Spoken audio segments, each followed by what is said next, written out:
Assume that they told you, they trying to dinosaur us. So now it's time to go up.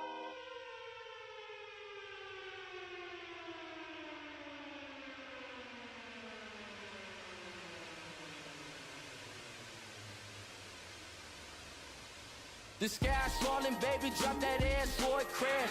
The sky's falling, baby, drop that ass for it crash. The sky's falling, baby, drop that ass for it crash. The sky's falling, baby, drop that ass for it crash. The roof is on fire, she wet like Barbra Streisand. Police everywhere, it's like a nigga killed a white man. I just wanna find a baby mama for the night, and so don't be coming round Vince on that veteran shit, on the 911 shit. Need a Mrs. Brown as Missy, I can have some fun with them slave bones, make Grace Jones. Don't stop, bitch, stay focused. They hated on us since days of Moses. Let my people go crazy, them stars falling, don't chase them. The sky's falling, baby, drop that ass for it crash. The sky's falling, baby, drop that ass for it crash. The sky's falling, baby, drop that ass for it crash. The sky's falling, baby, drop that ass for it crash. Attack on the right, it's on the line. Tapping it fast and slipping my mind. Oh, and I'm drunk, I'm spirited back. I fall in a fire and then I save myself. Then I get advantage cause the fit is so raw. In these times of sedition, well, nothing is dark. And I'm moving in the stillness and recording it all. And I love her, just a lover, just a lover, just a lover, just a The sky's falling, baby, drop that ass for it crash. The sky's falling, baby, drop that ass for it crash. The sky's falling, baby, drop that ass for it crash. The sky's falling, baby, drop that ass for it crash. All these liberated women sitting in my lap. I'm finna catch your body like I got a gun and bag. I'm finna turn to my partner for a dash. Pull up to the pad, wipe my ass with the flag. I'm just playing, baby, this the land of the free, where you can get a Glock in the gram for the cheap, where you can live your dreams long as you don't look like me. Be a puppet on a string hanging from a fucking tree. The sky's falling, baby, drop that ass for it crash. The sky's falling, baby, drop that ass for it crash. The sky's falling, baby, drop that ass for it crash. The sky's falling, baby, falling, baby, falling.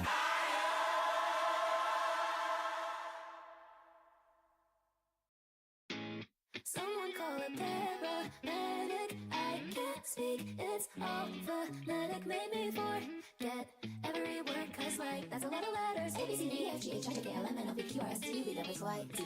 911, hello, it's me, Sophia. Yes, this is an emergency. Yes, the way they put it down on me got the whole room tipsy. Hyperventilating when we be procreating. Where'd you learn to do that thing? How you hold the bat when you swing? I don't think I can breathe, I don't think I can be, I don't think I can think, I don't think I can see. Fuck. Someone call a paramedic. I can't speak, it's automatic. Made me forget every word, cause like that's a lot of letters. A, B, C, D, F, G, H, I, J, K, L, M, N, O, P, Q, R, S, T, U, V, W, X, Y. Cut your pick out and put it in my locket, so I could kiss you whenever I wanted. Hyperventilating when we be procreating. Where'd you learn to do that thing? Now you hold it back when you swing. I can breathe, I don't think I can be, I don't think I can think, I don't think I can see. Shit. Someone call a paramedic. I can't speak, it's automatic. Made me forget every word, cause like that's a lot of letters. A, B, C, D, F, G, H, I, J, K, L, M, N, O, P, Q, R, S, T, U, V, W, X, Y. あいうえおかきくけこさしすせそ立ちつてとなにむねのあいうえおなにむねのやいゆえよなりるれろありぶてこ。ちょっと待ってちょっと待って、イケメンじゃない？イケメンだよね。無理無理無理、やばい、超かっこいいんだけどなんか緊張しちゃう。ちょっと待って、無理無理、絶対無理、やばいんだけど。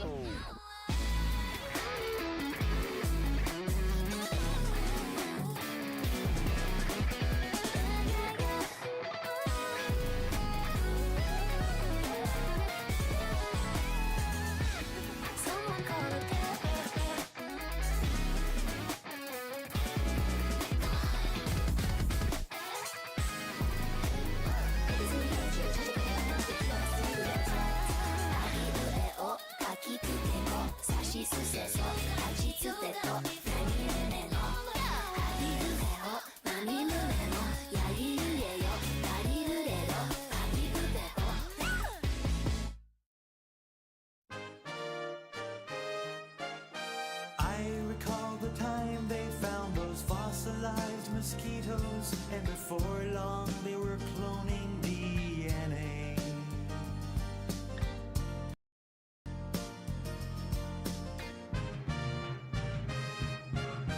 Now I'm being chased by some. What's going on, ladies and gentlemen?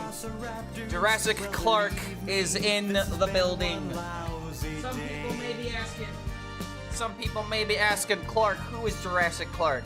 This is a meme that I've never heard of before. Well, it's because you haven't been here for very long. Jurassic Clark was a meme that was running back at like, oh god, like I think before COVID technically. One of my favorite cards to combo with.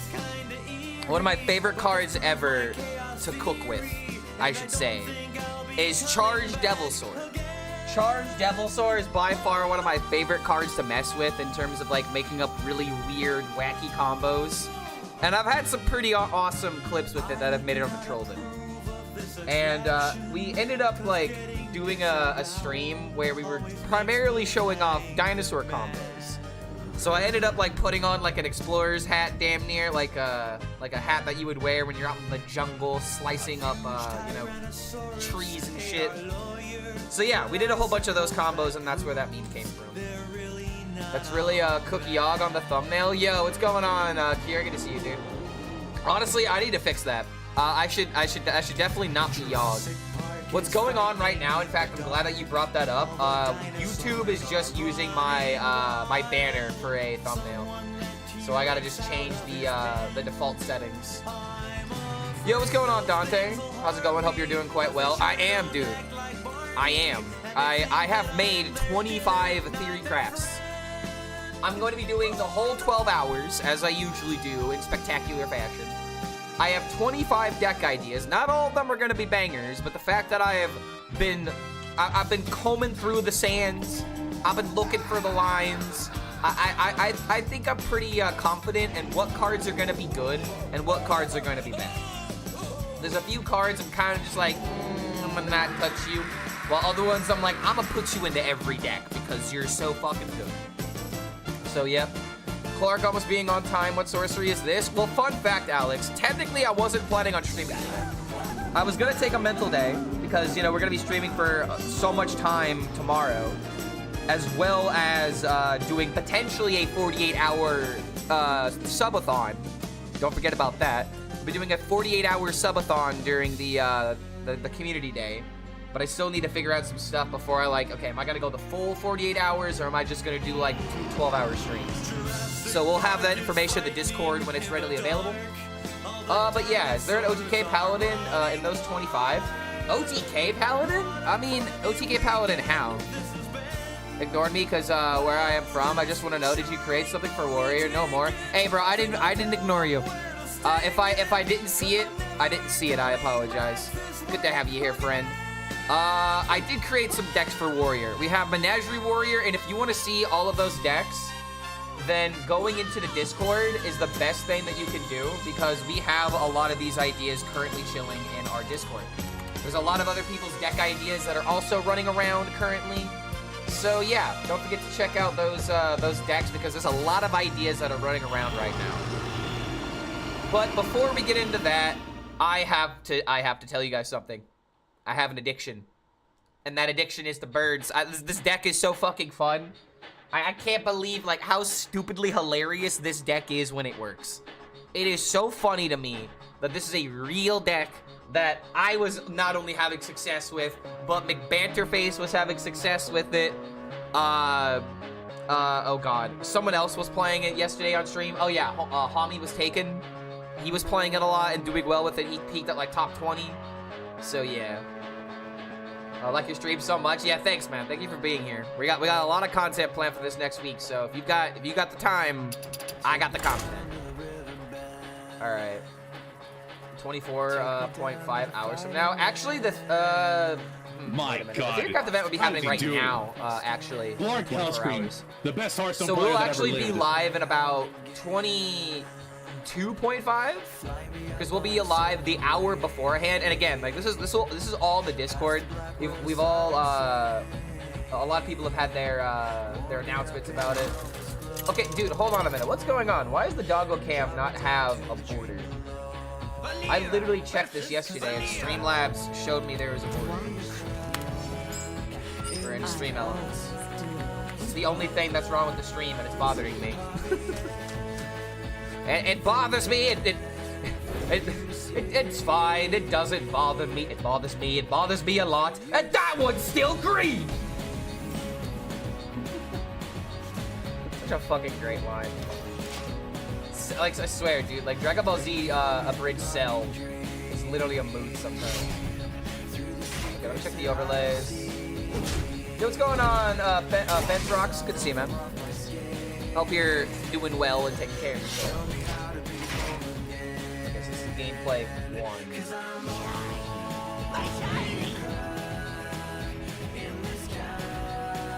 So where's the doggo cam borders? Why is it gone? It's not gone. See? It's literally working as intended. It's right here, but it's not showing up on the overlay. What am I doing wrong? It looks so weird with it there because the emote's just kind of floating there. Alright, so we'll just do this, knock this out. Alright, boom. I'm gonna try saving it and see if that works. Or maybe, hold on, I have an idea. Okay, so do this, I'll move it a little bit. Because if it's moved and then it's saved, it'll like move to its spot, right? Let's see if that works. Oh, it worked! The classic turn it off and turn it on again. I'm a genius. See, that's what you call figuring out things in real time. You guys can't make fun of me for being stupid. I literally just showed you that I know how to I know how to solve problems. I'm a problem solver. You guys can't make fun of my stupid misplays anymore. Because I'm actually a genius, just in a different way. Alright, well, I'm not smart enough in order to get the second everything must go. But I could go for it. You know what? I'm feeling lucky. I'm feeling lucky. This might be wrong, but at the same time, drawing cards is exactly what I want to do. Imagine shuffling plagues back into the deck, though. That'd be really funny. Maybe I do it next turn, but at the same time, if this was the mirror, I would for sure do it, but this is a mining rogue, so... This treasure ain't fit for a pirate. Hello? Hammer of Wrath? How wrathful of you. Okay. Oh, there's my scoundrel.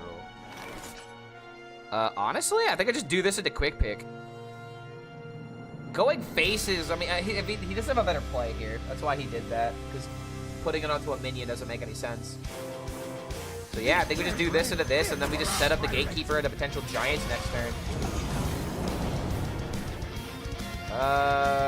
We're gonna just go face. Yeah, I'm gonna chill. I feel like they're in the defensive position, right? Wait, what? Wait, what are you doing? Why is he emoting so much?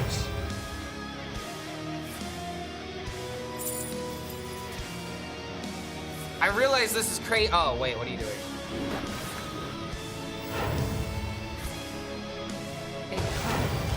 Dude, will you stop emoting? I feel like you don't have it. This rogue meta is honestly fucking boring. Every game is rogue versus rogue and legend. Well, I kind of agree with that in terms of it sucks when rogue is literally when one class is every single deck. But rogue has so many options right now. But I do agree with you. When this kind of shit happens, it doesn't feel good. And now I don't think I can come back. And that's why this guy kept emoting. Dude, I get, okay, all right, I get it. Where's your shadow? Okay, he literally had it. The dude could have just played his card, but he wanted to be a deviant asshole. Jesus Christ. I get it, you had the fucking stone cold nuts. The fact that he got the worm out of the stick up is actual, like, bullshit, though. He should not have been rewarded that hard for it. That is actually some bullshit. Like, that guy can take that W, but he's gonna lose the next 3 games, and I'm gonna be satisfied when I see his ranks decrease. You know, that's just how that be. When your opponent high rolls you, the next 3 games, they're gonna low roll. All right, that's just math. That's just how math works. And if you don't agree with that, or if you don't understand that, then you're bad at math. I can't help you get better at math. What's 2 plus 2? 5? Wrong!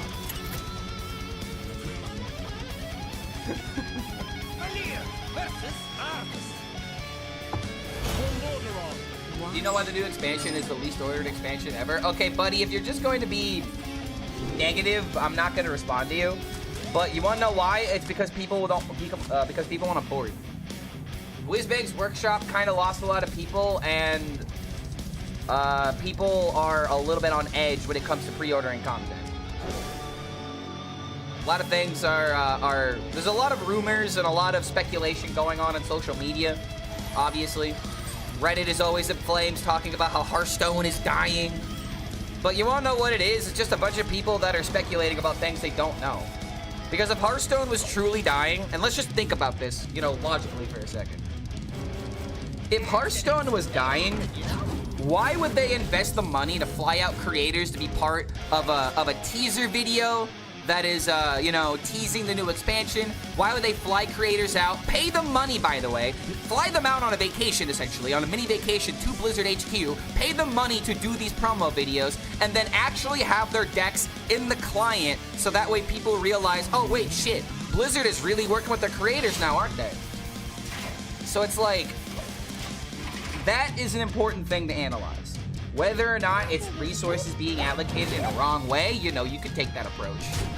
Whether or not you agree with the strategy, that's something else. But to sit here and to type up an article on Reddit on why you think Hearthstone is dying, just because of all the things that are happening behind the scenes that you don't have full information to, I don't agree with that.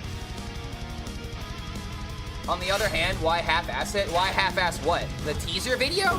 How do they half-ass the teaser video? I don't believe they half-assed the teaser video, if that's what you're saying.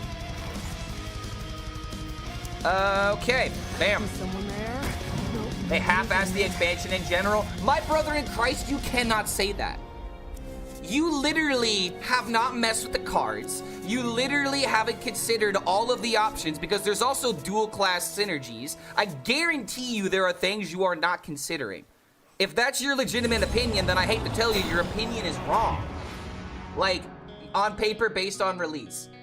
Then you're making assumptions, my guy.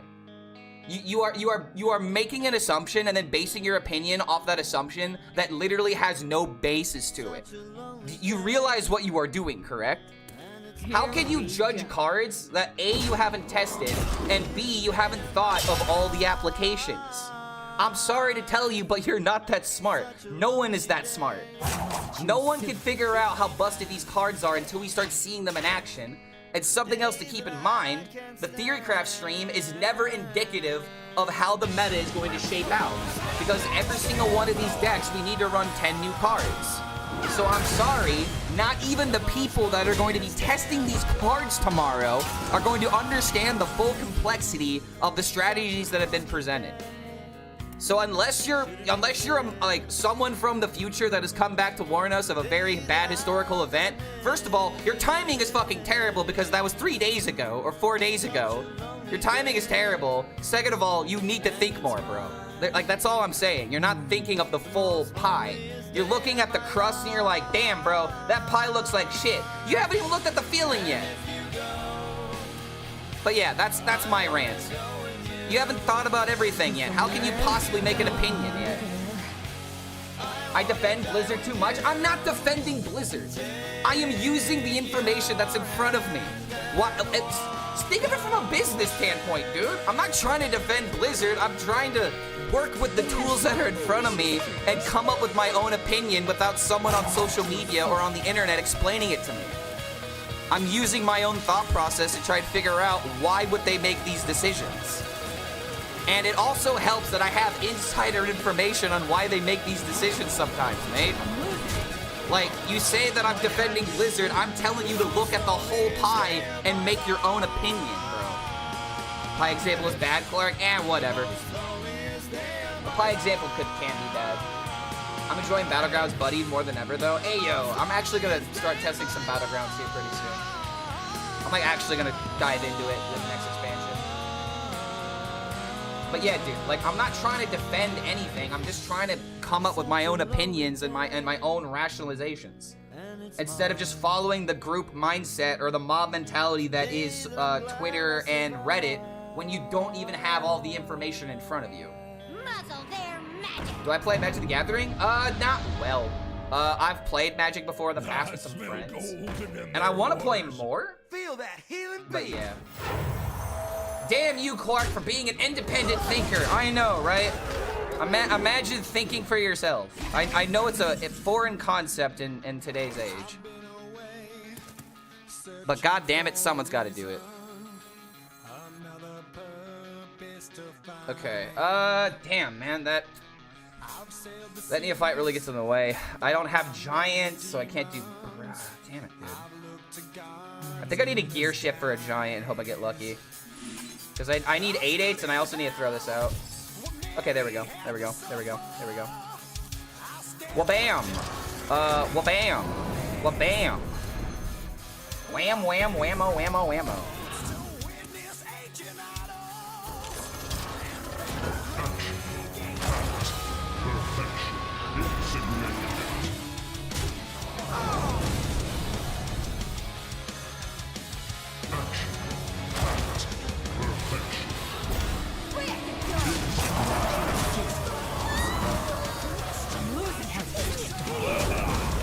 Alright, Headbutt Paladin, your turn. I love the way she says, muzzle their magic. I saw enough to warrant not being into the expansion. I don't know, Chief. I mean, then that's your personal preference. If you're not naturally drawn to the cards, then you just should have said that from the very beginning, you know? This expansion's not for me, not this expansion looks like it's gonna suck. Like if you think it's gonna suck, you know, in terms of it not being fun, that's one thing, but these cards look powerful and there are synergies that we are not considering. And that's all I'm trying to say. I just really hate this mindset that so many Hearthstone players put themselves in, where it's like, oh man, like why would I do this when this exists? I don't know, because there's like 5 other options to consider. Like I said, look at the whole pie instead of making your opinion on just, you know, a couple aspects of it or a couple of traits about it, you know? Like there's a full scape that you might not be considering. And that's all I'm trying to say. But if you don't enjoy it, you don't enjoy it. I'm not gonna tell you to, hey, enjoy this thing I enjoy, otherwise you're wrong. I'm not gonna do that. That is absolutely wrong. Oh, hey, Stomper for Stomper? Cool. I haven't made a new Hearthstone account in years. Does the game give you starter decks like Magic the Gathering does? If you have a new account, or if you go back to an account that you haven't played in forever, then yes, they give you a lot of resources. And one of those resources is a loner deck. And then you get to pick a deck. Hold on. Okay, so I forget how this works. Don't you have a loner deck where you get to like play with archetypes for a bit, and then you get to select one of those decks to actually keep? I'm pretty sure that's how that works. Okay, hold on a minute. What?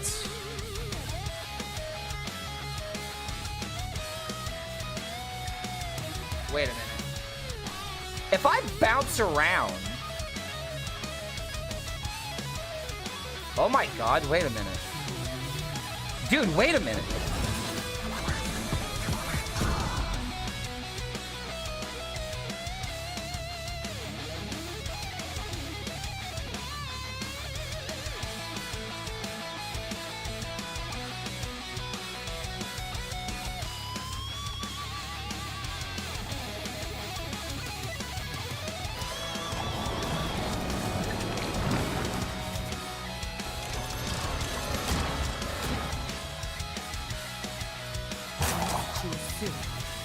Don't draw a free bird. Well, that wasn't very good.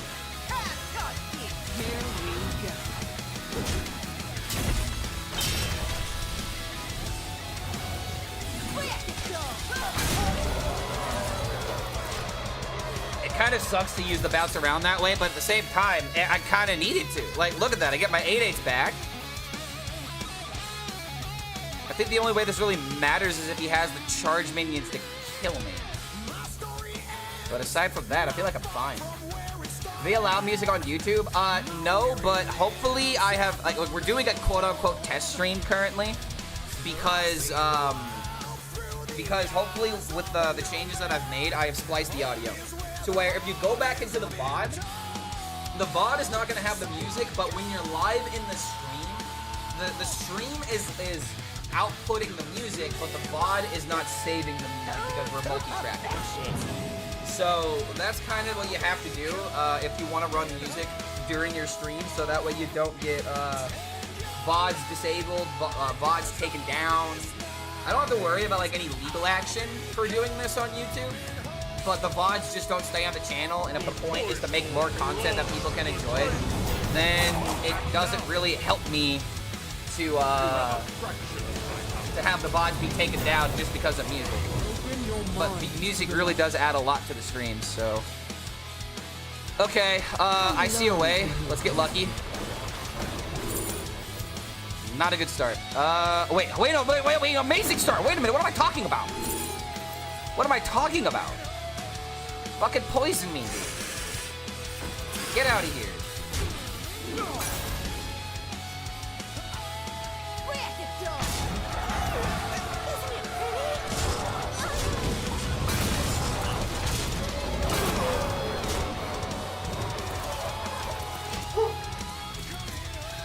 Jesus, man.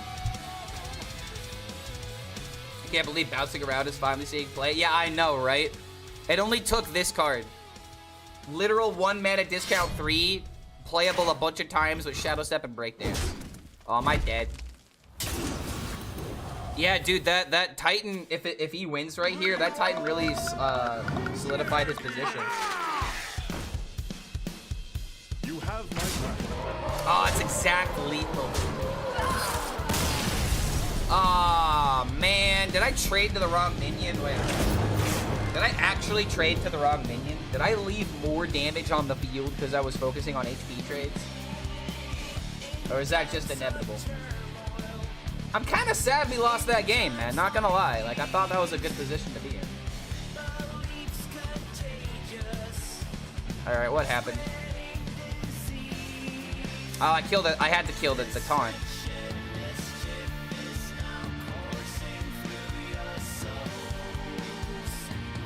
Yeah, I guess we got unlucky with the discovers. Like, I was trying to find double lay down the law.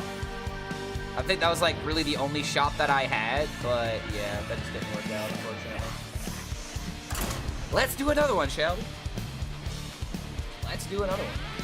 Does Rogue get buffed with a new expansion, in your opinion? Rogue has some very interesting lines that I'm looking at, but I also just feel like the meta's about to get a shit ton more aggressive. I don't know about you guys, but I feel like this meta, it's about to get crazy. It's about to get absolutely wacky. And I don't say that lightly. I think that things are about to get turned up very quickly, but at the same time, mid-range decks are also going to thrive. Because there's going to be like an aggressive mid-range, like I want to say like a renaissance, where suddenly like these decks that used to be really popular back in the day, where instead of going all in on aggression, it's like, all right, I'm going to start aggressive, but I'm going to build up, you know, a game plan to where in the mid game, it's like, I'm really shining now. Like, I can beat you in the early game. That's totally doable, but I want to go later into the game so I can play bigger stuff. Yeah, exactly. Mid-range is an archetype that I feel like I've been missing for so long. I absolutely love mid-range decks. One of my favorite decks at the beginning of my Hearthstone career. Like, or actually, not my career, when I started playing the game. Like, I loved mid-range Paladin. One of my favorite archetypes is mid-range Paladin with, oh god, I love this package. It had Kel'Thuzad in it. This was during the times of, Noxramas. It had Kel'Thuzad in it. And the whole point of the deck was that if I could play Kel'Thuzad and then stick a Tyrion, I'd get another Tyrion. But I also had Redemption in the deck. So my favorite combo to do was to have Kel'Thuzad die. It gets brought back with Redemption. My opponent does have a way of dealing with it, and then KT brings back KT, and then I have minions being brought back twice. It was such a really fun way of playing the deck. And I'm not gonna lie, I kinda miss it. I'll just take the Pocket Sand, because damage. We'll just go ahead and knock this out. Got the Scoundrel. I don't have a card to throw out though, unless I throw out Pocket Sand, so it's just probably gonna be this into this and then throw out the Gatekeeper. You have earned an eternity. Yeah, dude, the double Eternal KT combo. It was so fun back in the day. I'm waiting to see a Rogue pull Guff to get more mana than they're ever gonna need. Yeah, I feel like that's definitely gonna happen. Oh my god, you bastard, man. Wait a minute. Oh, dude, right onto this play. You know what? Fuck it. Fuck it. Where are my 0 mana cards? My button's not green. Oh, great start.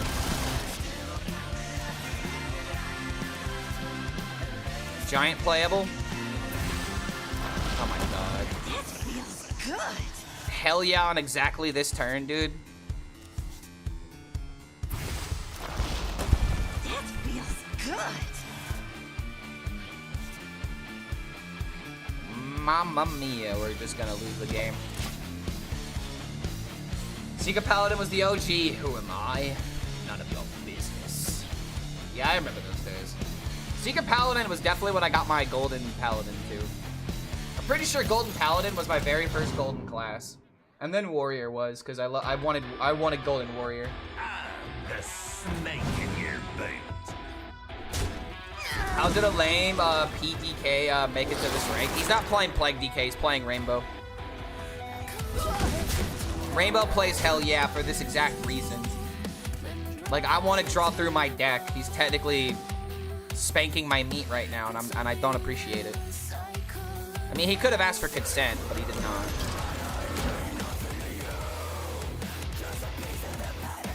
Look. Well, if I don't hit break dances, we lose. Or everything must go.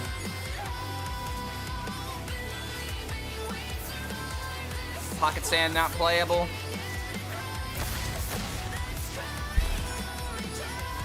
Fantastic. Gotta love it, man. I fucking played one card and immediately won the game. It drives me crazy. Literally one card won that game. Nothing else happened there. Ay, ay, ay, I need new cards now. Plague specifically, Hell Yeah, isn't anti-Highlander anymore. It is anti-draw now, like Ashen Elemental. It's more so anti-fatigue. It's not necessarily anti-draw. Plagues are anti-fatigue, so it's like if you're a cycle deck, like yeah, it is kind of similar to Ashen Elemental to a degree because when you cycle or you draw the cards, but it's not a fair comparison because Ashen Elemental is every single draw. But yeah, if you're a deck that actively needs to draw a lot of cards in order to activate its win condition, yeah, Hell Yeah just fucks you. So you run it because it's a really good disruption for you. Rainbow DK as of right now, like it is really funny to see its evolution during this meta because it went from being like all in on tempo, being all in on control, to being both, and now it's like in this weird like control tempo situation. Like, it used to run, like, Dirty Rats and stuff like that. Like, it was really anti-fun for a while. But now it doesn't run the rats anymore because Warrior's not all over the place. I think Elemental Mage might be solid this expansion. I never have faith in Elemental decks in particular. Because they're supposed to be, like, a mid-range tribe deck. And usually, the only historically good tribe decks that have ever existed have been aggressive. You know, like aggro, pirate rogue, Murloc, shaman, Murloc, paladin, all those kind of archetypes. Am I hyped for the new expansion? My brother, I have built 25 decks, so yes, I am very excited. I am definitely ready, man. And we'll be optimizing some of those decks here shortly after I get a couple of games of this deck in. I don't want to go below 50% though. Especially with the amount of throws that I've had with this deck, too. It makes me sad. We can just do this and this. Painlock looks promising. I haven't made a Pain Warlock yet. I've been trying to go for some of the more weird archetypes instead of the very obvious ones. Because, like, if I see someone who builds it on ladder and, like, I want to play Pain Warlock, I'll play it. But as of right now, I'm really trying to think outside the box. Because the one way that you have to think about Theorycraft, at least for me in particular, this is going to be YouTube content. First of all, this is going to be YouTube content that'll be made into videos. Second of all, this is going to be the most fun opportunity where for 12 hours, I am hopefully dealing with opponents that are making interesting ideas instead of just trying to kill me as quickly as possible. Or as painfully as possible. So, like, this is supposed to be the most fun Hearthstone can be for streaming. I'm doing the full 12 hours. Because doing more of it is going to be better for my mental health. Because it's literally people playing for fun. You don't get that on ladder. You don't get that on ladder, and it makes me upset. It makes me so upset people don't play for fun. Oh my god. Imagine queuing up a video game to be depressed. Jesus Christ. So Hearthstone is 12 hours of actual fun 3 times per year. I'm very upset that that's what you got out of my words, but that is one way of looking at it. I mean, I can't tell you you're wrong. Like, okay, you wanna know what? The 12 hours of Theorycraft is great, and then like the first like day or two is fantastic, but there's also chances of the first day also being a complete watch. Like remember the days when D-Money would stream Hearthstone? D-Money made it his goal. Hold on a minute. Wait a minute. D-Money always made it his goal to try and play as many, he would literally play 24 hours. And sometimes it drove him crazy. Sometimes it drove him a little crazy. Because on the first day, people are cheap. Like, they just play the archetype that they see the streamer with the 70% win rate with. You know, it makes sense. Oh man, the streamer figured it out already. He's so smart. That's why he has 1,000 views. It's really, you know, understandable how people make the same mistake every single expansion. Because they just fall into the same, oh god, this guy knows what's good. I'll go ahead and ruin the grand illusion. Every streamer doesn't know what's good day one until they start losing a lot. That's how it works. Because not only do you realize what's working for your opponents, you realize what's not working for you. Clark can't afford to play Dumpster Legend. He might be able to afford to climb back to 11-star bonus. Feels bad, man. I wish there was no pauper format, like no legendaries, limited epics. I feel like what you want there is like just a sandbox mode, right? Because imagine a game mode where you can challenge your friends, have a custom match, and you can make pauper. Bam. There you go. Custom games. Where is it, Hearthstone? I'm still waiting. Oh my god.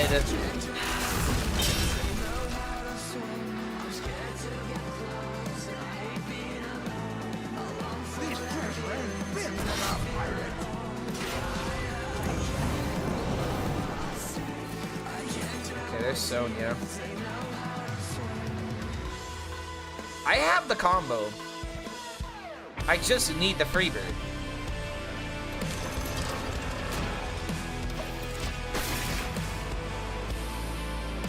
Alright. Diamond 5 through 1 a safe space? Dude, I don't even agree with that. I would much rather play a top 500 legend than play at Diamond. Because Diamond ranks, like, you go up against people that just play the same deck over and over and over and over again. At least at top legend, like, people are trying to counteract each other. Like, Sith Mage is becoming popular because everyone's playing this fucking rogue deck. And it plays 8/8, so they just, you know, they freeze the 8/8s, they gain a bunch of armor, they clear the board, and then they kill you with Sith. Like, people are actively trying to break the mold at top legend. Unless there's just one deck that dwarfs everything. You know? If there's no counterplay. But what deck fights its way at Diamond every single time? Aggro Paladin, Aggro Hunter. All of these extremely cheap options. And it's not that those options shouldn't exist. But it really does show that Hearthstone has an accessibility problem more than anything. Wait a minute. Okay, it's not lethal. However...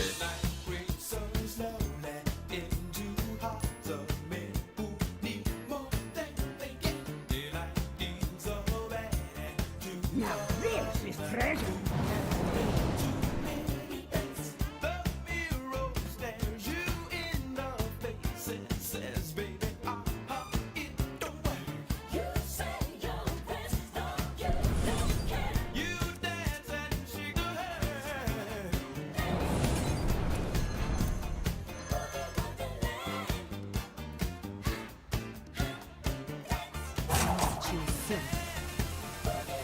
I need to get cards out of my hands, so...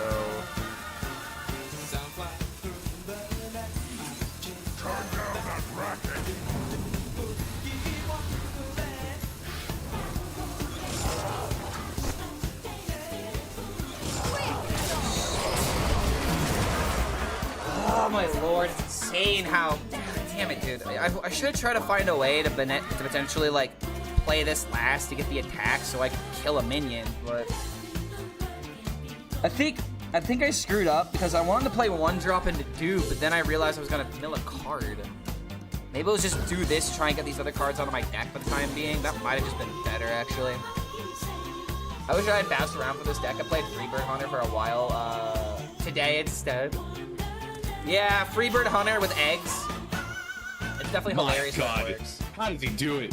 Oh, no. Clark Hellscream, the best Hearthstone No, player now that is not ever the lived. time to make that joke. No, wait a minute, Ant. That was not the best Hearthstone player in the world play right there. We gotta try again. Another reason why I need my sandbox mode. I don't know what the perfect play was there. I gotta figure that out. Okay, hold on a minute. I want the speaker stopper. I don't care about combo.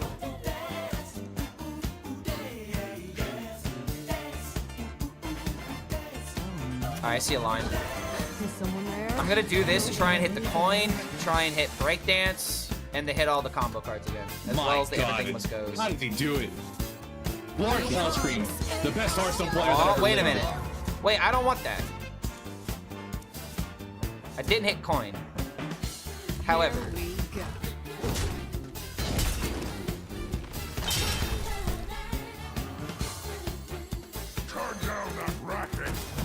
guess we just do this then. Fireworks? I hope they don't, because I don't want fire cards in my hand. I don't want that right now. Norganon, okay. Still 1 mana.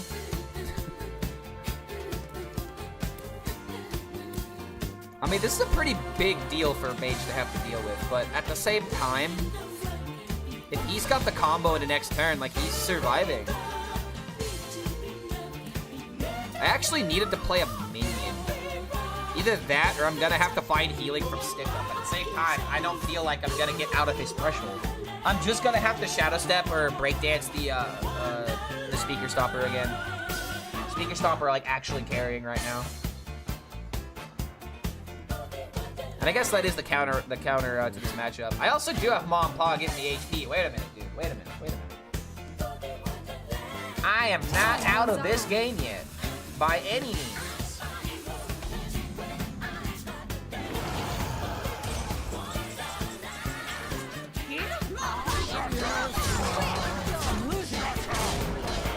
Shut up!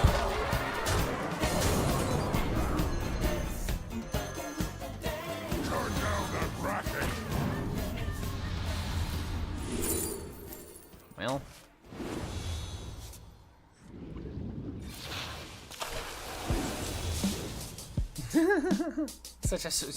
Oh yes, I can have a 2/2 scoundrel. Wait a minute. Gear shift, put these back into the deck, and then play Black Rock and Roll to buff the Freebird.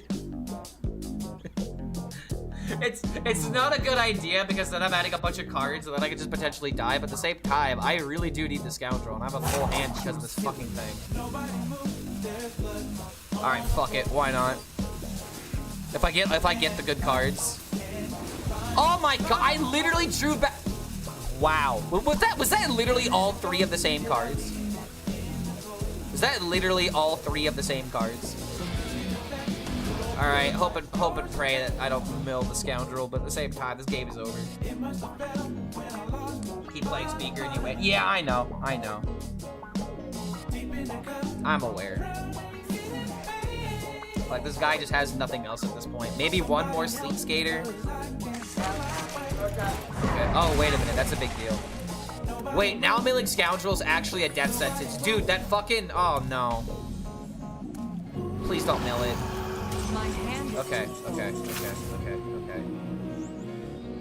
lot of life right now. We're sitting at 34. I could gear shift to try and draw the combo. At the same time, couldn't it be explosive? Almost out of cards. I don't hit the scoundrel? What? What? No fucking way! I missed the scoundrel!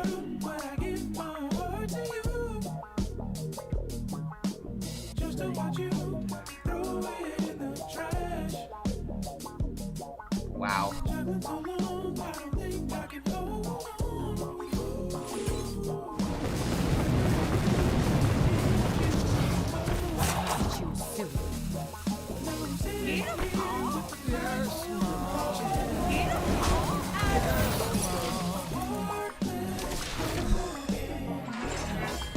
Wow. I just lost, didn't I? Even with the HP. Alive? Wait a minute, alive? Alive? Alive? Wait a minute, do I have the mana for this?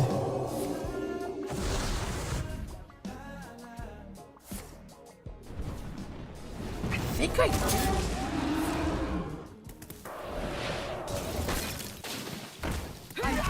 Okay, hold on. So scoundrel into this, breakdance the scoundrel. This is treasure. How long can you hold it?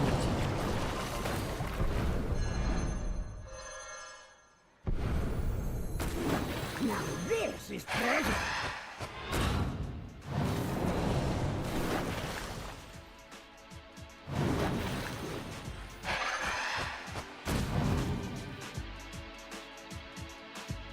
Truth is, I thought it mattered.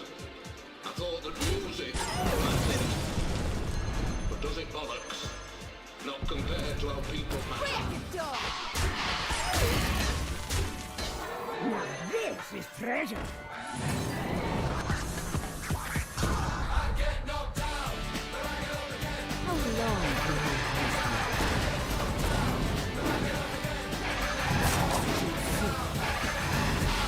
But I get up again.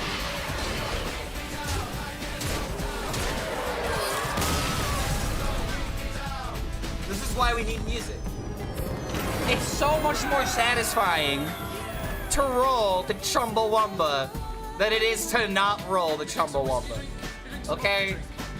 That combo is so fucking satisfying, dude. God damn it, I love it when I do that. I love Freebird combo, man. Free bird, free win. Yeah, I didn't just give him one bird. I gave him multiple birds.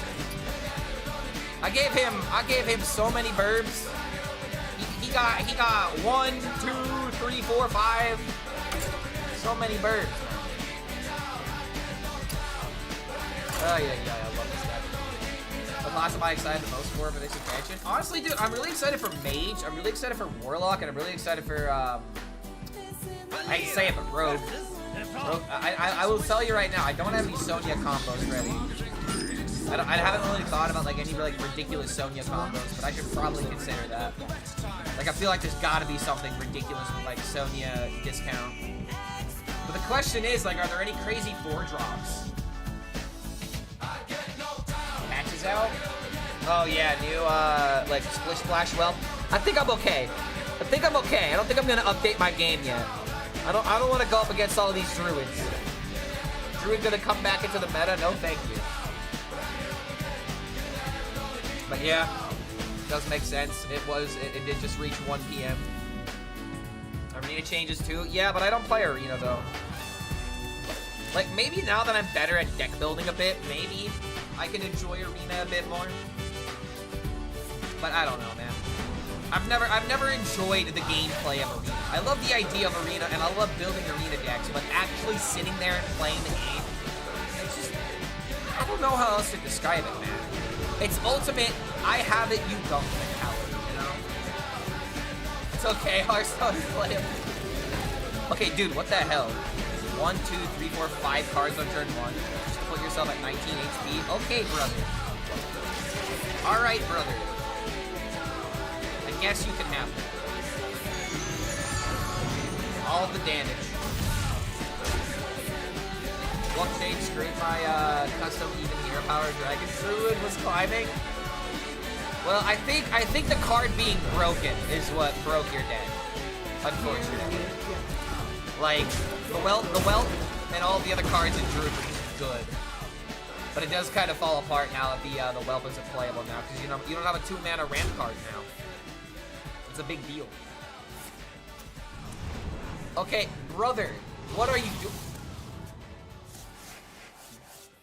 I feel like he's just filled his hand with a bunch of mass productions.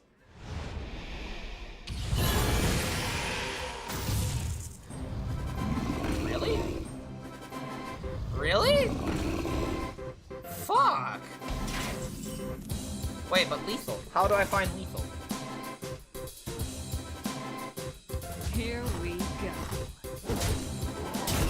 My God, how did he do it? Clark Hellscream, Double the best Hearthstone player Panther that out ever of lived. the Everything's Must Go. Is someone there? No, nobody there. A Panther would work. I don't even get it though. Very depressing. Ooh, there we go. That's a play. That's a counter pack. Wait, hold on. Wait. Give me the other giant, or give me both giants. Wait, did I just fuck up? Oh, I just fucked up, didn't I? Oh yeah, I did. I should have played this one because then. Oh, wait a minute. Oh, I didn't think about it. I just thought about the potential, and I thought about the funny clapback with the double 8/8s against his.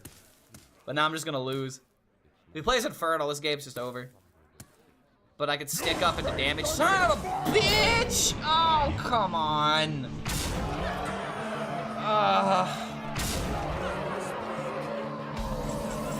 How do you not draw the map? Okay, whatever.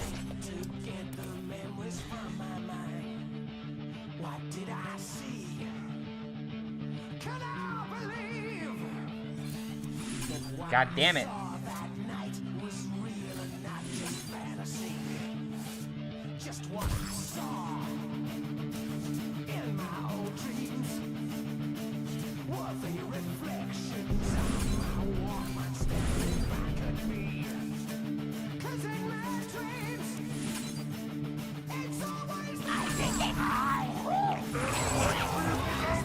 Man, I hit the Park Panther!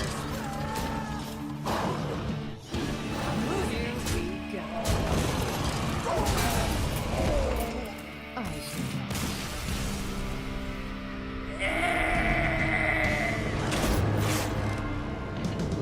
What do I think about people that play tier 1 decks and Dumpster Legend? What's wrong with that? They're trying to raise their ranks up. Never blame your opponent for what they're playing. Always blame the meta for influencing people to play that kind of deck. Because one thing you always got to keep in mind within Hearthstone, what if that tier 1 deck is literally the only deck that they own? What if it's the only new deck that they can play from this expansion that keeps them playing the game? What if that is your only deck? What if Handbuff Paladin just gives you so much joy? It's the only thing that's keeping you in the Hearthstone. And then you get added afterwards, and then someone calls you and then they call you an asshole for it. I was about to drop a freaky alien genotype, but I'd rather not say that.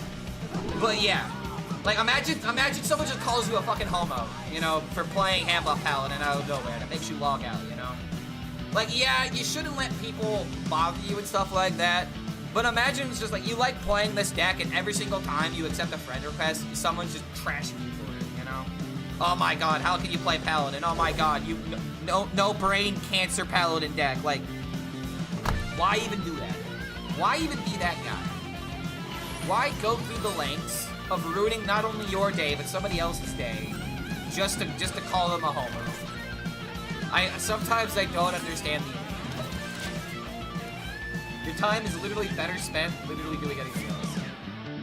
I love when I accept friend requests and they want my deck code. See, and that's the reason why people accept friend requests. Because a lot of people will be like, lol, just don't accept the request. How about lol, just don't be a piece of shit? I agree, but usually people don't go to Dumpster Legend from the start by playing Handbuff Paladin. Well, yes it is, because what if that's their first time hitting Legend? You know, what if they've been playing Hearthstone for months and they just now hit Legend? Their MMR is not going to be that high. Here we go. Feels a bit weak because I could have done like this into this, for example. But I'm gonna wait because I feel like I might need to use this against the minion. I wish you could send a message with a friend request. Honestly, that'd be kind of cool. But then people would bait you with that. People would 100% bait you with that. Oh my god, I can see it now. It's like, hey man, what's your deck code? And then they just said cancer 10 times in a row. Because you always have to think about what's the worst way someone can abuse this. That's what they're gonna do. I've seen the request on Reddit, and Hat said that while he appreciates the notion, it would definitely end up being toxic. Wait, what would end up being toxic? What, in-game voice chat? Messaging a friend? My torment is my need. Hello? My torment is my What? sorrow cord. 1 HP. Sorrow cord. Here we go.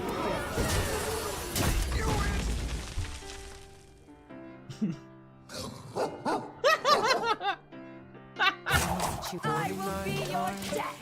Is this animal abuse? Your old man and me. What the fuck? That, yeah, almost backfired, but the double Halaveria saved our ass. Ah! Oh my god, we did double Halaveria. The Doomsayer would have killed the board. It's the threads? Cool, it means he has to throw it down at least. Which means if I have my 8/8 turn, then he's even more upset.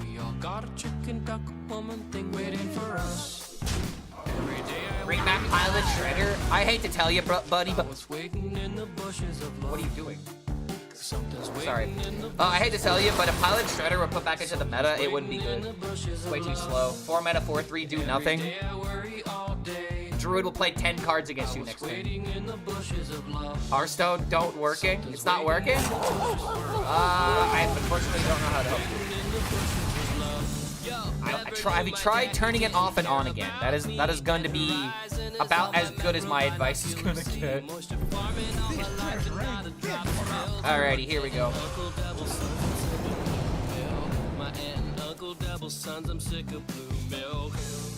Alright, next turn. Well, actually, nah, let's do it this way, and then I can play this. Did I hear about Tenacious D? Oh man. I mean, I've kind of got a hot take about that entire situation, dude.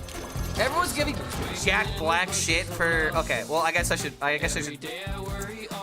we'll take a step backwards, so then you guys can tell me if I'm out of touch or not. Because I feel like everyone's losing their mind for no fucking reason. Okay, so if you guys haven't heard, Tenacious D apparently had a concert the other day, and it's gotten some bad press recently. The question is, why did he get bad press? Well, I'll tell you in a moment. I think my cooking's awesome. I've got her picture in my phone. Okay, so what happened? Comedian said something a bit offensive. Whoop-de-doo. I mean, it's that. It is that. But at the same time, it's a complicated issue. It's a very complicated issue. There's two ways of looking at it. So what happened? During Tenacious D's last concert, they ended up singing "Happy Birthday" to Kyle, and Jack Black was like, "Kyle, what's your birthday wish?" And Kyle said, "Next time, don't miss Trump." Which, I'm not gonna lie, that's fucking hilarious.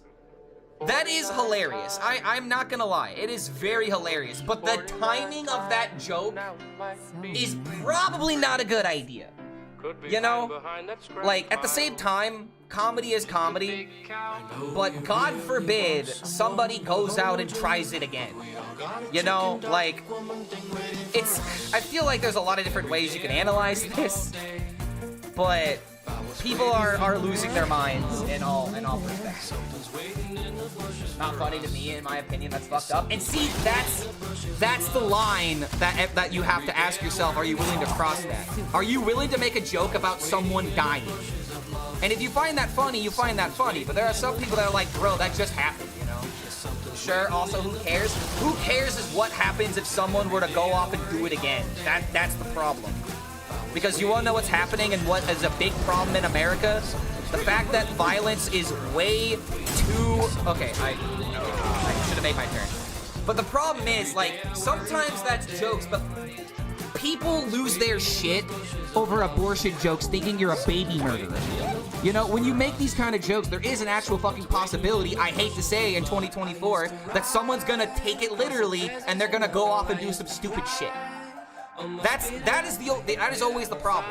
And that's why you're not supposed to joke about killing the president, you know? That's why it's literally an actual felony to say those kind of things depending on what exactly you say. And it's like, I don't think he was joking for some reason, and that's the problem that a lot of people have. Because I'm not gonna lie, the joke is funny.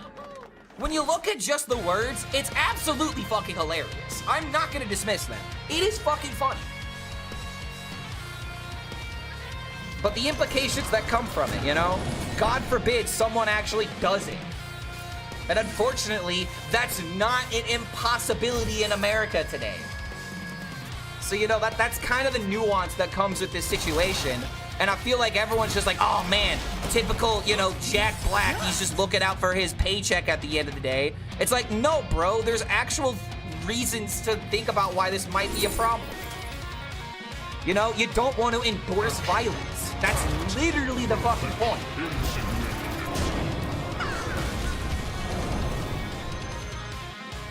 But it's not as simple as a lot of people are making it out to be. Is it funny? Yes. Was the timing awful? Absolutely.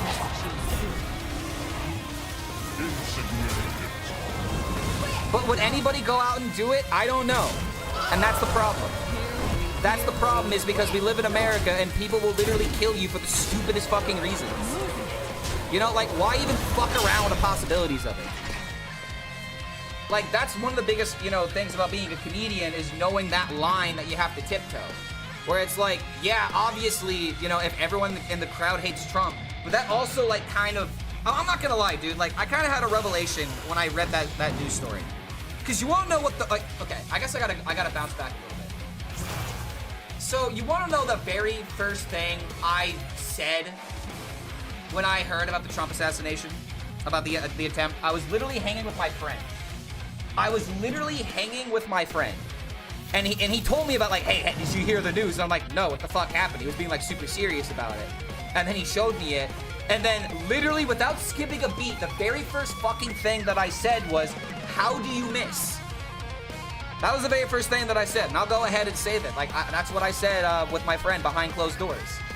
However, after a couple of days of really thinking about it, I don't like the idea that I have become essentially radicalized in a way to where now I actually I am wishing death on somebody else. I don't care how bad he is. I don't care about whatever opinion that you have on him. The point that I'm trying to make is that now I have literally thought, hey, I am wishing death upon somebody. You know? And before we get into it where it's like, oh man, well, wouldn't you wish death upon, like, you know, the worst people in the world? That's not the point that I'm trying to make here. The point that I'm trying to make is that I didn't used to be this fucking casual about this line of thought. So yeah, I'm becoming desensitized. Yeah, I guess radicalized is the wrong word. I've become desensitized to where now I am thinking about it. You know? Yeah. Because if I was radicalized, then I would go out and do it. But I'm not. Because I'm not going to ruin my life over this kind of shit, you know? So, like, that's my problem with this entire situation. Is that we are so desensitized to the idea of someone just being assassinated because it's what we do. You know? Like, it's a fucked up perspective to think about. It really is. And I'm tired of everyone sitting here pretending that it's not a fucked up thing to think about anymore. Because you just want to push whatever narrative, or because you want this to happen. Whether or not it's good or bad is not the point. You know, it's kind of, I hate to draw a comparison like Batman, because Batman doesn't exist in this context. But it's like, why doesn't Batman kill the Joker? Because it's not right to do that. No matter how many bad things he doesn't want to cross that line, because then when you cross that line, you can justify crossing that line for the smallest reasons. There's a lot of nuances that come to this, and I'm really sick and tired of people oversimplifying it, you know? But yeah, that's my take. I feel like people are just becoming, you know, we're just so desensitized to the idea of what a death threat is nowadays.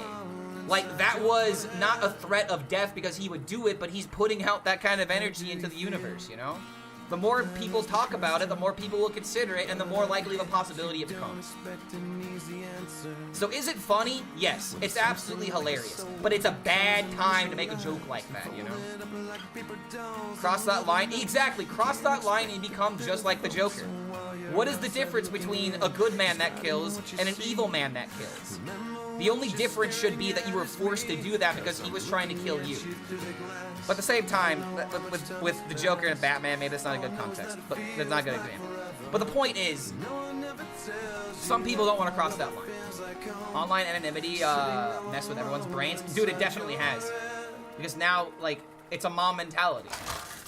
Like, the idea that literally the first thing that I thought was, how could they miss? It's depressing to think about. I don't like that was my very first reaction to it. And I feel like a lot of people don't do this kind of introspection that I have, you know? I feel like people just move on to the next fucking problem and then, you know, spew more bullshit, spew more nonsense. Well, I'm thinking, like, wait a minute, I'm still thinking about 4 days ago to my reaction to this shit. I didn't like how I reacted. I don't like how I took it. Because I was like, I was damn near like, oh, fuck, damn, man, how come it didn't happen? Can you imagine what would have happened? But that's not the world we're in right now. That's not the world we should be in. Wishing death upon anybody, no matter the context, I feel like it's just not a good thing unless that person is literally Hitler. Or literally, you know, someone that has killed millions and millions and is active behind it. Whether or not it's what you believe about Trump, we're not going to get into that. But it's just, I don't know, man. I don't like it. I really don't like it. That was the first thing I thought of. Is it assuming you are the one... Wait, is it assuming you are the only one reflecting back on things and narcissistic trait? Okay, I feel like I'm one of the only people that's, like, really been considering it recently. You know, there are definitely people that are doing that. That was not a right thing to say. But it's just like, I feel like I'm one of the only people that is willing to have this kind of conversation. I don't feel like people are open to the conversation, or open to the idea of admitting that they're wrong in front of a bunch of people and trying to get a different perspective. I feel like nowadays, most people just put themselves in a camp and put themselves, like, on a team, and if you're not part of that team, then I don't want to hear from you. That's more so where I'm coming from. Okay, this is not a good outcome here. I guess this to kill that. Sure, not terrible. Stops the damage from getting out of control. Okay. I wish respect for all of this. Wish people thought through. My God. Yeah, I know. And it's like, I really do feel like people just think twice instead of just looking at something on social media and then that becoming their opinion. And I feel like that is just so much more apparent nowadays. It drives me crazy.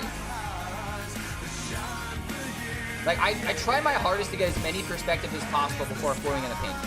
And it's one thing where it's like, this is my first thought versus this is my second thought. But nowadays, people put their first thought on the internet and that becomes publicized and then people run with it. This nation thrives on division of people. It's sad that most people can't process the concept of just everyone getting along. And that is the biggest problem, you know? Like, Biden doesn't say a lot of things correctly, but he had a quote in his speech when he addressed the nation, where it's like, we're looking at each other as enemies when we're all neighbors at the end of the day. You know? I realize we've definitely gotten off the rails here with this conversation, but I feel like it's important to have, because in a sense, I feel like we're losing our humanity, and that's not okay. We're losing our humanity for the sake of pushing whatever idea we want for society. Whether that is good or bad, you can't go about it in a fuck you are with me or against me mentality. You have to be willing to work with me. But yeah, we'll just end it there. We'll just end it there. You have to work with people, and if you can't work with people, then how can you get anything done? If we go guerrilla mode and end the world, isn't that the most human thing? I mean, honestly, dude, the most The best thing that we could do as humans right now is probably just stop doing literally everything and let Mother Earth, you know, recharge. Because good lord, we've done a lot of damage. You know, imagine if we just stopped. I'm in the middle of the political spectrum and it's fucked up seeing the far right and the far left fight. I mean, seeing them fight is expected. But seeing them go so far as to literally kill each other, that's the line we can't have. That is definitely the line that we can't, like, democracy cannot exist if your opponent has, you know, democracy can exist if your opponent has to fear their life all the time. Like, it's, there's no other way of putting it. The division is real, but the people don't see, it's the elite of the elite versus the rest of us, and we're all fighting each other. Okay, so that's a completely different perspective, or a different problem and a different can of worms. I do agree to that to an extent, where it's like, oh, let the peasants fight amongst each other as we do our own things over here in the super elite society, or whatever you want to call them. But at the same time, you can't really go into that without sounding like a fucking conspiracy theorist. There's no hard proof about it. So until there's proof about it, I'm always, I don't know about that. Are politicians really killing babies for adrenochrome? You know, that kind of shit. Like, goddamn, dude. Like, the shit you see on the internet is just so fucking stupid nowadays. By the way, we love more Obama or Trump, the Playboy owner. Wait, what? We love more Obama or Trump, the Playboy owner. I honestly just want someone to... I just want someone to feel good about voting for. Is that so bad? Is that really too much to ask for? To have one client, to have one option, one candidate that that doesn't feel like we're gonna go into the next fucking chapter of America's End? They're simply not. Where the FC files? People forget there hasn't been wait.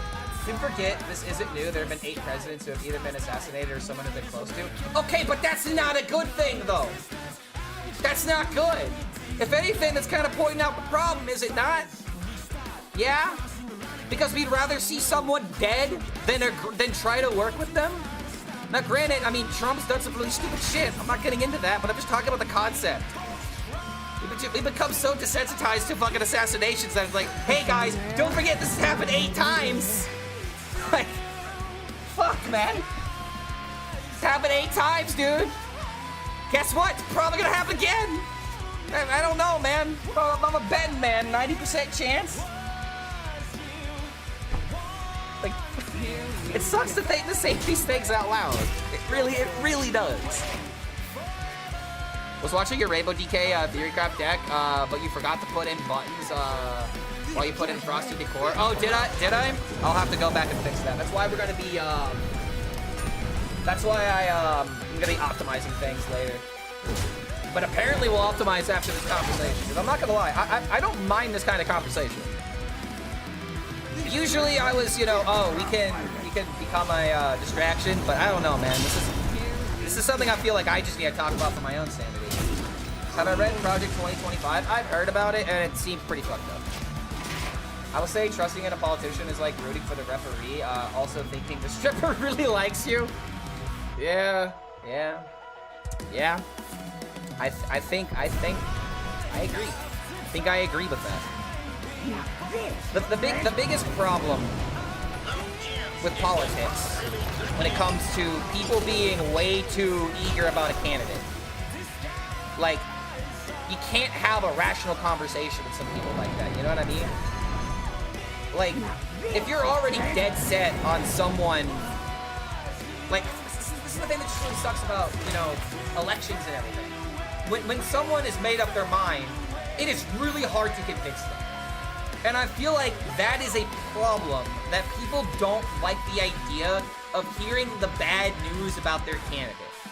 Because instead of talking about, you know, what it could mean, everyone's just gonna be like, well, did you hear that Joe Biden, like, blah, blah, blah, did you hear that he's a puppet? Did you hear that, blah, blah. That's not the question, man. That's not the question. Like, let's just think about this a little bit. Instead of just deflecting every single chance that we have, There's so much deflecting that happens to where we can't have a conversation until it's time. Oh, by the way, who are you voting for? It's time. Yeah, you didn't study for the test, by the way. You spent too much time talking about stupid shit. You didn't focus on the test. And you lost because of it. Okay, hold on a minute. I'm gonna have to pull something out of my ass here.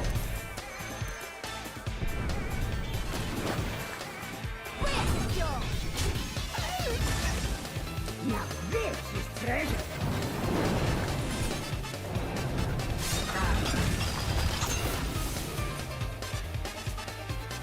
Now this is treasure.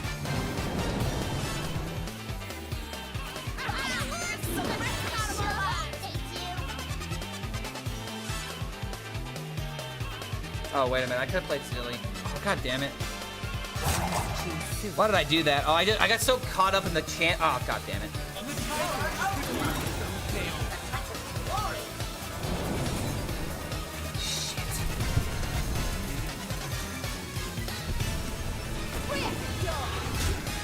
Oh my god. The pyrotechnician absolutely ruined everything again. Oh, but at the same time, I did this to myself. God damn it. Oh. There was 100% a way to win there. But I'm too busy focusing on everything else right now. Okay. All right. I'm ending the politician talk now because we got everything that we need to talk about. We got rid of everything, and I threw the Hearthstone game. The more important thing in life right now. Yeah, I blame chat. No, I blame Donald Trump and I blame Joe Biden. I don't know. Vote Joe Biden. While it's the lesser of two evils, it's still an evil. It's still an evil. It's also the lesser evil. I mean, dude, can you imagine literally being Trump right now, and the bar is so low that the only reason people won't vote for you is because you're not Donald Trump? Can you just think about how fucked up of a position that is to be put in? To where it's like, yes, I have to choose the lesser of two evils, but it's like, at the same time, man, like, at this point, like, Joe Biden is not gonna survive. You're not voting for Joe Biden, you're voting for whoever his VP is. It's either that, and it's like, look, the dude is literally not there. He's not 100% there. There's no way of dismissing that at this point. So it's like, I don't know, man. I would rather see someone else be up there, but it's not gonna happen. Again, we gotta move on, because we've been talking about this a lot, and it's kind of wearing me out now. But like, holy fucking hell, dude. It's like, I don't like the idea of just vote for the other dude because he's not as bad. It's like, I want someone who's gonna do a good job. And the problem is, we're so hell-bent on beating Trump. That's all that matters. To where the only dude who can do it is one guy that's essentially 1 foot in the fucking grave. And this is also coming from somebody. I did vote for Joe Biden last year. I will admit that. I don't give a fuck. If you have a problem with that, then you're literally not American. I'm sorry. If you have a problem with who I voted for, that is un-American of you. And if you have a problem with that, then you need to go study some fucking history books. But yeah, dude, like, I really don't like the idea of just doing exactly what I did 4 years ago. Because how did we get back in the same exact fucking situation? What has changed? Doesn't really feel like a lot has really changed since then. We're in the exact same position now, except he's now 1 foot in the grave. Yeah, we need to not repeat history. I 100% agree with that. Not a U.S. citizen here. Trump was not. Trump was not a half-bad president. No, my brother in Christ, he literally inspired a coup. That's about as bad as it can get. That's why this situation sucks. Because we don't want to repeat that. What happens if that man is back at the office? There's a lot of shit that could come from it. Clark for president? Brother, I'm not 35. I literally can't run yet. I'm not a U.S. American, but unfortunately your president is kind of important, not just... Yeah, exactly. That's the thing that really sucks. It is such a big deal. And I'm so goddamn burnt out because everything is a fucking lie. Like, no one's telling the truth on both sides. The only difference is I'm now smart enough to realize it, and it sucks to realize this. My God, I wish for the days where it's just like, oh, vote red, vote blue. Gosh, this shit's easy. Wow, man.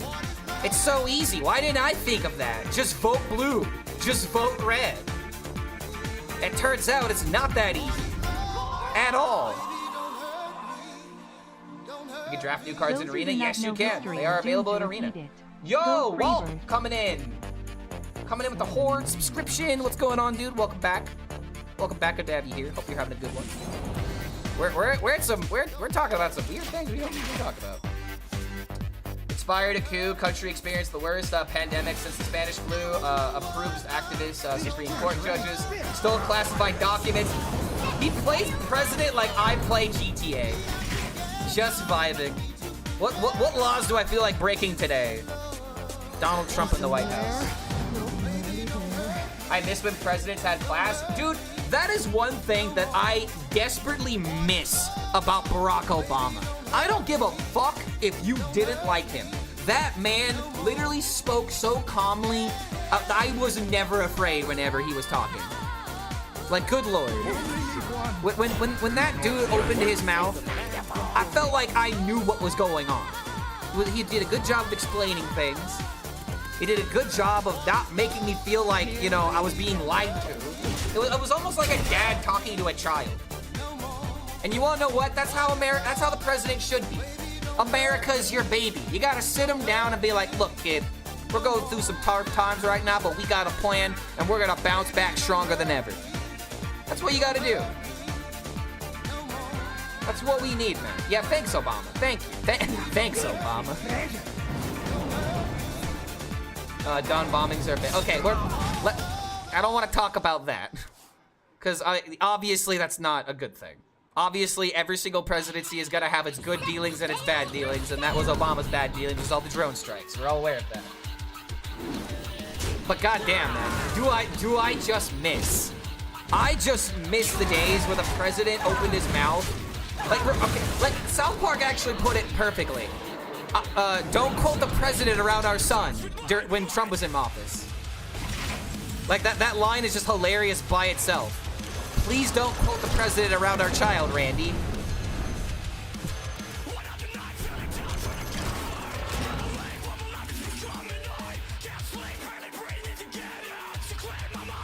I like all of these cards, but they're probably gonna be thrown away anyway. So let's just draw cards anyway.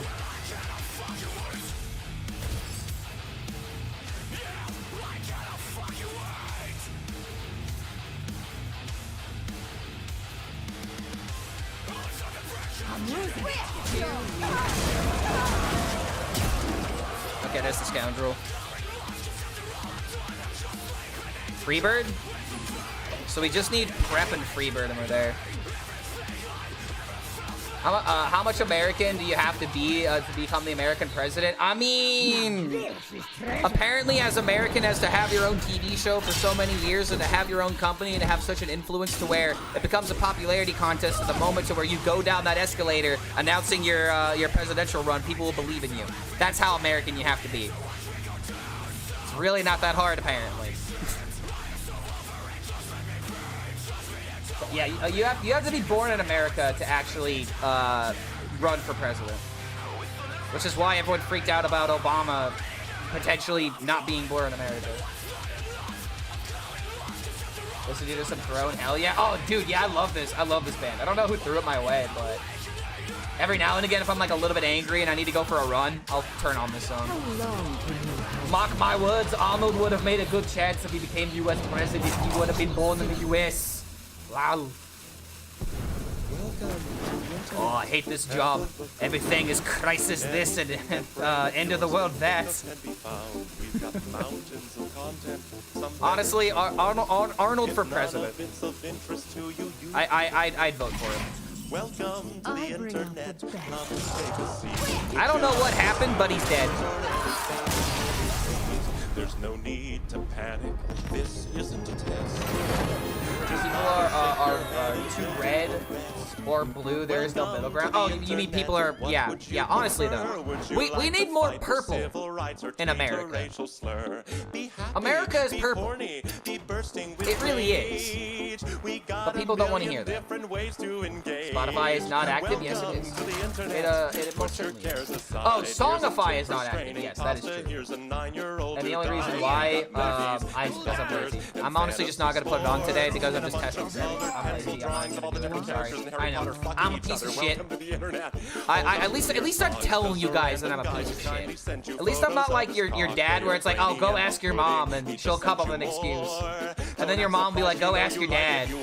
And then he'll be like, Dad, Mom told me to ask you. And he'd be like, I don't fucking care. Just leave me alone. Leave me my shows. God damn it. Fuck. Sorry if I hit too close to home with that one. Damn it, man. Just want to watch my shows. Is the song a little bit loud? I don't know why you're just saying that now. I'll turn it down, but it is a little bit loud. At least compared to the game volume. Wait a minute. All of the time, could I interest you in everything? All of the time, a little bit of everything. All of the time. Smack. Anything and everything. All of the time. Y'all near damn pole ticks? Pole ticks? Wait, there are ticks at the North Pole? How do they survive the cold conditions? You know. Last thing I will say about politics, this statement basically perfectly describes how fucked up America feels. Main issue with political topics is why I don't participate usually is the middle ground is non-existent. Yeah, people who are just hard Republican or hard Democrat, left or right bullshit. Both sides say dumb shit. Both say some shit that will make sense. But everyone here just is like liberal or conservative. And the opposition is evil and dumb. These conversations never get anywhere because both sides have their minds made up already. Mind-numbingly painful to watch. You want to know a great example of that is the abortion topic. That's right, we're talking about abortion now. I don't know how we strayed this far from God, but we're just gonna roll into it. Honestly, man, I really don't understand how you as a person could be like, you can't kill that baby when that baby doesn't even belong to you. And that's not even the conversation that's being had. It's, hey, does this need to happen for medical reasons? No, you can't do that. What do you mean you can't do that? This baby's risking the mother's life. It doesn't matter, that baby's a special, like, I don't care about the mother. The mother's gotta die to bring that baby into the world. Like, it doesn't make sense when people say it out loud. Now, you can never get an abortion. That's not a problem. Just don't do it. But the idea that you are so hell-bent that somebody else can't do it, I don't understand what makes you feel that entitled. That's like actually the definition of fucking entitlement. I wish I was aborted. I wish I was aborted too, listening to this. Some of these people come up with logical explanations for that shit. Like, you can be religious, I don't care. You can be religious and you can be like, hey man, I am never getting an abortion. All right, that's fantastic for you. But what if a situation comes up to where your life is on the line because of this pregnancy? Like, am I gonna say this? Am I gonna say this, chat? Oh, fuck it, I'm gonna say it. Fuck it, I'm just gonna say it. You know, I'm actually gonna give you guys an experience from my life to kind of put this in perspective. Some of you guys may not know this about me, and honestly, this is gonna be kind of a big, I don't wanna say like reveal, but now that we're on this topic, I kind of feel like it needs to be said. Do you guys know that in a perfect world, if there was no such thing as abortions right now, I might have a 4-year-old. Yeah, that's right. Now, you might be asking yourself, why did that happen? Clark, why did you have to make this decision? Because unfortunately, the person that I was with at the time, who was pregnant, she was having complications with her pregnancy. She was having extremely painful stomach pains. And the reason why she was having these pains is because she didn't know that she was pregnant. And she ended up, you know, she ended up drinking a couple of times, smoking a bit of weed, you know. We were 22, we were 24 at the time, I believe. Yeah, I was 24, and I was either 24 or 25, and she was 24. And unfortunately, it got so bad to the point where she had to go to the doctor, figure out what was going on. She found out that she was having complications, and she was told by the doctor that it is, in that doctor's opinion, in their medical professional opinion, that they should terminate the pregnancy. Because with all the, like, the fact that she didn't know that she was pregnant for as long as she was led to those complications that was leading to those pains. And we unfortunately made the rough decision to terminate the pregnancy. And I guarantee you that some mouth breather that doesn't know anything about the context of that situation will just hear that I said something about aborting a baby, and he is just gonna say, that's not right. And to you, I say, go fuck yourself, it's not your business. What, do you think we want to be the quote-unquote baby killer? Nah, dude. We had to do it because it was literally threatening her fucking life. Is that not the process that goes into this? Is that not the reason to terminate a pregnancy? Yes, it is. So yeah. It just really boggles my mind that someone who has no stakes in the race is coming up with an opinion. I'm sorry, your opinion doesn't matter. Your opinion is fucking stupid, and I don't care what your opinion is about this situation. You're not involved. She was potentially going to die. That's a reason to terminate a pregnancy. So yeah, if you can't see the nuance behind that, and if you can't come to the realization that, you know what? Maybe it should be legal. Maybe I shouldn't let my my religious affiliations influence other people's lives when it can literally kill them. But people don't want to take that 2 seconds of thought it sometimes requires in order to come to these conclusions. They just want a black and white yes or no, evil and good situations. There is no nuance anymore. So yeah, that like rant over, but the point that I'm really trying to make here is that why does your opinion about my life matter when I'm not gonna ever be, you're not even part of my life. Why does it matter? Let me do my thing, and you can do your thing, and as long as our things don't get in the way of each other, we're fine. You can live with your pro-life mentality, and you can live with your you know, your good Christian family, and I can go over here and do what I want. Why does it matter? It shouldn't matter, but it does matter because some people are so fucking bored they have nothing else to do. I really think that's the biggest problem. People are so bored in this country they come up with fucking problems for themselves.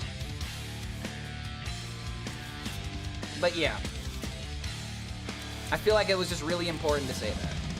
I'm not a part of your life. I'm outside of your house every day though. Bro, how come you've never said hi?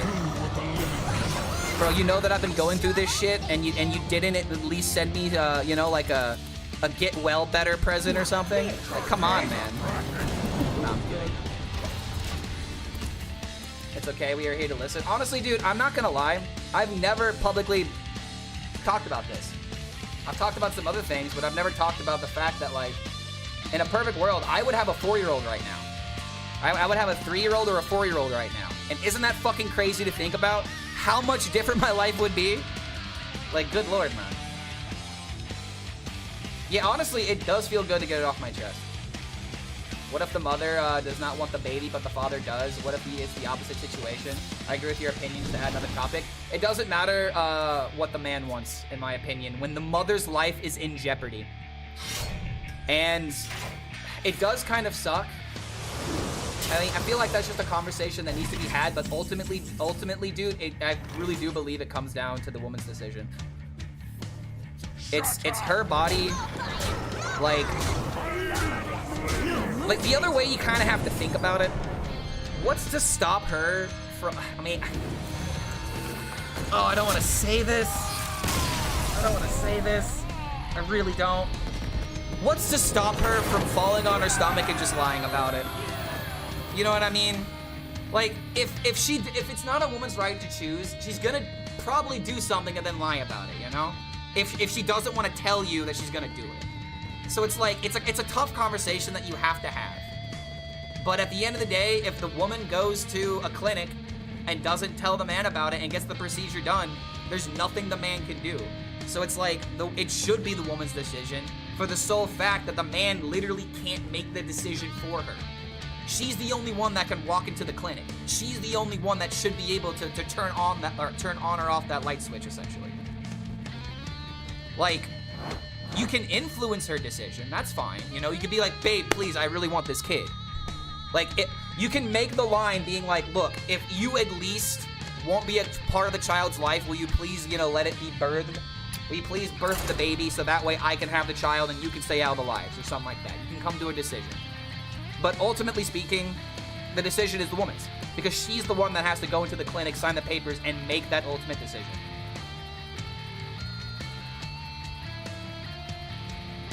That's not a good relationship advice, gotta say. I mean, dude, it is what it is.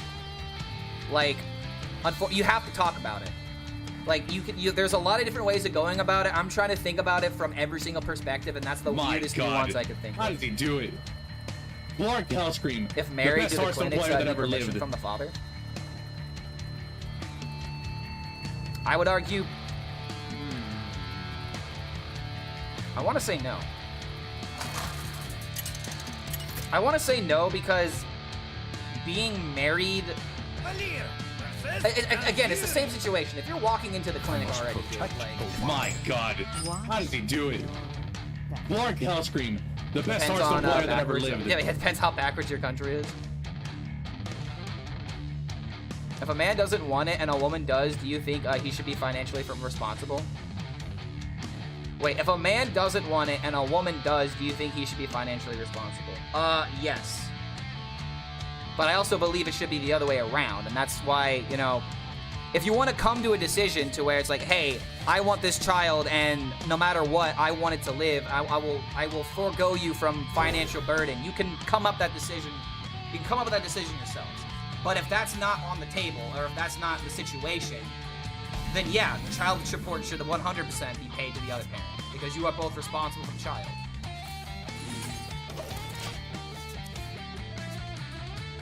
This man will be financially responsible no matter who the decision is. More kids, more government aid, more taxes, more money for government. That's why the government wants you to have babies. If the dad does not sign the paper law-wise, it's not his child, right? Or does he not have to pay? Wait, what? I'm not gonna lie. I'm very lost in this hypothetical. We're just gonna move on. Like, generally speaking, it's the woman's choice. There are nuances that can be determined, but that's exactly what I'm talking about. Not everything is a black and white yes or no situation. There are gray areas. There are, you know, exceptions to rules. But when we just start thinking of exceptions as the norms, that's where we get lost. There are fundamentals and there are foundations that need to be in place, you know? Standards, if you will. There has to be a way of, there has to be a process, you know? I don't even know where we're going anymore, man. After this game, we're theory crafting. I'm ending this conversation. I don't know how this got this far. And honestly, I'm fine that we had this conversation, but guys, we gotta move on. I want to talk about Hearthstone now. But that's what happened when we go on ladder. There's nothing more interesting. I don't know how we got this far, man. Nobody there. But yeah, thank you for indulging in this conversation, guys. I'm glad that we were able to be mature and I didn't have to time out or ban anybody for being a moron. That you guys actually gave me a lot of faith in my chat today. I'm like not even kidding. Seriously, thank you guys for being mature about this. Like, I could have handled anybody who was gonna be disruptive, but I'm just glad I didn't have to do it, you feel?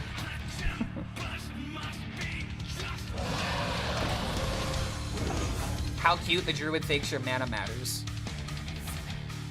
Yeah. And then I'll play the 8/8s. Oh god, no!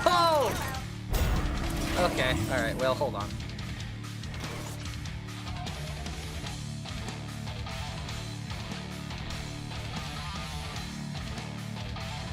You know? I'm losing it.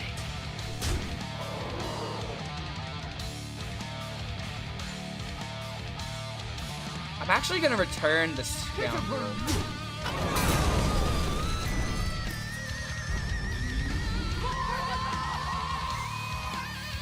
Here we go. Brace yourselves.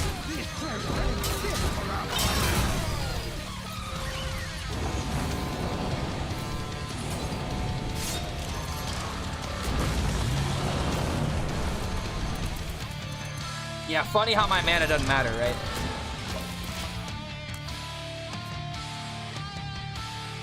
You do what you gotta do, man. No judgments. Thank you, man. Seriously. Yo, Kali Yuga coming in with the prime. Thank you for that support, dude. Welcome to the Horde chat. How about we spam some emotes instead of spamming politics? Can you make a buff taunt warrior with that card? This card? Probably not, honestly. I mean, you could, but I don't know if it's really that good. The thing I really hate about Taunt Warrior is just like how bad the cards feel because they have no immediate impact outside the fact that they have Taunt. Really, he had the Yogg. You had the Yogg. You really needed to have the Yogg.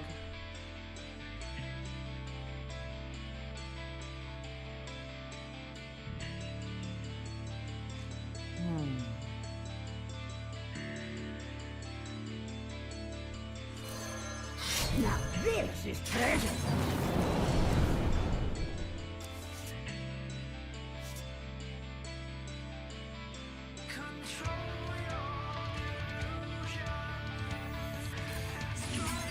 I need Sonya and I need to get that bounce around back.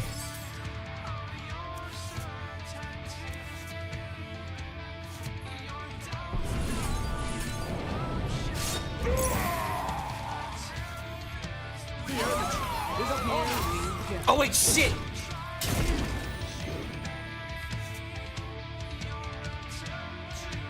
Oh, why did I attack? Oh, I can't get rid of the prep though.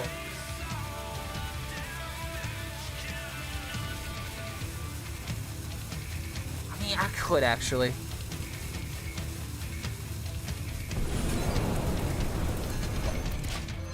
Fuck. Okay, I have to do this to not overdraw. I can't afford to mill the bounce around. Like, I can't even take the chance. PTSD, what did I do? Probably we're around some explosives. You're merely a pawn for the puppet master. I tried to make the buff Taunt Warrior. It's so bad, your opponent has to basically be a hunter. Yeah, and that's the biggest problem with Taunt Warrior. Like, you were gonna win the game because your opponent's deck was already losing, sort of thing.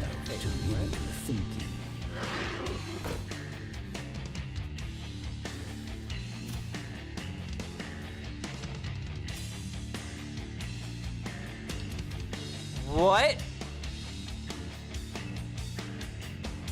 He's playing Norse Dormu. I mean, based, but what? Here we go.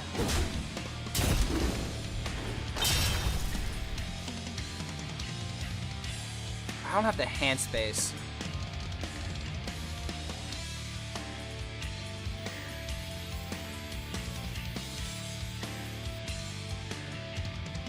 Turn down that racket.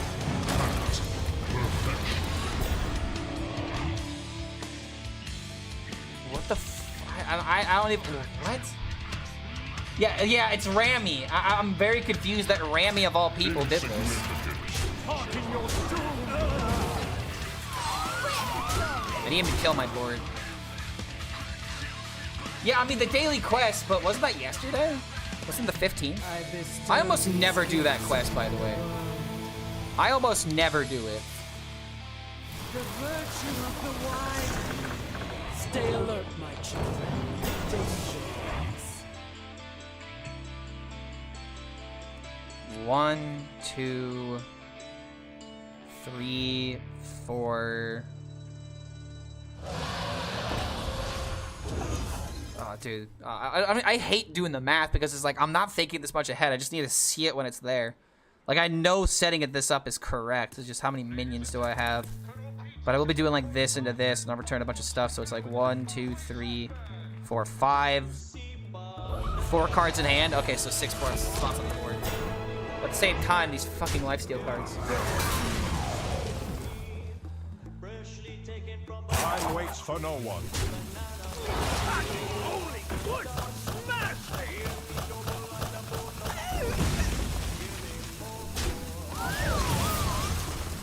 This is also a problem because I can't get through the taunts.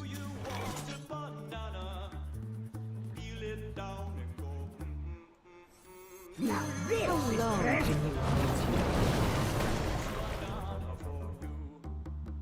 Shut up!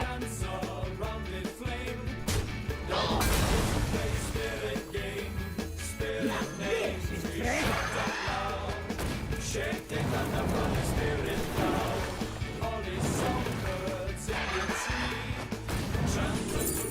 Fuck!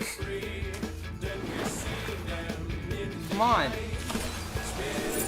Gotta be fucking kidding me.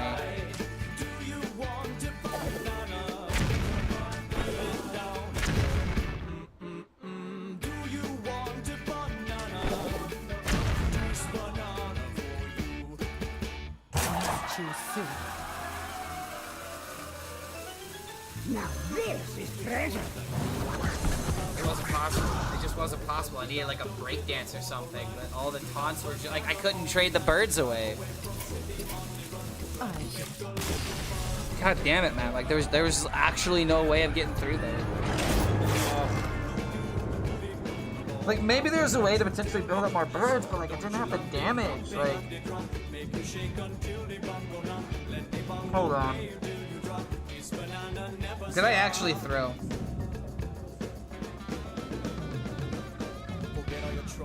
Hold on a minute, I think I threw. I think I fucked up, wait a minute. I'm gonna pull up that game.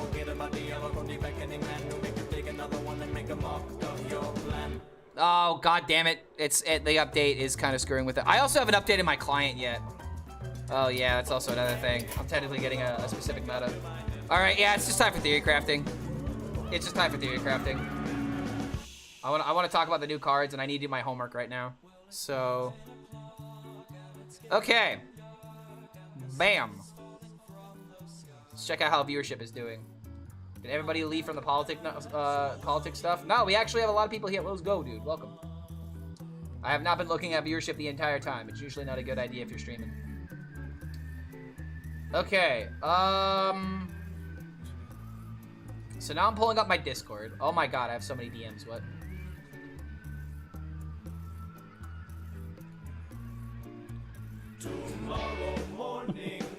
Okay. All right.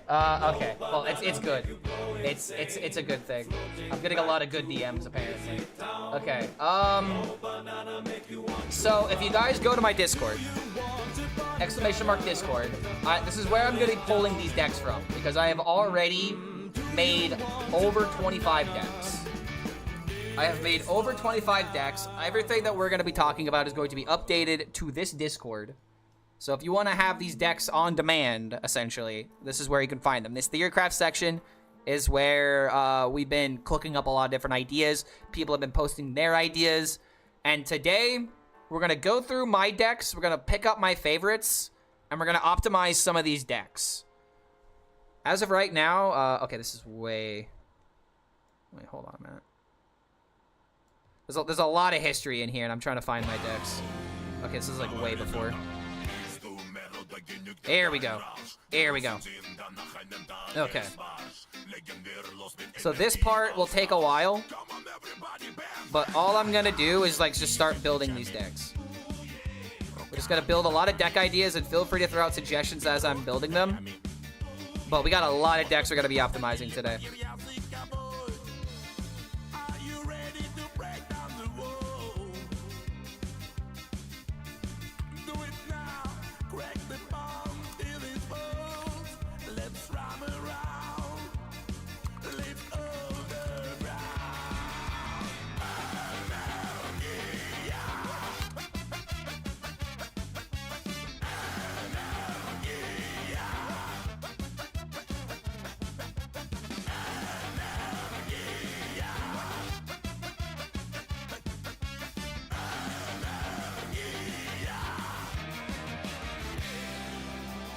If nobody brought Amalgam Rogue, I'm suing. I do have an Amalgam Rogue.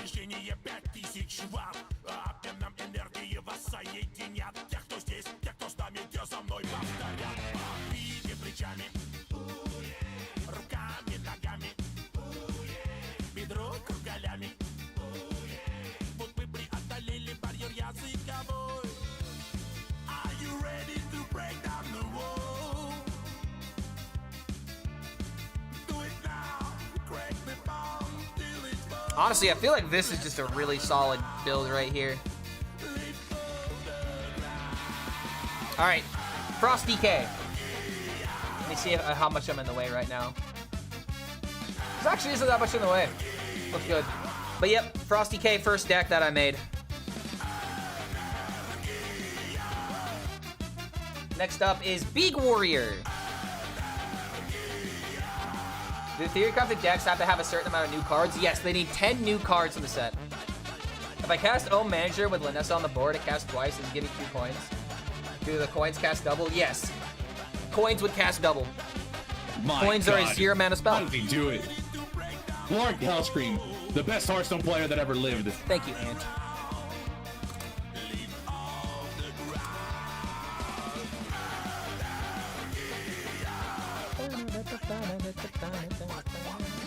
This deck could go through a few optimizations, honestly.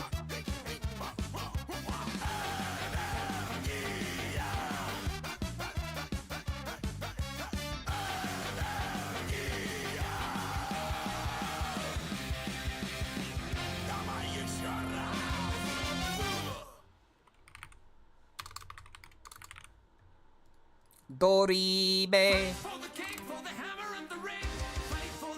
Plague Death Knight? I don't have a Plague Death Knight made. Maybe we can make one. I do have a lot of other decks made, though. Okay, Chemical Spill. Ham. Dumb Ham. Sandwich.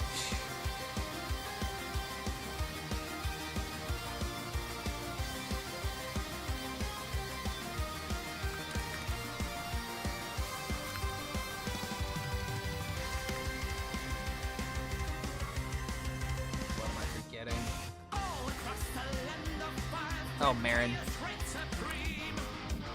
Big Warrior. We got Big Warrior. Now, why am I doing it this way? You guys might be asking, Clark, why aren't you building the deck with us? Because that's not what we're doing. We're optimizing today. So what I'm doing is I'm showing you all my archetypes, so that way you guys can start brewing. Yeah, you guys can start thinking. Because we're gonna update some of these decks. We're gonna trim off the fat. Who knows? Maybe getting rid of the whale is the best thing to do in this deck, but I really want to make like beasts and elementals work in Big Warrior.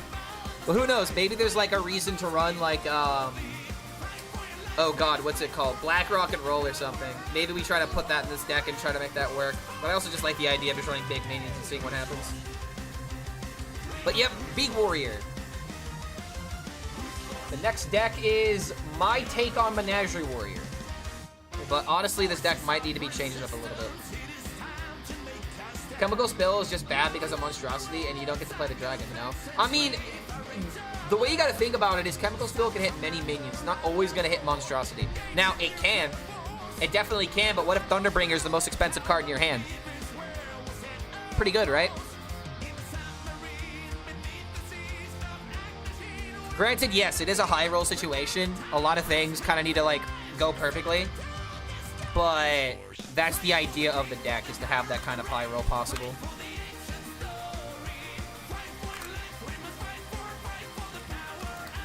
This deck is going to be annoying to just look up all the cards individually. Kind of have to, though. Gift. Town Crier.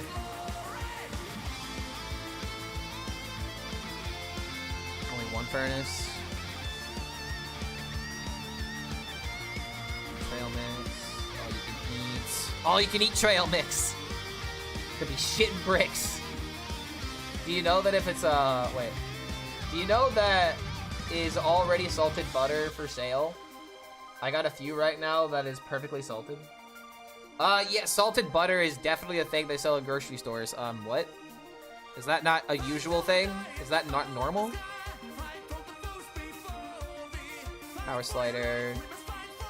Rockmaster.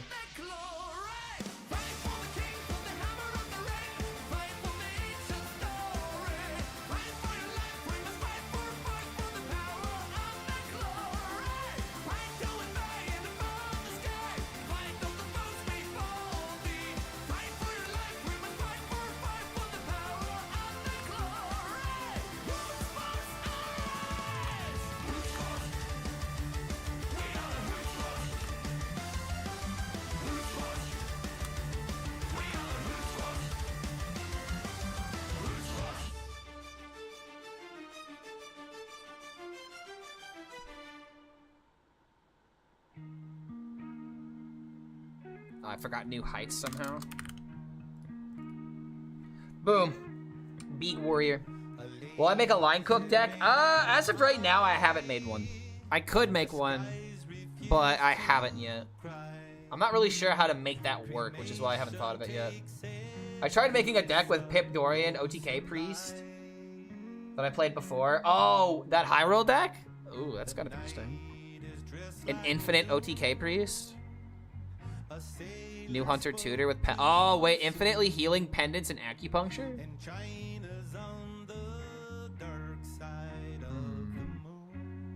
Intriguing. You have my curiosity. I'd like to see your list. Alright, next up is Aggro Pirate Shaman. First thing I'm just gonna do is just literally add Ziliax into every deck.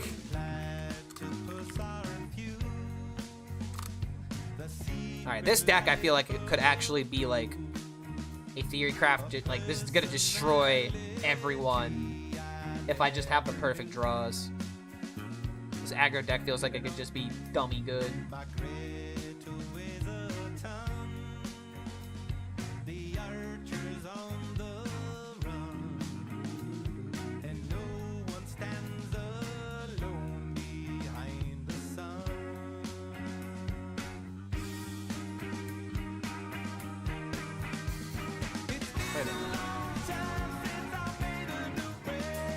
I just thought of something. But let me finish the deck and then I'll explain my thought process. Where's Cookie? Where's my Cookie? Oh, he's already there. Paraglide. Skirting Death. Turn the Tides.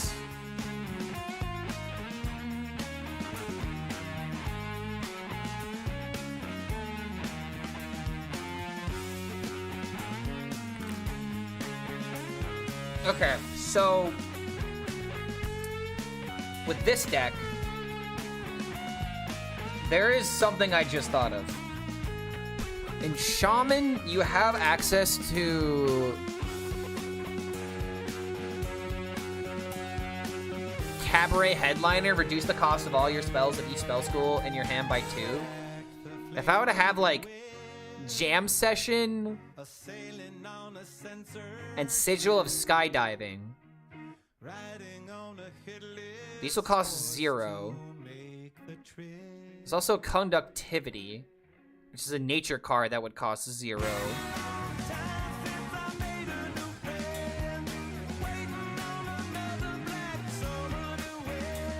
Wait a minute, Skirting Death is a shadow card.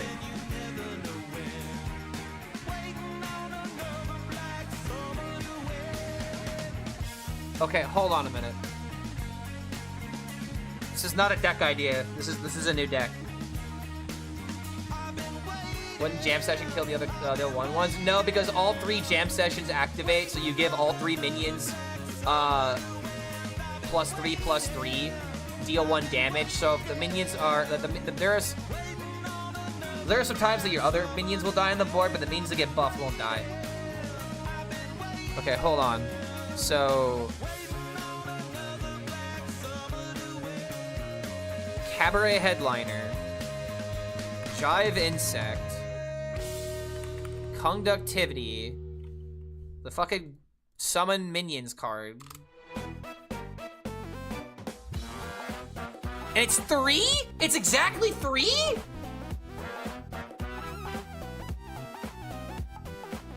Dude. Cabaret Headliner just turns this into a 3-mana Jive Insect combo. This was my combo. I think I saw this in the Discord, but I didn't like actually like put this to get like I didn't see this in front of me until just now. Like I registered it as a possibility. But the thing you got to keep in mind, guys, we got to draw all these cards. And unfortunately, we don't have a card like buttons, which would just draw all of these cards perfectly.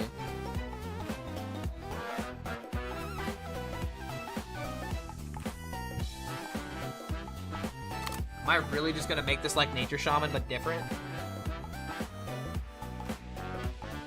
Okay, I guess we're making this deck real quick, and then we'll build some of the others. Low-key Gaslight? I don't know about Gaslight. Because Shaman, we're not really drawing a whole lot. At the same time... Wait, I have an idea.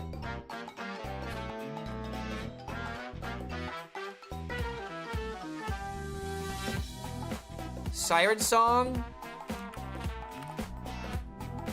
Hand Shaman. What if this is the Hand Shaman and we have like an OTK?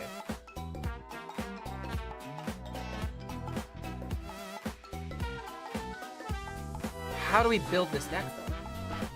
How do we build it? 1, 2, 3, 4, 5, 6. So we still need new cards. So we could put in the Razzle Dazzler or something. Dude, we're cooking. We're cooking, but what exactly are we cooking? We're like, I don't know the direction we're going. He saw 3 mana Jive combo and he immediately thought Hand Shaman. Well, again, because here's the reason I'm thinking Hand Shaman. Because you have to run Cabaret Headliner, right? You have to run these Spell School cards. So why not also run Siren Song? To have like more reasons to run these Spell School cards. And that's a reason to run like Giants and stuff. And if I'm just gonna be drawing a whole bunch in the early game, that makes sense. Like this is like actually like kind of genius, but I'm wondering like we could turn this into like a Nature Shaman, for example, but we need 10 new cards. So it's like if we figure out what the new cards are, we figure out how we're building this deck. I really... Okay, wait a minute!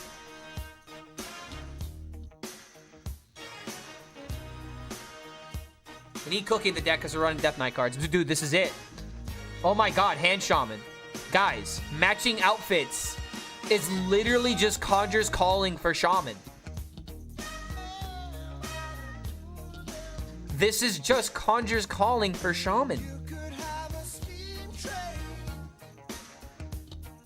Matching outfits on a discount Ziliax.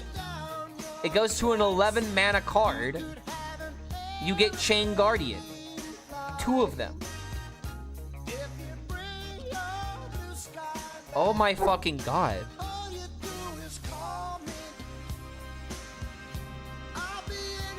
Dude, this deck actually looks really good.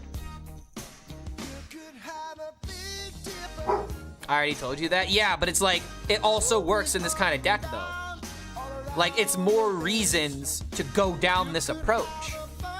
So, Hand Shaman, Hand Evolved Conjure Shaman, is reminding me a lot of what Mage used to do.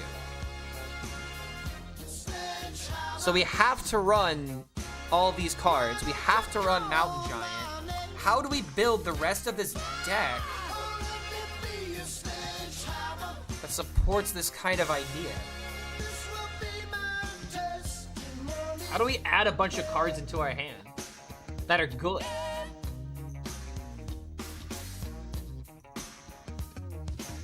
How do you target your elusive Ziliax? It wouldn't be elusive. We would pick... I guess I gotta log into the client now. We would pick Perfect Module and Ticking Module. The 10 mana Ziliax.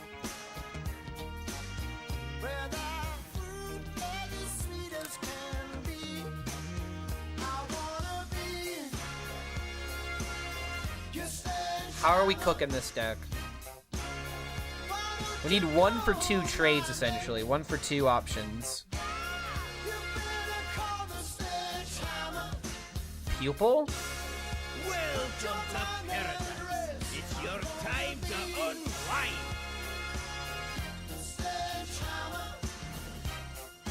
Dry scale deputy? Dry scale turns 1 into 2.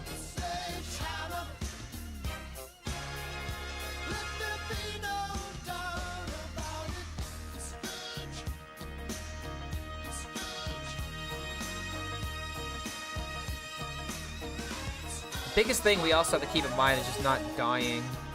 So I think we need cards like baking soda volcano.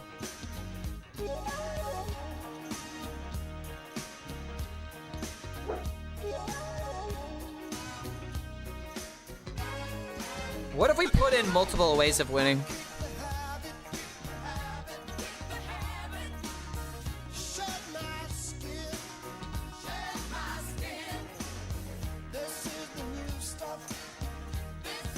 This is also a shadow card. So if we can't win with Jive Insect, we can win with Horn the Windlord. Because we could do Cabaret Headliner, literally set up Horn of the Windlord, Conductivity into Skirting Death for 7 mana.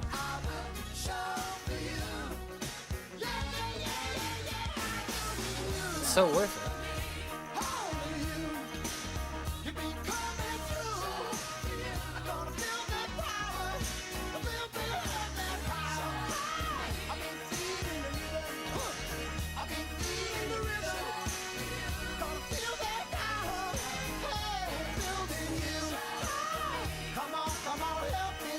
The issue with running other spell school cards, though, is that they maybe don't get discounted. Marin might be worth it, but at the same time, I gotta think about the early turns of this game. I don't know about Instrument Tech.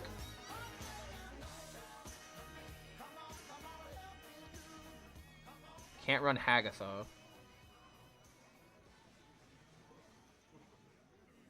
What if we also ran the Sandart Elemental? Skirting deck steals attack, so the minions have less than 4 attack. You don't get 4 attack, right? I believe that's how it works, but it also is just another way of winning the game, and you don't always have to steal 4 attack, especially if you're stealing from 3 different minions. Like, yeah, it's great if you could steal the 12, and then you have the Windlord dealing 30 damage. Which is probably the reason why this steals 4, now that I say that out loud. Ooh, wait a minute, Altered Chord?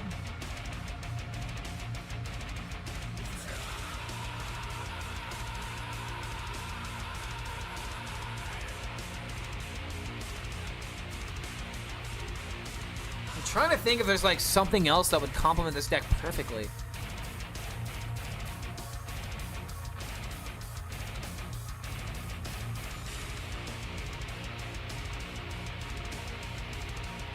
Razzle Dazzler would be kind of interesting. In fact, I feel like I just have to put him in the deck for that reason, because he's just part of it. He's like our top end. So now the rest of the deck just has to be just like drawing cards essentially, right?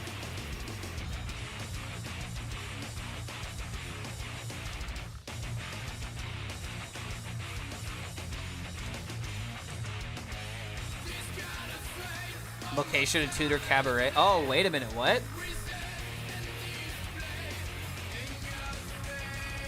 There's no battle cries in my deck. There's the Razzle Dazzler, though.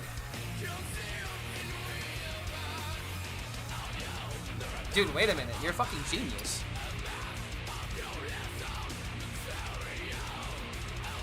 Do we really want to put in Double Forest, though, with no other battle cries? It is just kind of that important, though, isn't it?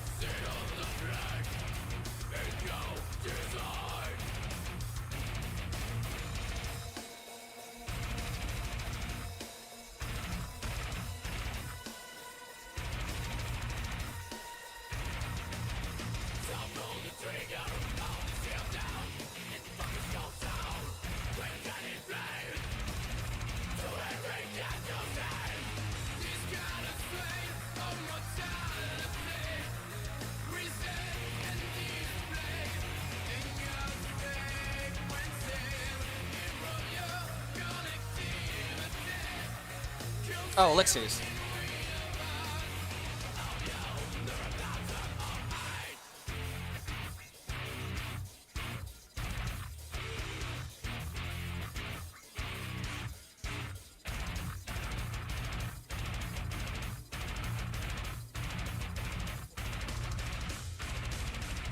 Paraglides?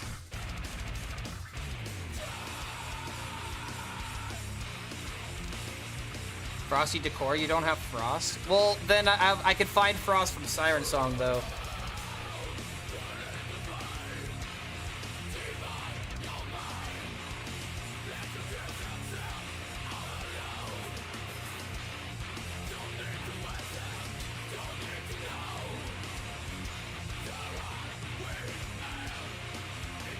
Three cards, turn 1, 4 cards, turn 2, 5 cards, play Totem, go back to 5 cards, draw the 6 card, play Paraglide, draw to 9, turn 4, we have 10 cards. We have 10 cards for the Cabaret Headliner.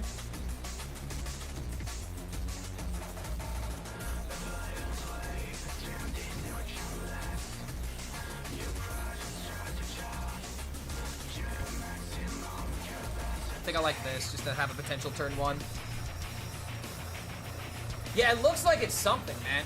I feel like there has to be a way to turn this into like a really good deck. Like, yeah, I'm not using the Razzle Dazzler, but I don't want the Razzle Dazzler. I don't want it. The only thing I'm thinking about right now that we don't really have, we don't have a way of like clearing the board. Like, if anything, this combo would be better if we abandoned the Jive Insect and just went all in on the Horn of the Windlord. Like, if anything, I should just take out the Jive Insect. Take out the Jive Insect, take out the... I realize we're kind of going in a different direction with this deck, but it makes so much sense. Yeah, the early game is going to be rough. Like, we gotta take out the Jive combo because that just isn't what this deck is anymore. We don't have, like, the AoE to set up all the Riot Faces going face. Like, what we are with this deck now, we're, like, almost like a Burgle Shaman to a degree with, like, cards like Siren Song. And we're all in on Horn of the Windlord with Giants and, matching outfits. That's kind of what this deck has turned into. Now, it does have the potential of, like, high rolling with, like, Horn of the Windlord, but...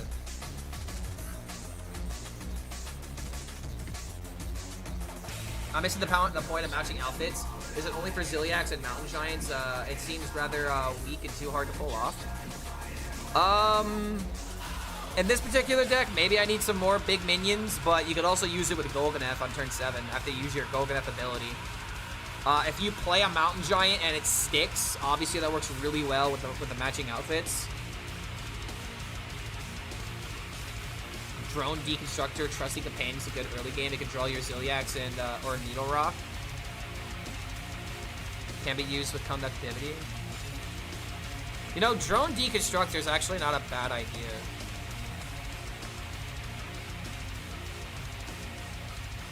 The Trusty Companion, though, I don't know about that. Because keep in mind, like, this is a deck you really don't want to be playing too many cards in the early game, right? So if we are going to run 1-drops, they need to give us something good. In fact, hold on a minute. What if it's just Scarab? Scarab on turn 1. Play a card, get a card.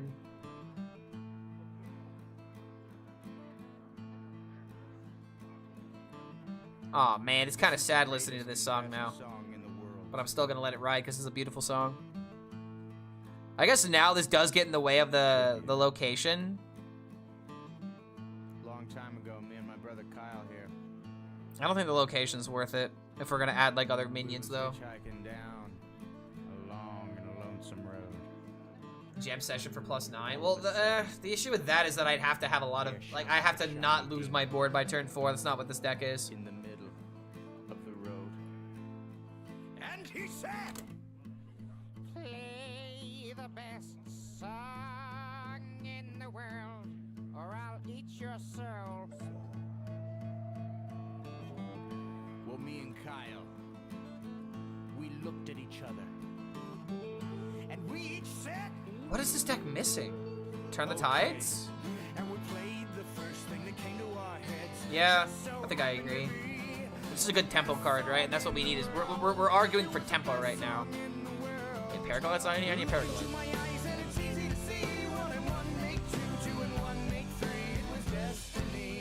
We don't have a 5. Oh wait, I forgot the baking sodas. Damn. Wait, only one cabaret? Okay, no. Needless to say, Maybe double knowledge isn't the way. beast was stunned. A whip crack went his trumpet tail, and the beast was done. He asked us, "Be you angels?" And we said, "Nay. We are but men." Rock. One razzle dazzle.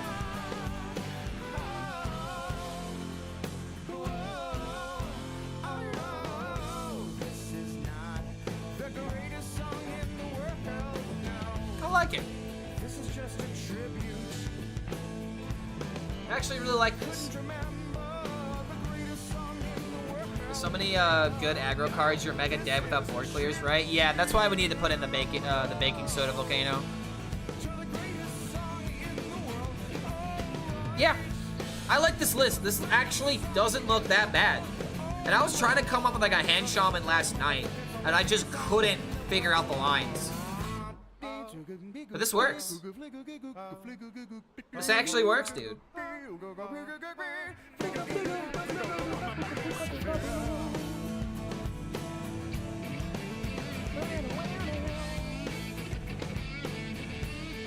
Alright, posting this in the Discord. And the peculiar thing is this, my friends, the song we sang. Hand to shaman. It didn't actually sound anything like Alright, cool. I'll put this up front so that way it sticks out. Alright, well, that was a nice little little distraction. Alright, next deck, Zoo Warlock. Bonjour, Clark Orson. What's going on, card? Uh-oh. Uh-oh. Guess who's not in her kennel? Guess who needs to go outside? Come here. Give me a hug. Yeah. Yeah. Blah, blah, blah, blah. What are you doing? You need to go outside. Does someone need to go outside if you've been a good girl? Look at you, look so majestic. Such a majestic. Alrighty, well, I gotta make sure that I take care of this animal. As you can tell, she's very good, and she must go outside and must get fed. Magical doggo must be fed. Okay, I was trying to make a magical floating head must be fed, but that did not work out. That was very terrible. Alrighty, guys, we will see y'all later. I have to take care of this doggo, so we will be back shortly. Remember, we're not using ads, so if you'd like to support the channel, throw your Twitch Prime. BRB.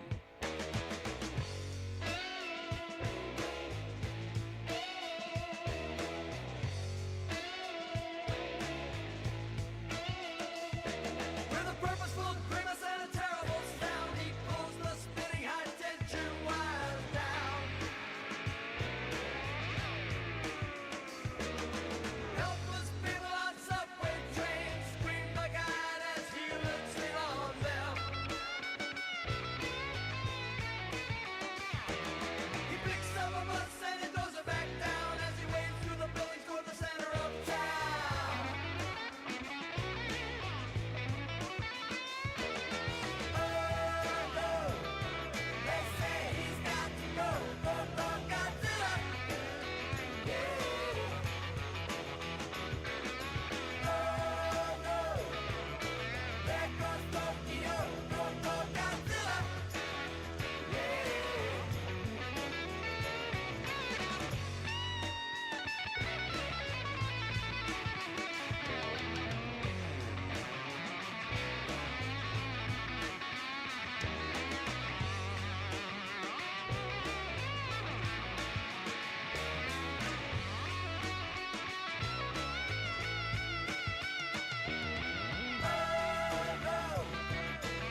why are you hanging on so tight to the road that I'm headed from? Off this island, this was an escape plan. Carefully timed it, so let me go and dive into the waves below. Who tends the orchards? Who fixes up the gables? Emotional torture from the heavy high table. Who fetches the water from the Rocky Mountain spring and walk back down again to feel your words and their sharp sting? And I'm getting fucking tired. The capillaries in my eyes are bursting. If all love died, would that be the worst thing? For somebody I thought was my savior, sure made me do a whole lot of labor. The callous skin on my hands is tracking. If our love ends, would that be a bad thing? And the silence haunts our bed chamber. You made me do too much labor.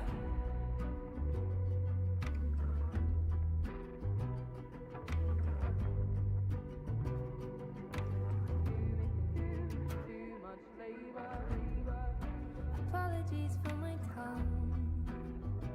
I never used. Busy lapping from flowing cup and stabbing with your fork. I know you're a smart man. And weaponize the false incompetence. It's dominance under a guide. If we had a daughter, I'd watch and could not save her. The emotional torture from the head of your high table. She'd do what you taught her. She'd meet the same cruel fate. So now I've gotta run so I can undo this mistake. At least I've gotta try. The capillaries in my eyes are bursting. If our love died, would that be the worst thing? For somebody I thought was my savior, sure made me do a whole lot of labor. The callous skin on my hands is cracking. If our love ends, would that be a bad thing? And the silence haunts our bed chamber. You made me do too much labor. All day, every day, therapist, mother maid, nymph, then a virgin, nurse, then a servant, just an appendage, live to attend him so that he never lifts a finger. 24/7 baby machine, so he can live out his picket fence dreams. It's not an act of love if you make her. You make me do too much labor. All day, every day, therapist, mother maid, nymph, then a virgin, nurse, then a servant, just an appendage, live to attend him so that he never lifts a finger. 24/7 baby machine, so he can live out his picket fence dreams. It's not an act of love if you make her. You make me do too much labor. The capillaries in your eyes are bursting. If I love All right, welcome back, everybody. Oy. Maybe swap scarabs with salesman because of location. We took out the location actually, so it's no longer in that shaman deck. But yeah, we're gonna continue theory crafting. Yes, we are. All right, did he win the last game? I made a Zulok. Zulok is actually the next deck that we're looking at. And here's the thing about Zulok. Here's the funny thing about Zulok. I feel like there's a lot of directions to build the deck. Many corpses lock. I was thinking of a similar thing. But I have like, I think 2-3 different ideas for Zoo Warlock.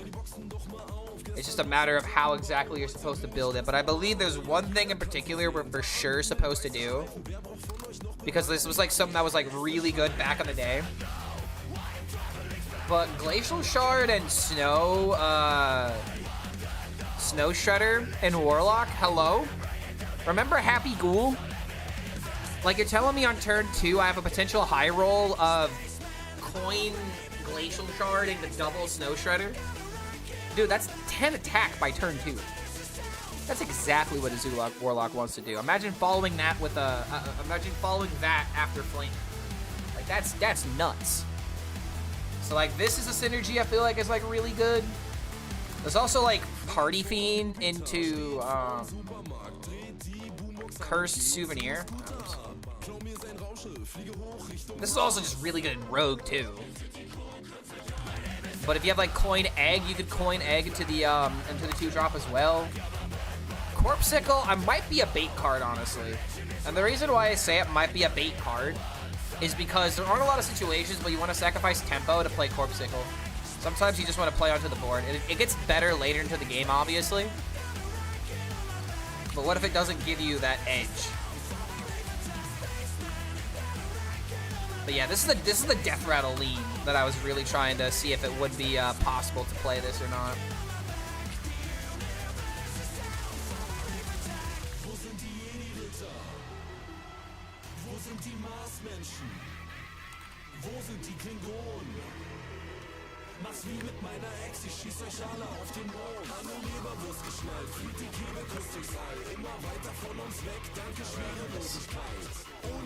Party Fiend.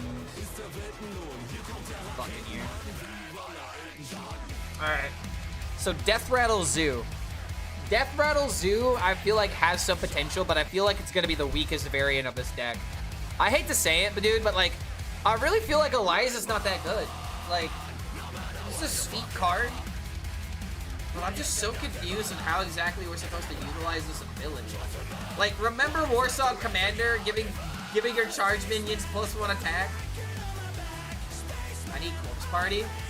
Well, if I'm gonna make Eliza good, I don't want Corpse Party in this deck though. Like, Corpse Party, I know why you're asking for it, but like I don't even like have the oh god, what's it called? Where is it? Yeah, Ghoul's Night. Yeah, Ghoul's Night. I can't see a situation where this is good unless you're using it as a win condition. And if you're using it as a win condition, then it needs to be an empty board. Like, am I missing something? Like, how do you make this good? Isn't it just better to stick your own sticky boards and just do what Zoo Warlock does best and just fight for the board better than anybody else? That just sounds better to me. Because there's also situations where you could just kill the Eliza immediately. You know, if you have, like, it's not likely to happen, but if you somehow could stick the Summoner Dark Marrow and the Brittle Bone Buccaneer, then you could play Eliza, and that's an automatic. It buffs your board +2. And the minion has Reborn, so it comes back. So it's like, there's potential with this deck. Like, when I say that, it sounds awesome, right? But it's too slow in a lot of situations. Which is why you have to build up, like, this really sticky board as a Zoo Warlock. You know? So, I don't know. I feel like this deck has potential, but in typical Zoolock fashion, if you deal with it, you deal with it. Eliza is good if you discover her. It's just not good enough to hard run. See, I would kind of agree with that. Like, building this deck, like, if I had, like, a prep into, like, discount a minion or something like that, like, prep Bone and to play a minion for 2 less, maybe this deck would be a bit more doable. But this is one direction I am thinking about taking the Warlock Zoolock to an archetype. But this would be the Death Rattle lead. And Gorgonzormu, honestly, might be a really good card in Zoo Warlock. It's board on a spell. And that seems pretty good if you have, like, a tap and just play this. You have a board, and you can just keep getting some resources. And, like, with Gorgonzormu, like, getting a board of, like, 2 drops isn't even, like, that bad of a situation, so you don't even have to wait that long to pop off its ability. It seems really good for any minion-based, like, flood the board deck. And especially if I have, like, a possible give every minion +2 attack. It seems like a good idea. Zormu's bait? I mean, probably, but I want him in the deck because he's my card. It seems good in this version. Scale's too slow? I mean, it could, but again, you just care about the minion count. You just care about having minions on the field, so that way you will close the game out. And especially if you have, like, you know, Vona playable or something. I don't know. This card is probably bait as well, but I feel like this card has a lot of potential. Like, getting an 8/8 that replays itself over and over and over again is kind of a big deal. But then again, if it gets Reno'd,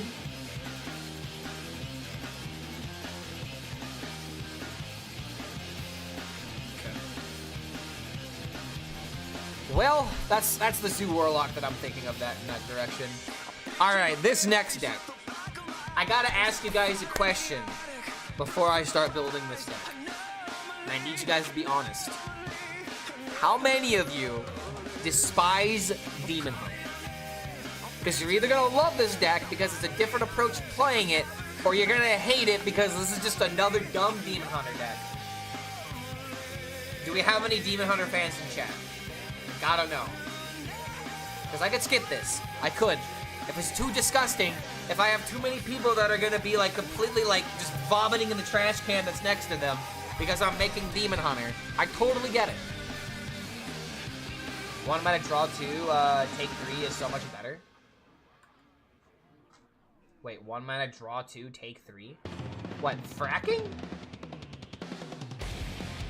I'm a full Demon Hunter, bro? Alright, well, somebody wants it, which means I'ma make it. Wait, what?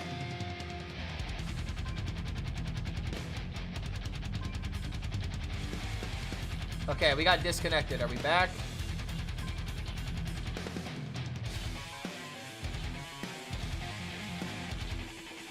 Okay, we are back. Don't know what happened there. Don't know what happened there, but we are back. Okay. Weird.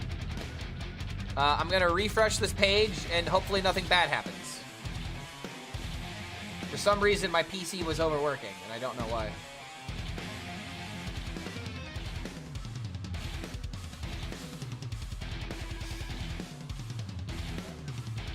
Yeah, my PC looks fine. Okay, so everything working now? Everything's working now. All right, we're back. I don't know what happened. Sometimes things like this just tend to happen, and we just gotta roll with it. Maybe I should look into it, but I'm just gonna move on. Okay, and honestly, something else I can do now that the stream technically died. Doesn't the VOD save? I can actually double check to see if the music didn't save, because that's actually really important to know. So wait a minute, we're turning our high rolls into we're turning our low rolls into high rolls here. One moment, let me check this. Turn off Spotify real quick. Yeah, it's Pomegranate Tiger Maxims if you want to look that up later. Okay, recent broadcasts. Doesn't look like it's saved yet. Okay, alright, I'll have to check it later then. Looks like the VOD, it's probably too soon to check the VOD then. Alright, so where were we? We were building a Demon Hunter deck. I was hyping up Demon Hunter. Hey, what's going on, teacher? Good to see you back, man. Still F for me? Yeah, just F5 it. It should be fine now. Definitely just F5. Okay, yeah, overworking the Demon Hunter hate. It's all my fault. Wait, why is this in wild? Oh, is that why this went to I loaded up the wild deck builder and it crashed the site? Lol. Too many wild cards. Okay, so now that we're back, let's talk about Demon Hunter, because this is probably one of the spiciest decks that I have. So I'm just gonna build the deck, and I want you guys to tell me the win condition. All right? I want you to tell me what the idea is here, and I'll go ahead and put in a very important card.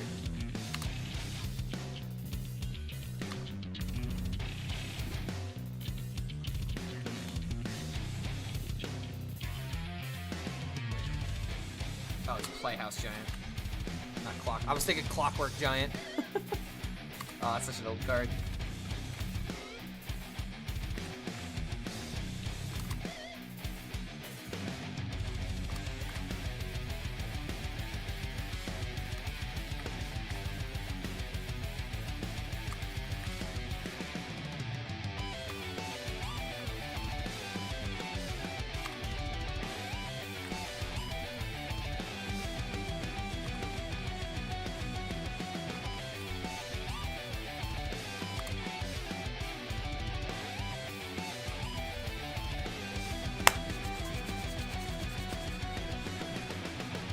You guys understand what I have done? You guys understand how stupid this deck is. Who gets it? Who understands what we've done?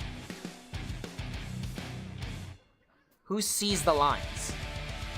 I need Cult Master in my deck, bro. I am the Cult Master.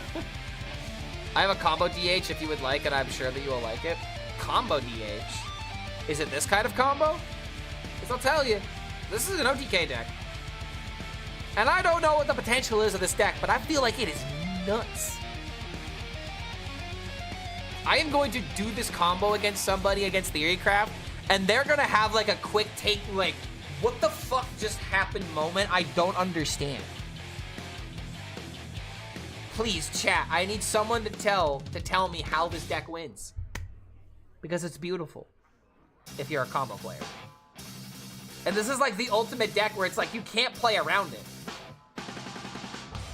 Post the Demon Hunter? Alright, I'll check it out in a moment. I see it. Yeah, you do. That's right. Alright, I didn't want to ruin it because I wanted you guys to use your brains. So, the whole point of this deck is literally just to draw cards. That's it. You just draw cards. That's all you want to do. But there is one card in particular, well, a couple of cards, that really solidify this deck. This deck is all about having Glaivetar equipped, playing a bunch of Outcast cards, so that way when you're at the end of your deck, you can play a Rana Thrillseeker. Damage your hero takes on your turn is redirected to an enemy minion. Let's say your Glaivetar has, like, what, draw 10 cards attached to it. If you're at Fatigue, you can play a Rana, you can pop the Glaivetar, you can draw 10 cards, and it'll go directed at the opponent. And on top of that, you also have Weight of the World. You can do this in the same turn. You have Weight of the World. If it's forged, you can draw until you have as many cards as your opponent. If you throw out all of your cards, and you just make your opponent take the 20 fatigue damage, it's literally Fatigue Demon Hunter. Exactly. It's literally Fatigue Demon Hunter. Do you guys understand the complexities of how much I have been cooking these past couple of days? Like, bro, I am so ready for this shit. Because it's not about whether or not these decks are gonna work or not. It's just whether or not they're optimized. Because this shit's gonna work. It's totally gonna work. It'll be a matter of time. Some of these, I might get into some weird circumstances. But like, dude, I am so ready. Does it have 10 new cards? Yes, it does. You're baiting. 1. Oh, wait a minute. Hold on a minute. How many new cards does this deck have? Wait, did I get too lost in the sauce with building it? Wait a minute. Did I actually get way too lost in the... No. Don't tell me. No. Hold on. No way. Wait, shit. No fucking way, dude. 1, 2. Oh my fucking god, no way. It actually doesn't have new cards. Oh, fuck me. How am I gonna fix this? Oh, dude. I got so caught up in making the perfect deck. Oh, no, I can't play this in Theorycraft. Oh, I'm gonna... Okay, hold on. I can work with this. I can take out the Bartendo bot. But this deck is in the Discord. It's sitting there. It's sitting there, man. Okay, I can work with this. Just put in the Naga. Easy. Easy healing. Security, we need Outcast cards.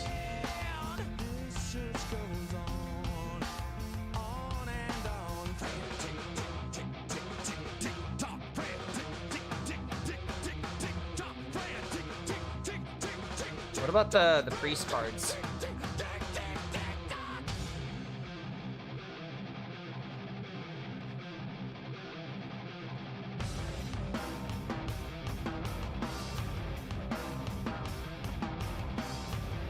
Remove one weapon? No, we definitely need both weapons. Because one could be used in order to draw in the deck, and then the second one can be used later on. We also just want it for consistency in case we have like a turn where we're just overdrawing a whole bunch.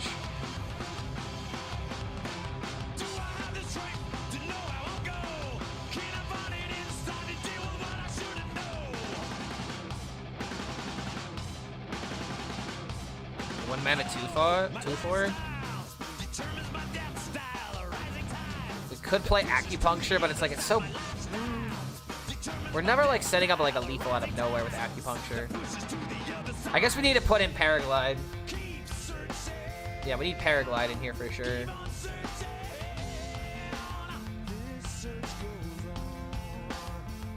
Do we really need gatekeeper?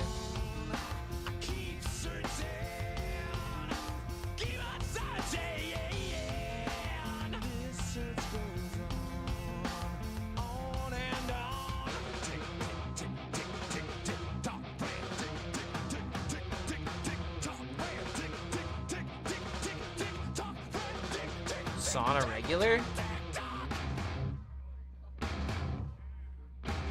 My turn though, I'm not really attacking into things.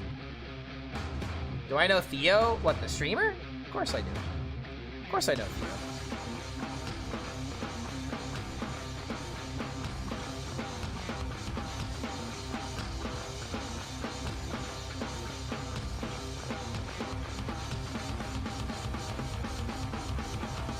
What about the fortunes? Can I get away with that?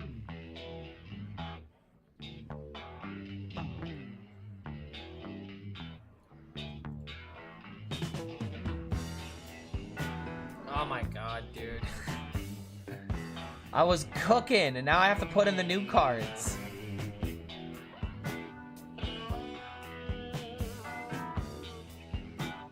One, two, three, 4, 5. I still need. I still need 2 more new cards, but 4 slots.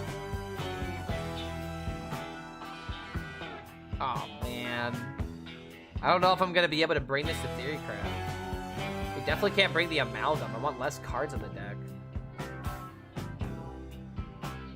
Discover location. How did he do it? No. Lord Hellscream, the best Hearthstone player that ever lived. Cards that didn't start in their deck cost 2 more. What about like over planner?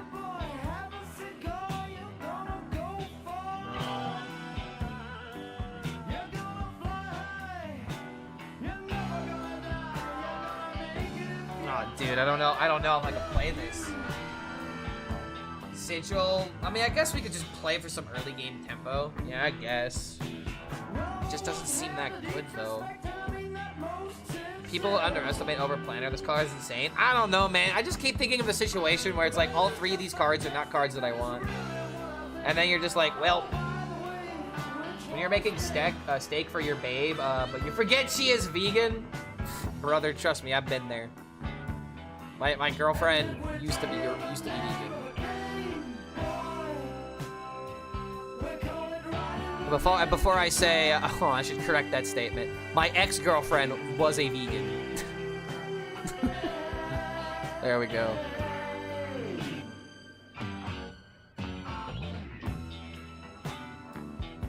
Cliffside just doesn't seem that good either. I think we gotta put in the sauna regular somehow, because it's just a taunt. What do we put in those except for the giants?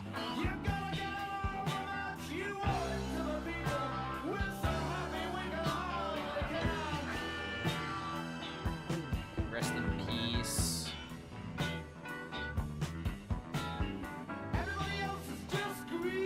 You know? What if...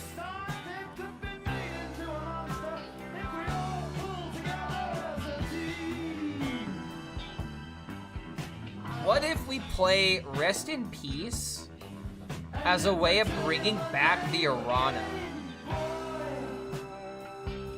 So that way we can afford to throw it out of hand and we just bring it back. You just said that? I was not looking at chat. But look, Wait, when did you say that? Because I saw the sigil and the adrenaline feed. Carry on Grub isn't terrible. Thins the deck more.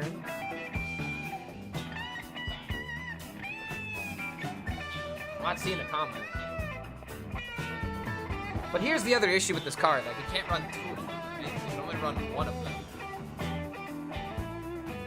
Because we don't want to be giving our opponent a card back. We do have red card. Wait, what about hot coals? Hot coals actually isn't a bad idea in this deck.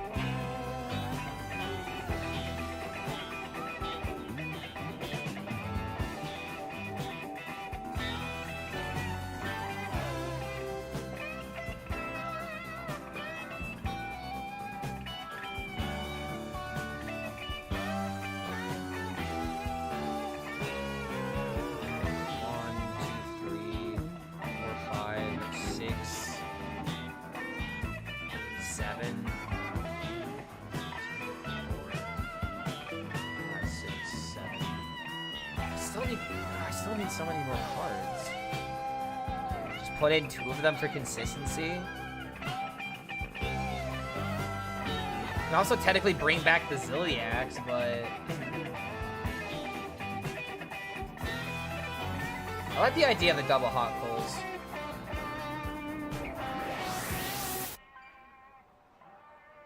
Guess this just becomes worse.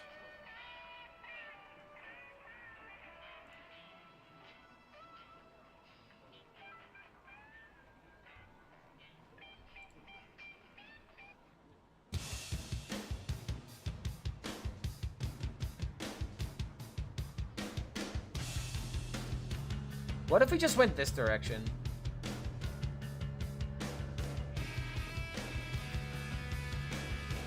Like, I want to try out the Sauna regulars. Give myself some taunts. So that way I can, like, try to, like, bridge the gap a little bit, but I don't know, man. My gut instinct is that 0 mana 5/5 taunts are always good. But I would also have to take damage 5 times.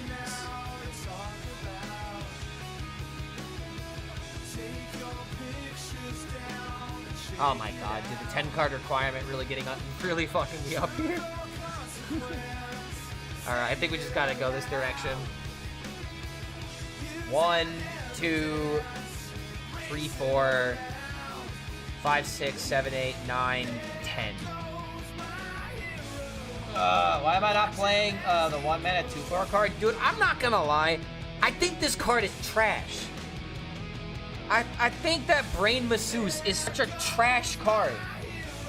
Like, if you don't play it on turn 1, like, this is the ultimate Zombie Chow, right? Remember how bad Zombie Chow was to play later on in the game? And it's like, if my opponent has literally any big card, they're gonna dome me for a bunch of damage.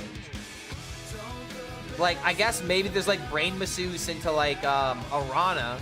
But I don't know, dude. I feel like this card is just trash. Like, you play it on turn 1 as, like, a 2/4. Or maybe you do something with Arana. But it's just it's got such a big target on its back. I feel like more times, this card is going to lose you the game than it is going to win you the game. Because, like, I'm looking at my deck right now, and it's like, bro, I don't want to take more damage. Like, maybe I put in 1. But it's like, I don't like this card. Whenever this minion takes damage, also deal that amount to your hero. What if your opponent has an 8/8? You know? Like, I feel like there's so much opportunity for this card to suck. And it's like, something else I just thought about. What about Octamasseuse? Wouldn't Octamasseuse work with this card? Because whenever this minion takes damage, it also deals that amount.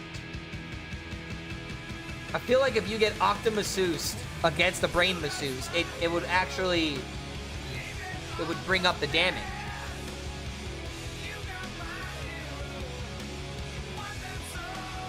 Wait a minute! If that works...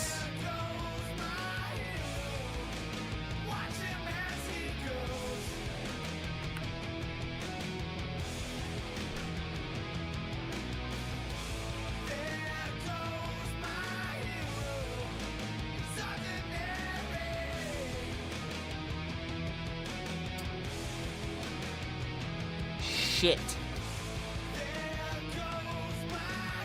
Can't give this card to your opponent. You don't have to. You have a Rana. You're literally redirecting it.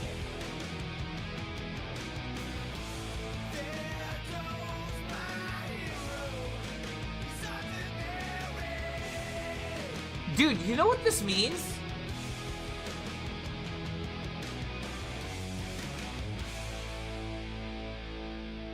Wait a minute.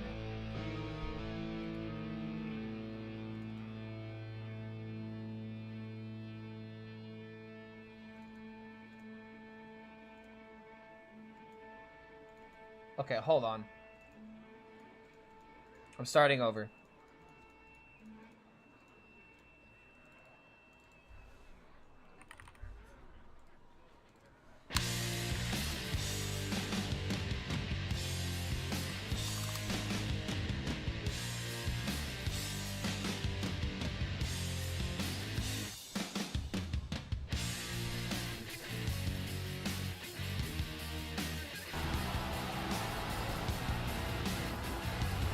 We have a Rana. Yo, Big House, come with the raid. Good to see you guys. Welcome, welcome. We're cooking right now. I think I just came up with something insane. Octa Masseuse with Brain Masseuse through Fell in Flames with a Rana.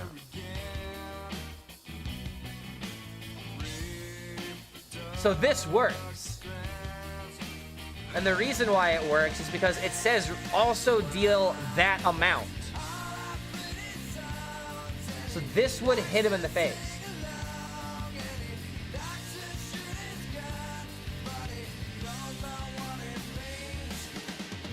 You can't attack your own minions. Clark Vicia, you're missing the whole point of this. You play a Rana. You have Octa Masseuse on the field. It deals octuple damage to minions. You have Brain Masseuse into Through Fell in Flames. Whenever this minion takes damage, if I attack it into an 8/8 and it deals octuple damage, that's 64. This minion takes damage, also deal that amount. If it takes 8 damage... Oh wait, this has to deal damage with it.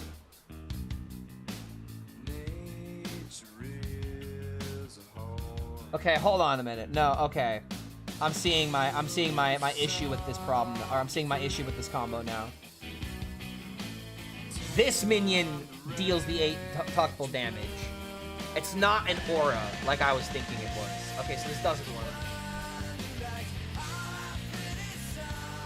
It's not an issue with reading, it's an issue with reading comprehension.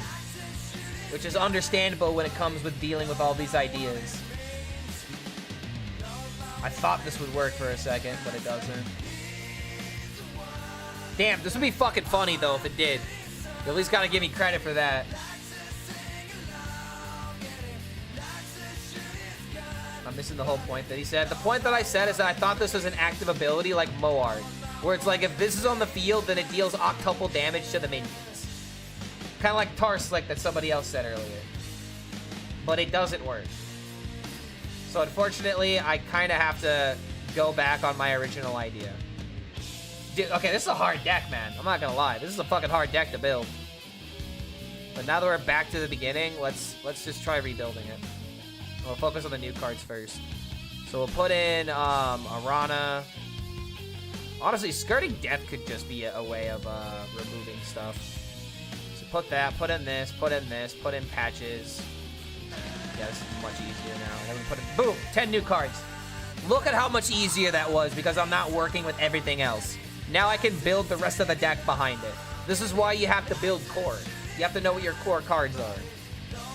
So here we go. Hot Coals is actually kind of crazy good in Demon Hunter. Because it's 4 mana, deal 3. Potentially deal 4 to 1 minion. So that's kind of cool, actually. Hot Coals. Fresh pot! Okay, for some reason, this website doesn't have Outcast as a mechanic. So it's really annoying to try and find Outcast cards.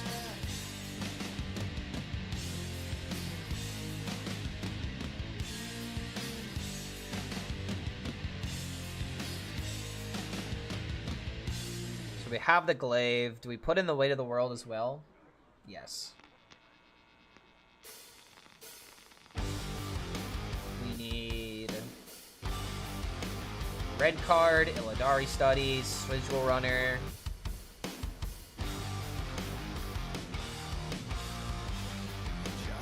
Is it ever worth putting the Titan in this deck? I don't think so. We're not really that active on the board, so the lifesteal from the Titan isn't that good. And we don't have that many minions in hand outside of Arana we really would want to discount. So that doesn't seem like a good idea either. Quick pick. Is there any other is there any reason to maybe run this? Why the red card defensive mechanic? Another reason why is to potentially like double red card, do the combo with Arana, and then you deny the minions soaking up the damage. It's a perfect card in this archetype. Yo, Gimbo Man coming in the tier 1. Good to see you, man. Welcome to the Horde, my friend. Hope you're having a good one. Thank you for that support. Welcome back to the Horde. But yeah, this is really good. Red card is core of this deck. My God, how did he do it?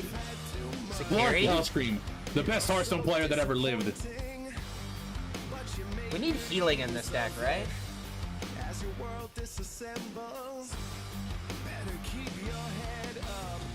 Look at my other deck.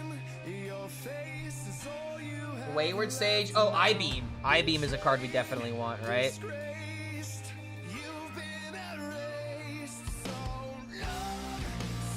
Gaslight Gatekeeper, Playhouse Giants. Is it worth going for the Gaslight Gatekeeper? I feel like it is. The biggest issue is that... what if it's just better just to focus on just throwing out cards? You know? Is there a minion that deals damage equal to the cards you drew this turn? Yes, it's a 4-drop. It's called Mind Render, I think. Mind Bender. 4 mana 4/4 Battle Cry, deal 1 damage for each card you've drawn this turn, but it's really not that good. It's kind of hard to set up. Does anyone have the link where I can see the decks? It's all my Discord. It's all my Discord in the Theatercraft section. So ! Discord will get you that link. Work Mishap seems like a good idea. Yo, Wad BB coming in with the subscription as well with the Twitch Prime. Good to have you here, man. Thank you for supporting the channel with that Prime. Welcome to the Horde, my friend. Don't forget to spam emotes, chat. Gotta be spamming those emotes. Who fell in flames?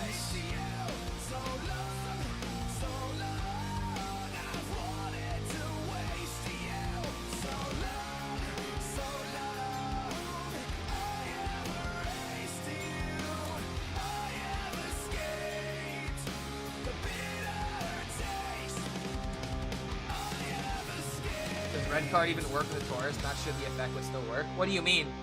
I mean, I'm not using red card on the Taurus. That's not the point. You play the Taurus, you play the red card on the enemy minions to make them dormant, so that way when you pop the weapon or you play the Weight of the World to draw a bunch of cards, the minions aren't soaking up the original damage. Like, say your opponent has 2 minions on the field. Now that doesn't matter. It's so much easier to kill your opponent by just redirecting all that damage to the face. So that's why it's important. I mean, you could also go with the approach of I'm gonna play a Rana and a red card, but I feel like that's a really bad idea. And if the opponent has a full board, then it still makes it easier because you're gonna be drawing a shit ton of cards. Like, you're drawing like upwards of like 10 to 15 cards with this kind of strategy, depending on A, what kind of deck you're playing, B, how many draw options you have.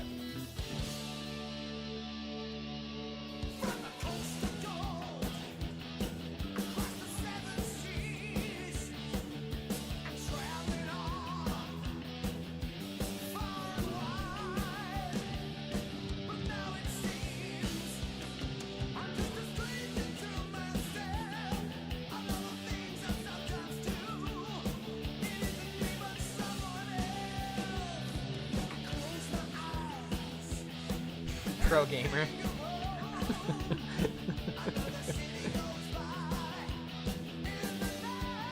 Even without Demon Seed, this is a Demon Seed, Josho. All right, I'm not gonna let that slide. Because with Demon Seed, the board doesn't matter. With this deck, the board is actually such an important part of it that you have to think about it. It's not Demon Seed. It's similar, but it's not Demon Seed. It's a very important distinction.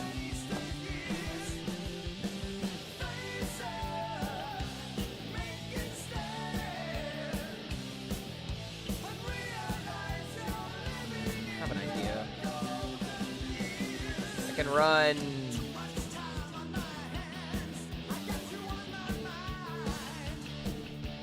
Workshop Mishap. Getting lifesteal with this card just seems really good.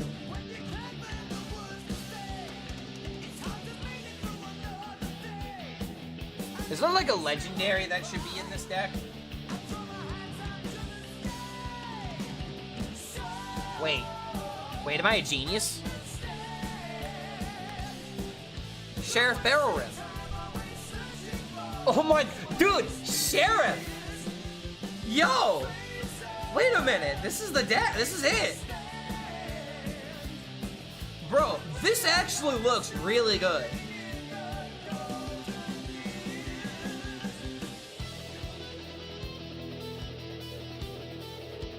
Dude, hold on a minute, this deck's cracked.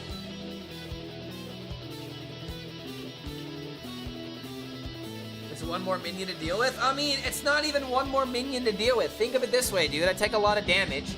I play Barrow Rim into Through Fell in Flames. I dormant a minion for 3 turns, and then I trade into another one. That's good. And I'm gonna be taking a bunch of damage throughout the entire game anyway to draw cards and also trade into the board. This makes so much sense. Like, I'll wait. You got a better idea? I've been sitting here for like 15 minutes trying to figure this out. Does red card with Doomsayer work? Wait, when does the... Okay, the minion becomes undormant at the start of your turn, right? Which means Doomsayer would miss that phase, so I don't think that works. Also, it would... Your opponent could play around it.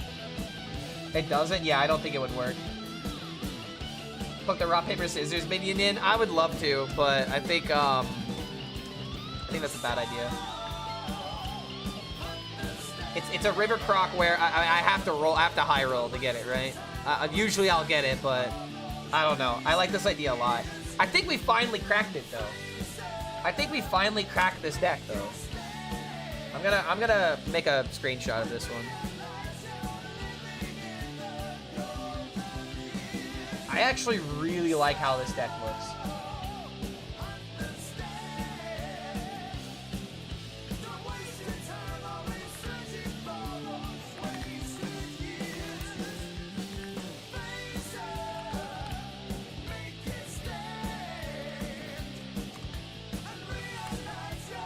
Dormant Fatigue Demon Hunter.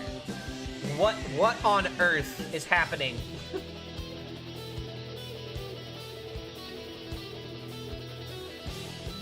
Okay. Next up is Big Spell Mage. This deck is okay. This deck is gonna be so much easier to get through.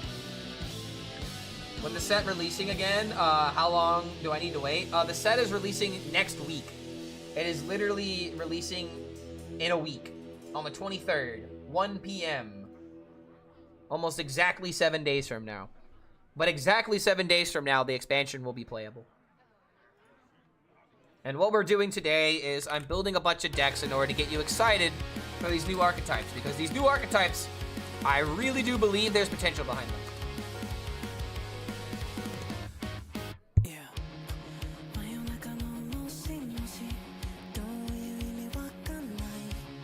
I'll be streaming then. I will open packs and get streamer luck for once. Fingers crossed, dude. Watch it be the first time that you record it. You have such good RNG that no one will believe you that you have had bad RNG for all the other releases.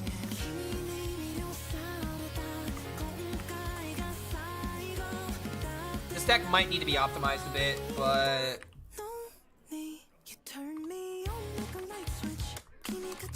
Yeah. Oh my god, I can't fucking type.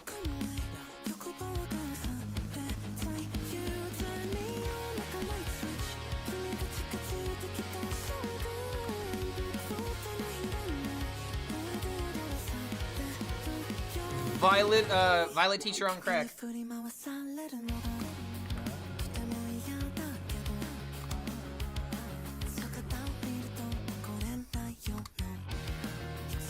Under the sea.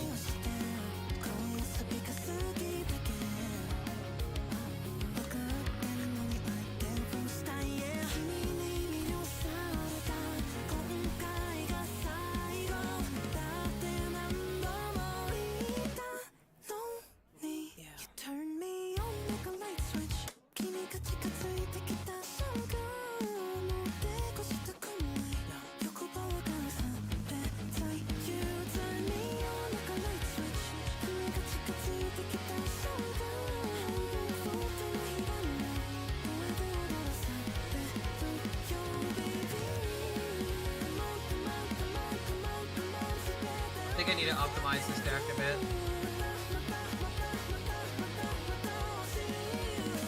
What if Galactic Orb is the way to go?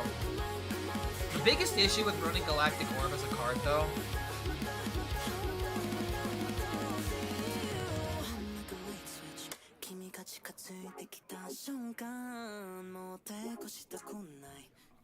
problem with running it is that, like, if I end up playing Cephalopod and then I draw into the Galactic Orb and nothing has happened, that is such a loser. That's why it's not the deck. It barely has value. I mean, think of it. You, like, okay. I've got a 1-drop from Wandmaker, right? I've got a 2-drop from Scarab. I have 3 drops and also some other cards from Tide Pools. Like, that's already 1 through 3. And then you also have Under the Sea, Tsunami, and Sunset Vault. Like, that's a lot already, dude. Like, add in a Blizzard, and that's already a lot. You know, like, we could try to, like change around this deck a little bit, where we can kind of support it a bit. You know what I mean? Like, this is more of like a mid-range, or not a mid-range. Well, kind of a mid-range deck, yeah. Where, like, I'm playing a card, getting a card, and it's like a value mage almost.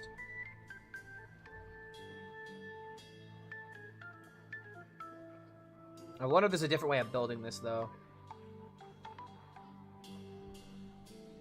Okay, I said this would be an easy one, but hold on a minute. What if we try cooking it this way?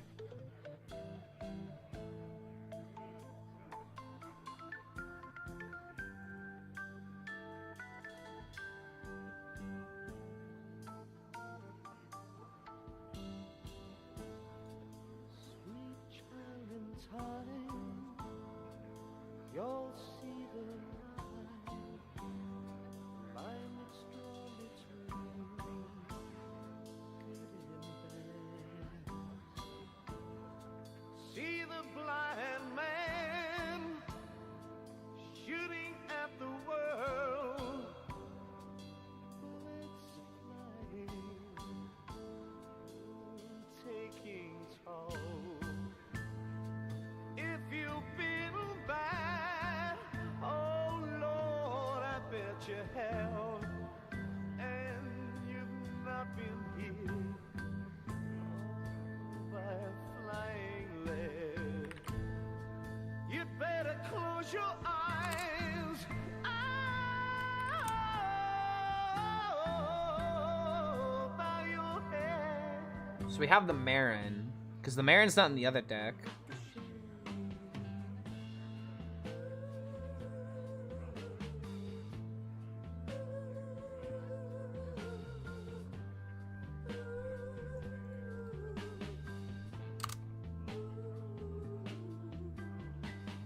How do we not die in the early game? See, this is why I kind of went with this direction with the deck, is because the rest of the deck that is not expensive is doing something for a cheap mana cost. We are getting a value card as well as doing something else. Like healing 6 and getting a holy spell. Getting a 1-drop, getting a 2-drop. I just like the way this looks. Like, this is more of like a tempo version of the big spell archetype, but if we're trying to go for like greedy spells, well, the deck kind of changes up a bit, right? I'm proud of your transition and trying new platforms to express yourself. Oh, thank you, Walt, dude. Thank you. We're doing everything we can in order to maximize success. That is the big reason. And now that I can read both chats at the same time, it's perfect. It's literally perfect. And as long as the VOD has the music separated, it's exactly what I need it to be. But speaking of, can I check that now?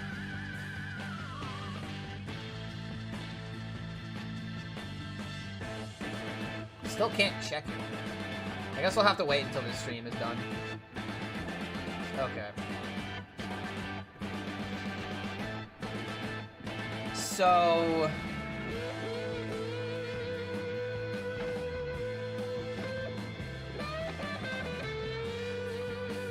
Flood Mage looks fun? Wait, what is Flood Mage? Wait, hold on a minute. Gorgon Zormu actually just might be core in this deck. Because imagine if the only 2-drop spell that you play is like a really big cheese card, and then you play the orb, and then the orb plays that cheese card. It's a bit of a high roll, but it's pretty funny.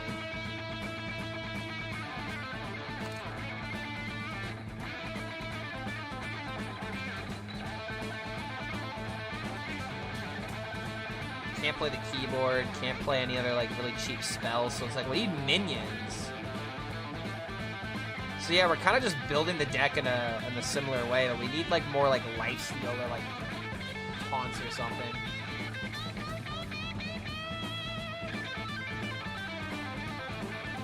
Or because you went offline, you can check the previous stream. Well, I'm trying to find it and it's not popping up in my history though. Ramp Warrior, gonna hurt. Yeah, Ramp Warrior looks really good.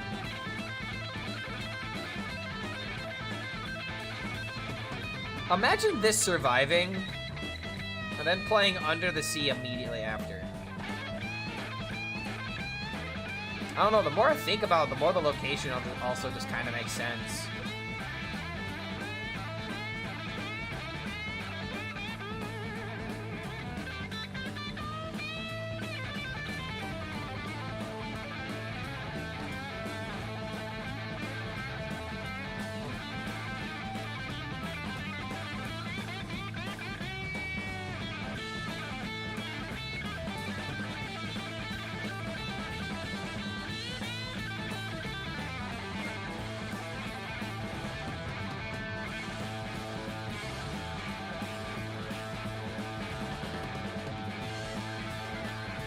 Wait a minute.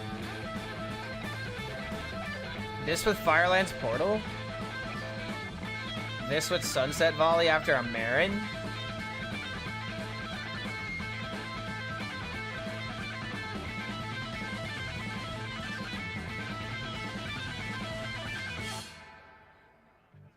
The more I think about it, the more this deck is just the way. And here's the reason why. It supports the Rayla, to where if I have like a bunch of like cheap spells and get a bunch of value from that, I still have like the Surfalopod value as well. I don't know about Sea Shanty though.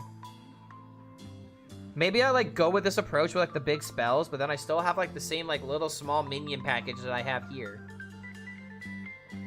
Location seems too expensive. No, I mean the reason why it works is because if you play it on 3, you just get cards that you don't have access to, and you're a big deck anyway. It's good to have some random. You can probably get multiple procs out of it later on if you're looking for like a specific out.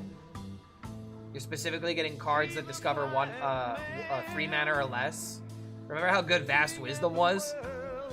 This is like Vast Wisdom, but a little different. But a location.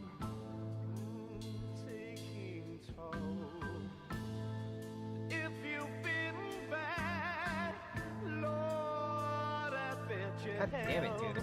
I can't think of any other direction to take this deck. Because we can't run spells. Big minions are a bad idea. Maybe we could squeeze in like a Yogg or something. This is like a control deck, damn near.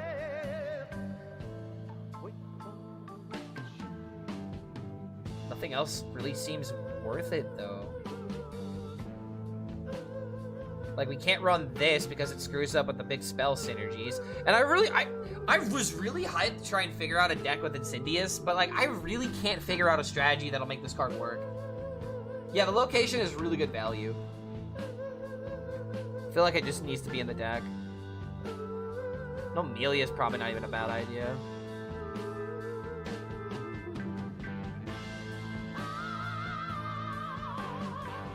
ETC. Wait.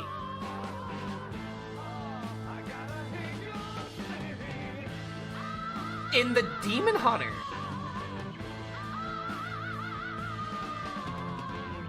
Oh my god, I want to do it. It is such a slow combo. But can you imagine? Oh my god, can you imagine, like, the back and forth?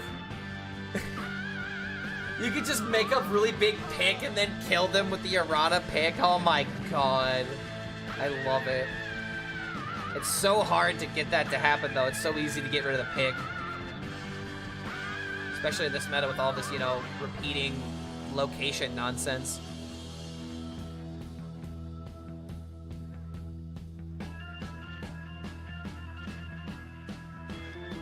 Oh, Grifta?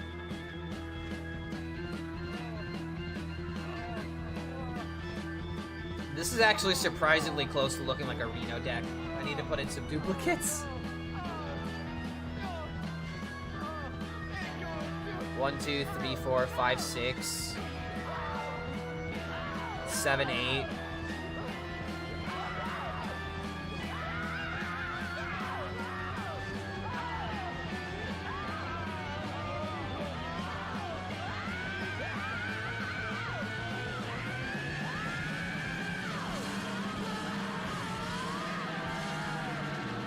Crazy.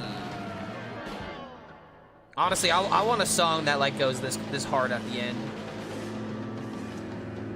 Just make noise. Ah! Just yell. It's artistic, okay? You wouldn't get it.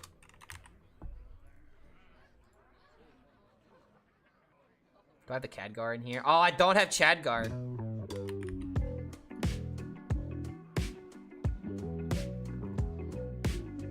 Oh, volleyball mall? Wait a minute. I think I want that.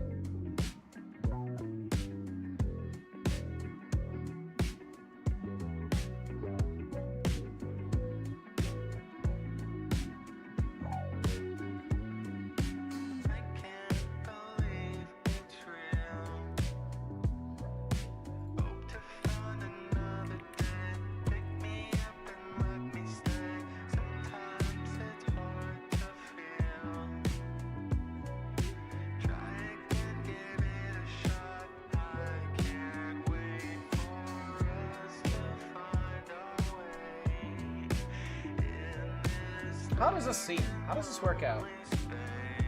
Insidious Priest, copy perhaps? Shutter. Oh, wait a minute. Shutterwalk. Yeah, Shutterwalk with Insidious. But that also seems extremely slow. Yeah, and I mean, Insidious is also 6 mana, that's why it's slow, but there's gotta be a way to make it work.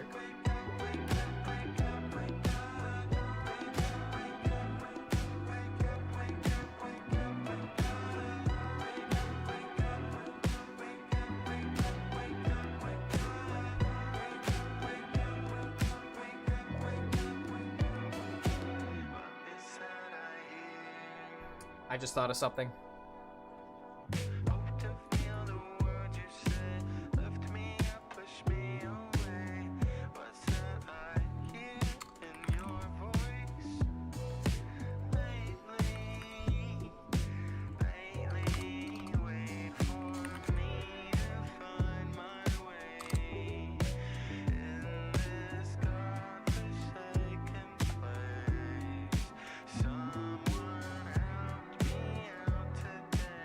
Let him cook.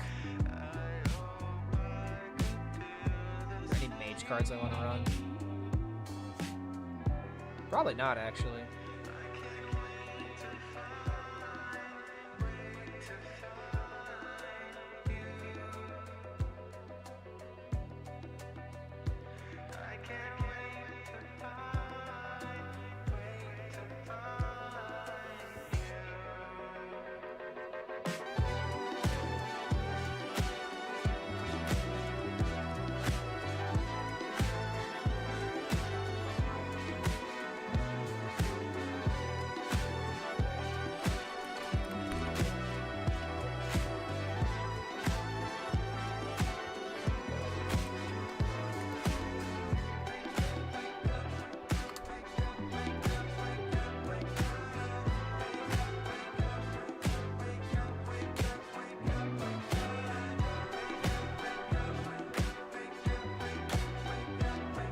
Who needs to play Gaslight if you're just drawing a bunch of cards?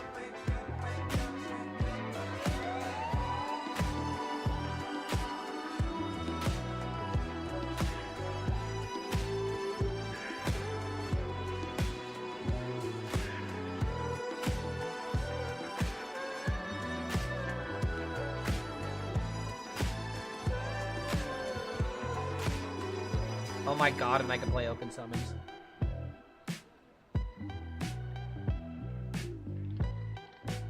I've done it. I broke Incendius in Druid. So here's the idea. Granted, the Marin might get in the way. I might have to cut Marin. But at the same time, we're gonna draw the patches every now and again.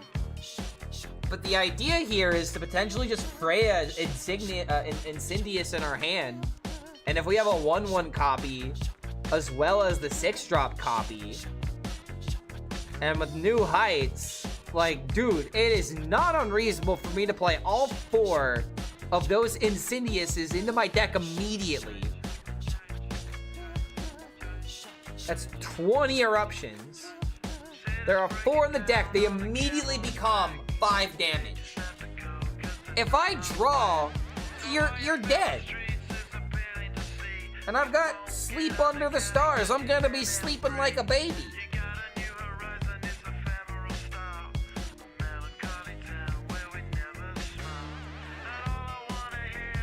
Dude, what if I crafted this in literally like 2 minutes.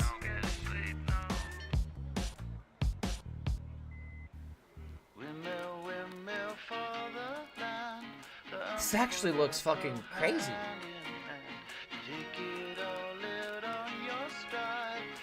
What's the last card that goes in here? I feel like I need some spell damage to make the swipes better. What if it's just 1 dollhouse, 1 toy chest?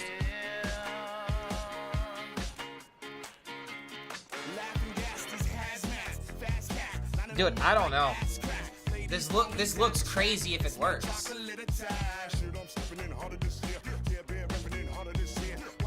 How many new cards do I have? 1, 2, 3, 4, 5, 6, 7. I don't have enough new cards.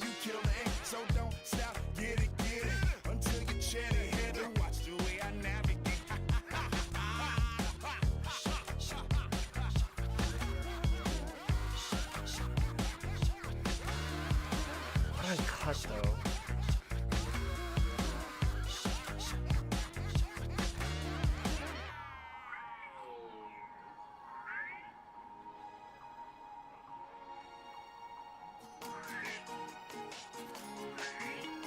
I need spells, that's why. Rising Waters as a druid? That has to be good to run.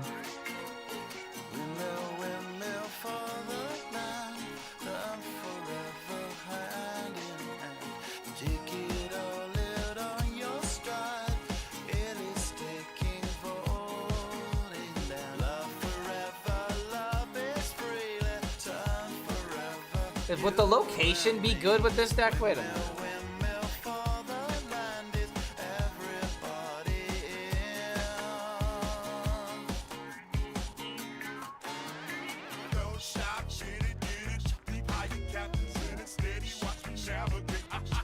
One, 2, 3, 4, 5, 6, 7, 8, 9, 10, 11, 12, 13, 14, 15, 16, 17, 18, 19, 20, 21, 22, 23, 24, 25, 26, 27, 28, 29, 30, 31.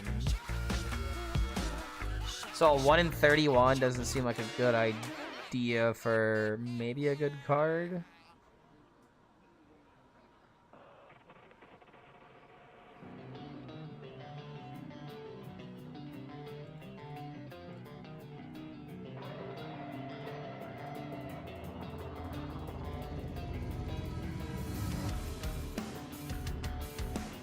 What about just go with the flow as a freeze card?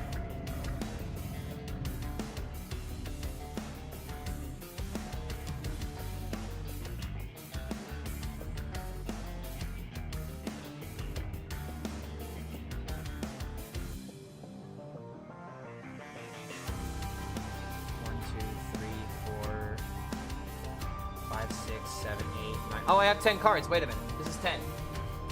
Never mind. This is just 8.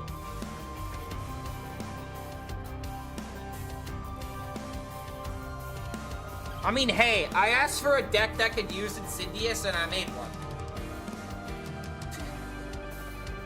I did it. I literally did it.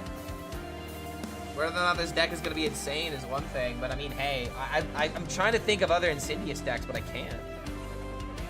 There you go, dude. I'm just literally a deck machine right now.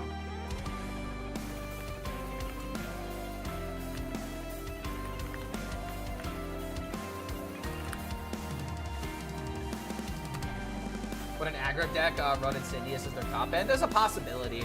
I'm trying to think of like bombastic things to do with it though. +1 spell damage. I don't think it works with +1 spell damage. Insidious would not work with spell damage, I don't think. When are we able to open our ranked rewards? At the end of the season. If you haven't unlocked your ranked rewards from the previous season, then you just gotta log in. Okay, so there's Druid. Alright, next deck. Small Minion Mage.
Alright, here we go.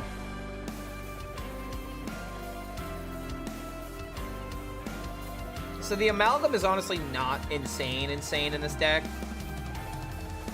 But the way that I see it is that as a 1 mana, like, you know, play it onto the field. If your opponent doesn't deal with it, you just keep buffing it up and then it becomes like a threat later on. That just seems pretty decent to me.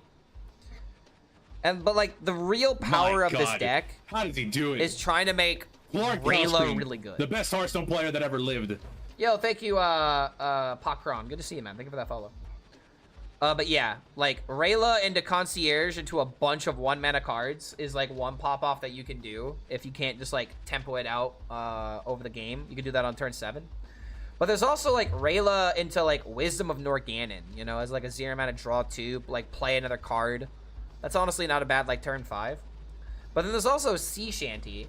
Summon 3 5/5 Pirates, cost 1 less for each spell that you've cast on characters this game. That includes enemies. So like Flame Geyser, cards that deal damage like a Frostbolt, for example, if I were to run those kind of cards. Almost every single spell that we run should target something. But I'm also thinking about, what about like Greedy Partner to add in coins in order to make like the Rayla high roll a bit more potent, I guess. Like if I can get Greedy Partner, at least just 1 Greedy Partner, turn 4 into like coin into 1-drops, that doesn't seem like a bad idea. But like Greedy Partner is like the one card I'm like really debating if I should take it out of the list here. And I wonder if we could ever, you know, hold on a minute.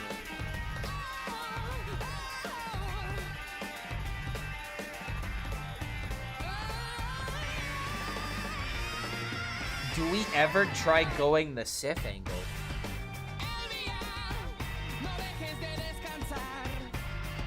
Probably not a good idea. The Discovery of Magic really have to carry if we're playing Sif. But imagine like small minion Sif Mage. You wear them down and then maybe use Sif as like, you know, like a 15 damage combo instead of like a 30 damage combo. That's actually not that unrealistic.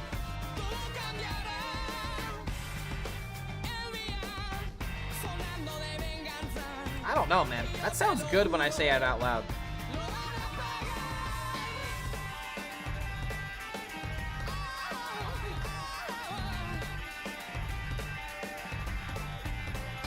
Am I focusing too hard on concierge? I might be. But then again, concierge with a bunch of life-saving auras is just insanely good. Imagine that on like a vicious slither spear or something. What do you think, chat? Do you think we should change this deck at all? There's like another approach I think I could take. It's gonna focus less on like an explosive turn and more on just like tempo every turn. Hold on a minute, I think I see something.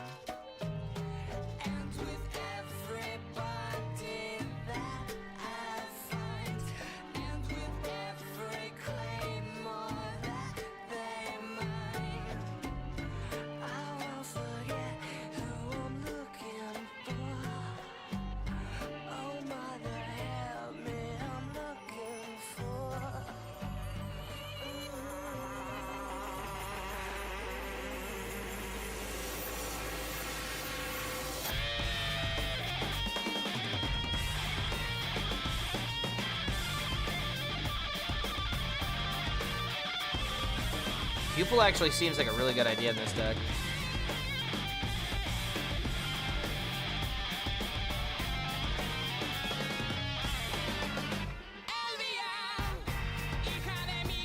Why is Gorgonzorma not in this deck?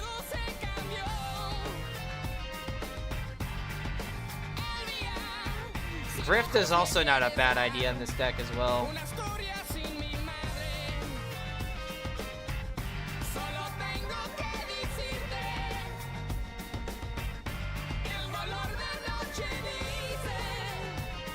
When can you streamers try the new cards?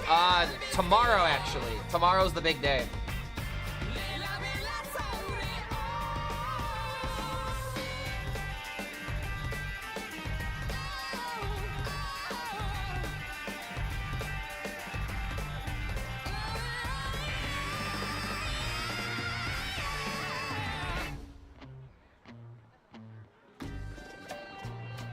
I had an idea, but I'm trying to fit in the new cards.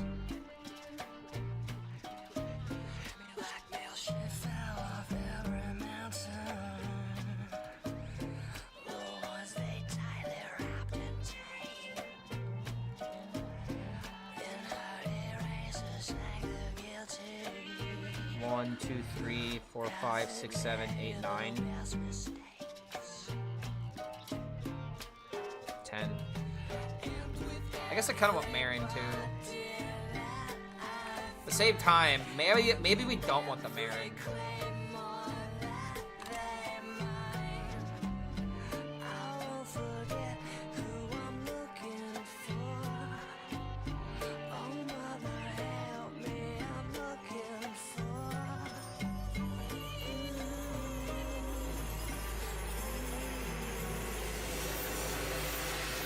You know?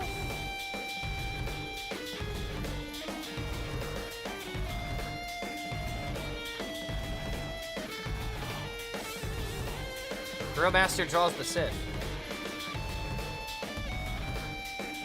It's okay, I hate it too.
Deck's kind of all over the place.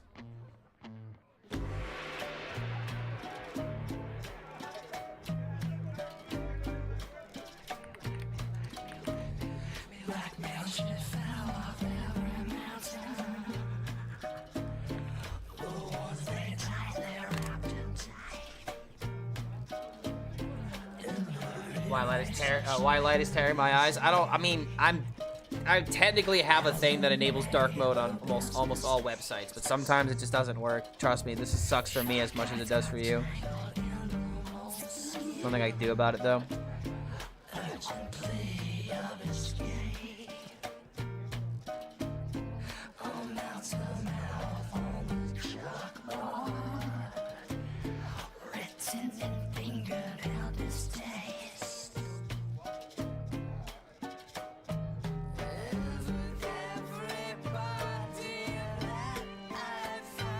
One, two, three, 4, 5, 6, 7.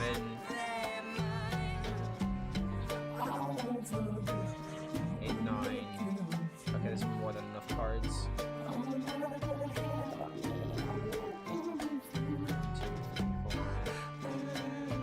5, 6, 7, 8, 9,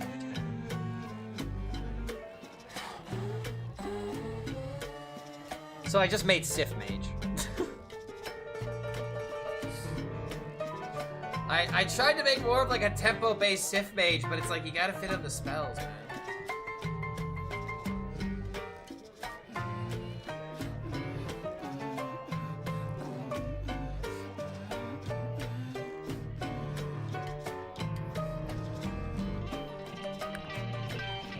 Jesus, man, all I'm doing is just making Sith Mage.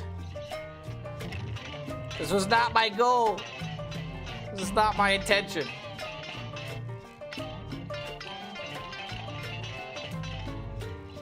How important are the pupils, actually? I'm literally just cutting all the new cards. 1, 2, 3, 4, 5, 6, 7, 8, 9, 10, 11. So if I get rid of that, I would still need one more new card.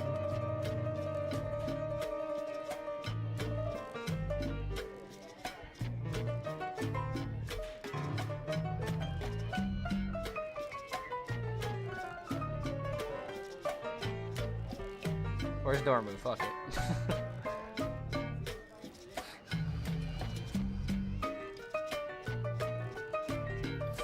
Wait a minute. Wait a minute. Marin into Overplanner. Why am I just now thinking about this? Literally Marin into Overplanner.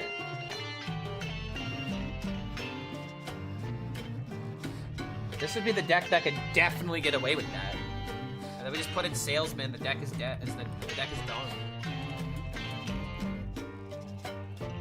Bam.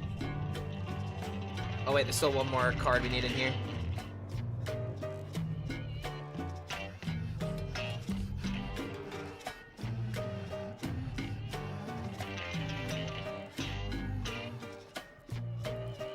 My God. That's How a did dude. he do it? Maybe. Clark Double up the Hellscream, Speed the best Hearthstone player that ever lived.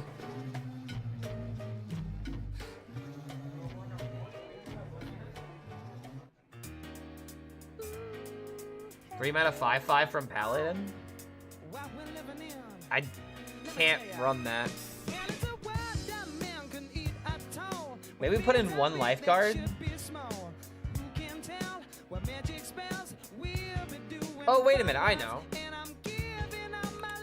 One concierge.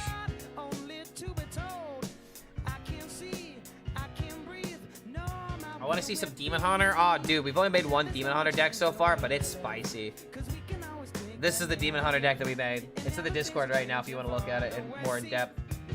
But yeah, draw Demon Hunter with dormant cards. This deck actually looks really freaking cool. You probably got this 1,000 times, but how's Rainbow looking, you think? Rainbow's in a weird spot. I'm not sure about Rainbow yet. I made a Rainbow deck. In fact, we can build it real quick. But I'm not gonna lie, dude. Rainbow feels like My God. it's not gonna do well in this environment. Clark Hellscream, the best Hearthstone player that ever lived. Okay, hold on a minute. Let me, oh, I've got the. There's a couple more decks I need to build before I get to Rainbow. So let me do this real quick. I have too many tabs open. Hold on a minute. Let me close some of these tabs.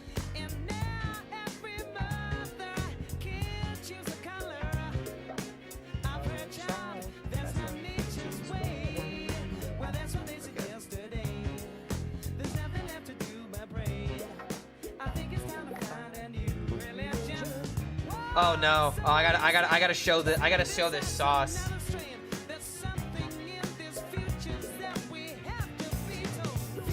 Okay, hold on, not this sauce.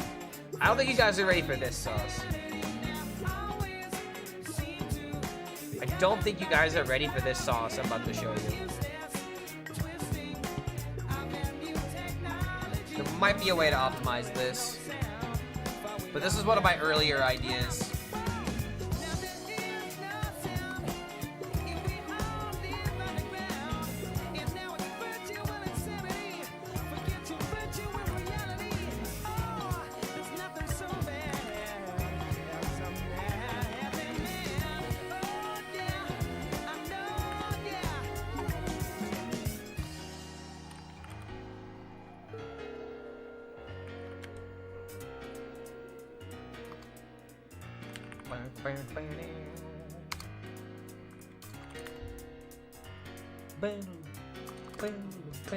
Oh, it was too soon.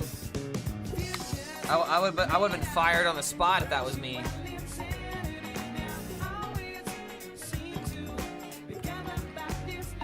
This deck is definitely a lot more funny than it is anything else. But just believe in the vision, okay? Just believe in the vision for a second.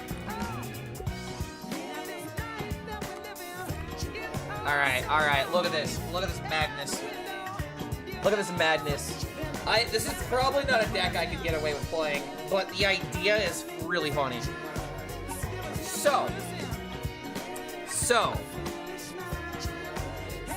the whole point of this deck is to utilize the new card Cliff Dive. This is Cliff Dive Shaman. Cliff Dive is really weird because it summon 2 minions from your deck, give them rush, and they go back into your deck at the end of the turn. This is weird, and I do have another version of Cliff Dive that might be a bit better, but this version is all in on trying to make like elementals and all this other stuff work. Why is this song playing twice? Am I actually going insanity in the virtual space? I do like this song, but I'm not gonna listen to it twice. Wait, what the fuck? Who is responsible for this? Why the... How did this happen? What? Who's it? I don't have the song requests enabled. Who did this? How did this happen?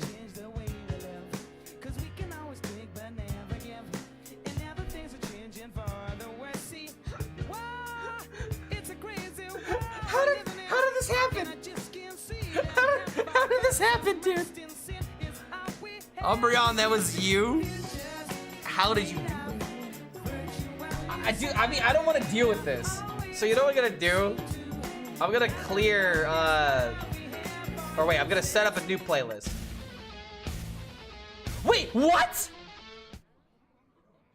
Virtual Insanity's not on this play.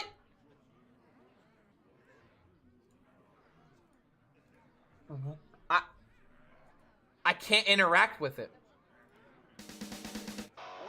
It's a visual glitch. It's a visual glitch. It's just a visual glitch. Guys, it's just a visual glitch. We're not going insane. It's just a virtual glitch that is causing me insanity.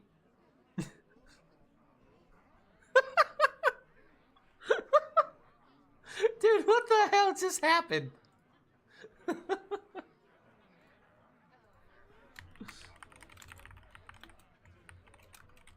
Jesus, man.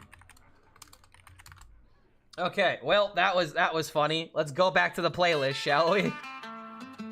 As virtual insanity has completely taken over. Wait, so why did it play twice in a row then? I'm so confused. Okay, whatever. There's something wrong with this playlist. It needs more virtual insanity. Alright, I can't escape. Okay, so for some reason, the whole purpose of this deck is to play Cliff Dive as quickly as you can and get like a really good payoff for it. But it's like, there's two ways of utilizing this. You can pull out minions that do something immediately. Like a rocket hopper would be really funny, but it's not a good idea to put rocket hopper in a deck like this. The cards that you want are cards like Walking Mountain, you know? You play the Cliff Dive, and you either want to kill a Death Rattle minion, or you want something that does something immediately. So finding your Walking Mountain, you're restoring potentially up to 16 health, depending on what you're trading into. That is busted. That is really good. Like, that's just the tweet. That's just really good. Look at my deck. How recent in the Discord is it? Because I'm going down the Discord in order right now to see like which ideas are worth pursuing and which ones aren't. This idea of the deck, this iteration is not worth exploring, but I wanted to show you guys. Right now, okay, give me a moment. I'm still going through.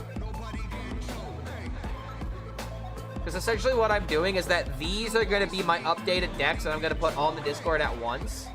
And these are going to be the decks I'm playing for Theorycraft. But I got to optimize them. So, you were talking about Zoo Warlock earlier. You were talking about Zoo Warlock. What if I told you I have a busted idea for Zoo Warlock?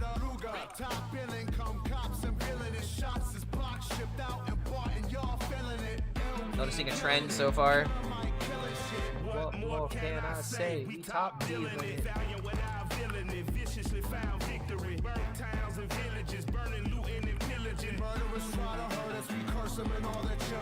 I just want the bread and bologna bundles to tuck away. I don't work for free, I ain't barely giving a fuck away. Tell begging Johnny and mommy to get the fuck away. Here's a gun, son, now run, get it the gut away. Live to shoot another day.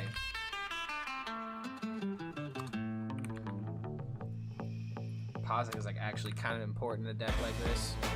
Ah, penguin. Nobody speak, nobody control. Nobody speak, nobody control. Okay. Nobody speak. Nobody speak. All right. Look at this nonsense. Nobody speak. Nobody control. Bam. Bam. The most expensive zoo. Yeah, mech zoo.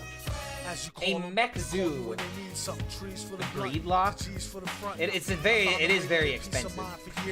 This is a very expensive zoo deck. Zoo, I feel like, is gonna be really expensive. But yeah, here you go, dude. Look at this. Look at this idea.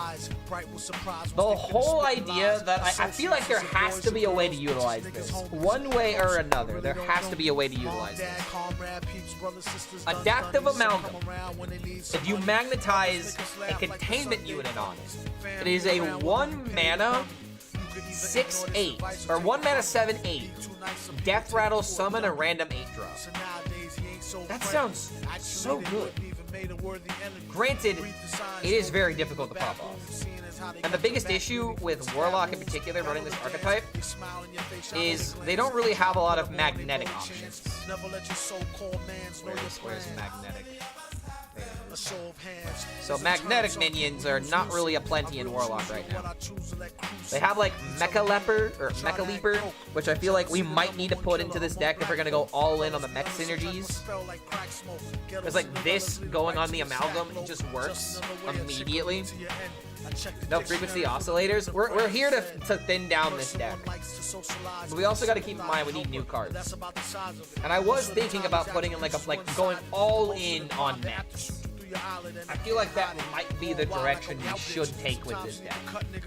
Because if we play Fellfire Bond and we discount this to 4 mana, if we play Frequency Oscillator, this is going down to 3 mana.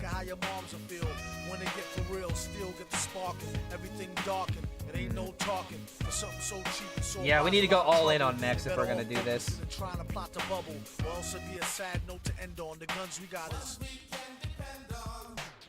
Some come in the form of codependence. A lot of times only end up being co-defendants. $10. Trying to get some death rattles in here to make the marrow work. Begging for repentance, it don't make no sense. What happened to the loyalty? Honor amongst crooks. trust amongst royalty. I'd rather go out in a blaze than give him the glory. A similar story, the four lovers, we need to have some type of understanding. Just so when I let her get the man thing, she know it's no strings. We could do the damn thing, but ho, it's no rings. Just how the tramp swings. Will she see him again? That depends on how good was the skins and could she memorize the lessons. It ain't no need to pretend, even though she let him stab it, she know they just win.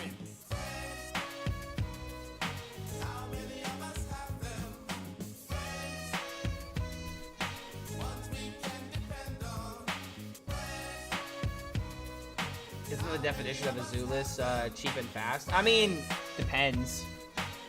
There were some zoo lists that were very expensive because of the legendaries that they ran. Like Symphony of Sins, for example. Symphony of Sins, Leroy, Ziliax, if it's good enough, and in this deck, since we're running mechs, we definitely want it. Imagine going so far to run a 0-drop. Literally to play 0-drop and to eat the imp. Don't be silly. I know who my friends Hold on a minute. And the next nice neighborhood I move into. Wait a minute. I'm about to make the worst tweet ever. I'm actually about to make the worst tweet ever. Look away. Look away. Monarch in all the world, guarded by a fighting force that never sleeps, that never Oh no. relaxes its vigilance, Oh no, dude. for none is as feared. I'm about to make the worst tweet ever. I'm about to make the Hearthstone community hate me. I know who In one tweet, I'm about to ruin my career. Hold on a minute. Hold on. I hoped we'd never hear from him. Hoped we never have to battle him. But now the worst has happened. Where is and it? I must tell you Where what is we're it? up against. I first met Doom years ago, where he wanted to be alone to pursue his forbidden experiments. One day, while conducting a secret experiment, later, when he Hear me recovered out. from his injuries, Hear me out. instead of having learned his lesson, Doom was bitter, angry, vengeful. Like I said, I'm about to ruin my Hearthstone career. All right, I'm throwing it all away. I'm throwing it all away. Seeking a cure for his disfigured face. You wouldn't dare. He traveled through remote I mean, think villages about where it. strangers are 0 seldom mana, seen. draw He 3. continued his search. That's pretty never good. showing his face, unless That threatened goose is by getting bandits cooked. who prey on travelers who foolishly wander alone. Hear through me their out. domain. Hear me out, dude. No. I just love the no. I thought you just said hear me out and post a snow flipper penguin with no further context. Card, you no. No. No. I don't want the penguin. Noot noot.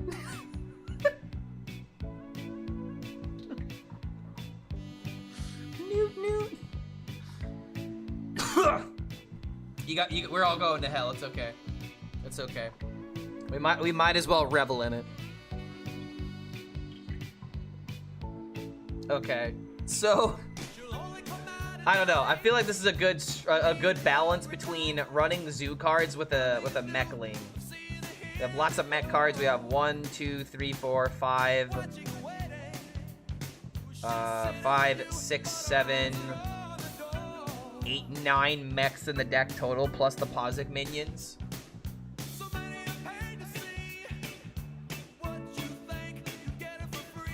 I don't know. I like this.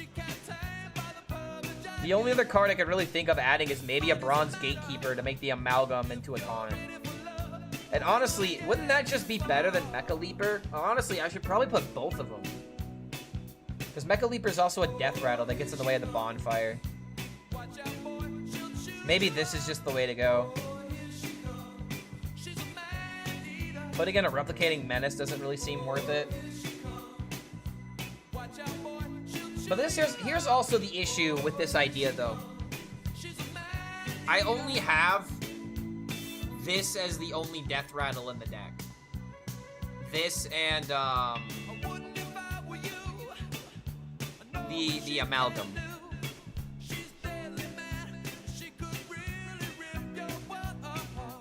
Has the +3/+3 buff interact with the Amalgam? What do you mean it would work? You would give the minion +3/+3, and at the start of your turn, it would deal 3 damage to your hero. It keeps all enchantments. So it would be a 4/5 with deal 3 to your hero. But usually you just want to play this on turn 2 with like a frequency oscillator, like a flame imp or something. Or like glacial shard or something, if you have like a turn 1. I don't know. I like the idea of this list, going with more of like a mech lean. It seems not like a terrible idea. I like it. I like it. I'm not really sure if there's a way to make this better in Warlock, but yeah. I just realized such a dumb toxic combo. Lay it on me. We're breaking the theory craft right now. Snoozing Zookeeper plus Sap Canary. Wait, Snoozing Zookeeper is the card that summons an 8/8 that trades into the board. So you're saying use that, and if the minion survives, you sap it back to your hand. Isn't it still a 5-mana 8/8 with Rush? I don't know what the stats on the minion are, but it's just annoying. I don't even think it's that annoying, honestly. That's like a 2 in terms of like annoying. Oh, speaking of annoying, oh bro, hold on a minute. I'm about to make you guys disgusted with me. I'm about to make you guys so disgusted you are not even ready. You guys are going to hate me after this idea. But actually, hold on a minute. Okay, yeah, this is the one. This is the one. So I made a mech rogue. And I really wish I didn't look into mech rogue. This is not the deck to be playing.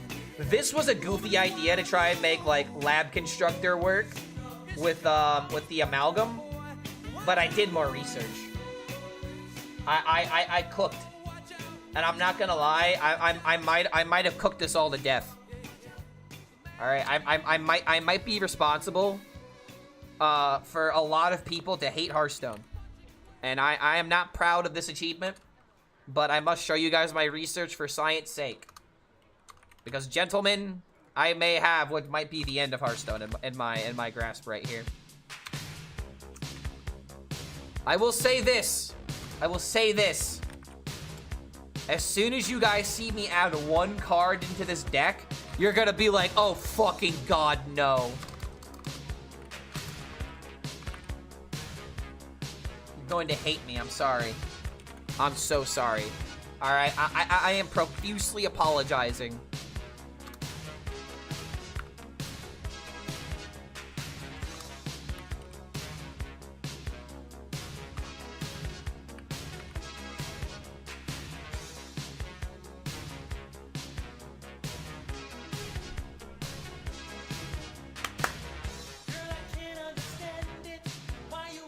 Do you guys understand? Do you guys get it? Do you realize what I've just shown you?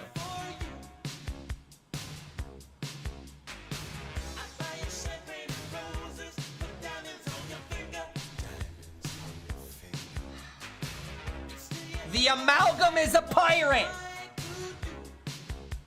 You can stealth it!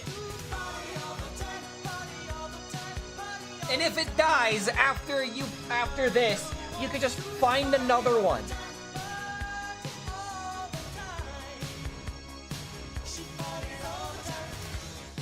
I'm like actually thinking of just 1 amalgam in the deck. So that way you just have the same amalgam that keeps getting discovered over and over again. In fact, I could take out an amalgam and put in Sonya. This is like Virus Rogue. I hate it. I hate what I've done. I really hate what I've done here. Because this is just all in, like, just win the game if everything goes right. And because you have prep enabling so many weird synergies, or not even weird, just broken synergies, I don't know, man. I'm scared of a deck like this. This is just like Mech Rogue, but with a ridiculous high roll with the captain. Maybe there's a way of optimizing this, because this deck is like all in, just do its thing quickly, draw the cards. Like maybe I don't need like Gear Shift or something. But this deck is just all in, like, get the mechs, do disgusting things. Cove? You know what? Cove's not a bad idea if I take out the amalgam for it. Put in a Cove. Make a 5/5 amalgam. They could put the 5/5 on the spider. Can you tutor the guy with some weird interaction? The sailboat captain with raiding party. And you also have a raiding party to draw the amalgam. So that's pretty interesting. I feel like there might be a way of like thinning out some of the draw in this deck, because this deck is just all in card draw and play mech. Why doesn't Ziliax have a magnetic module? Oh my brother. Oh dude, if Ziliax had a magnetized module, it would be over, King. Hearthstone would be over. Hearthstone 2 would immediately be greenlit because we're like, alright bro, it's over.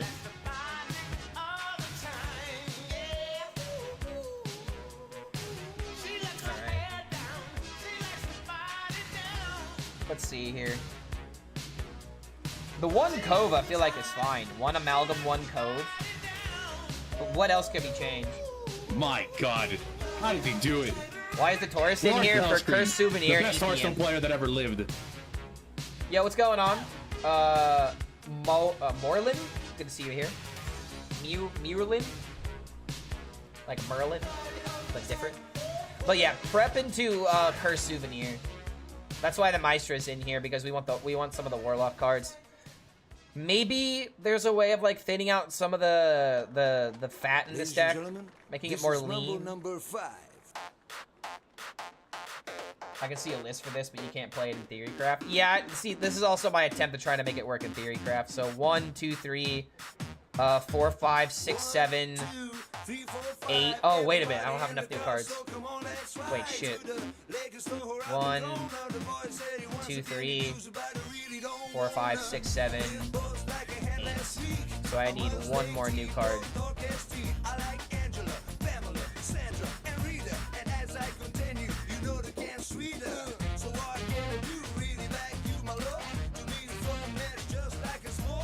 Oh, manager. Easy. Or is it? Wait a minute, health drink? No. Knick-knack Shack?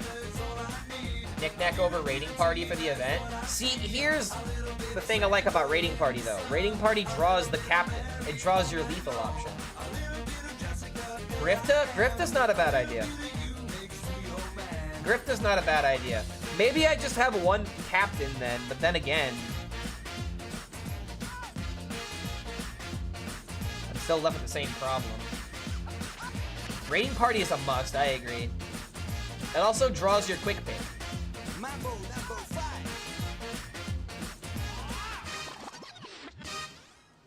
No, we need two captains for consistency. I can't play Warlock cards without the Taurus, little boy. Clark, wake up. My brother in Christ. If you're gonna call me out, at least be correct. Wake up, Clark. Bro, if I'm asleep, then you're dead. It's there. It's definitely there. My eyes couldn't focus for a minute. I read Perils of Paradise as Penis in Paradise. Someone else finally said it. I actually wanted to say that like weeks ago. Yo, card. Oh, okay, never mind. Good timeout. Good timeout. Yes. That's how you time out. Good job, buddy. Good job. My ADHD took over for a minute because I saw it the moment it popped up. Two captains can brick. Yeah, I mean, but okay, whatever. We'll take out one captain. Because we only need one. We have double raiding party for the amalgam, and we're gonna get the amalgam one way or another. Just imagine just generating infinite preps. -1 party. Yeah, put in a Grifta. But now we still need one more card to remove though. So we're at 1, 2, 3, 4, 5, 6, 7, 8, 9, and then we need one more.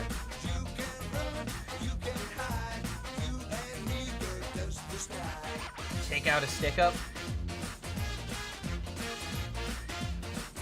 Summer quest not working. Song quest is not enabled today.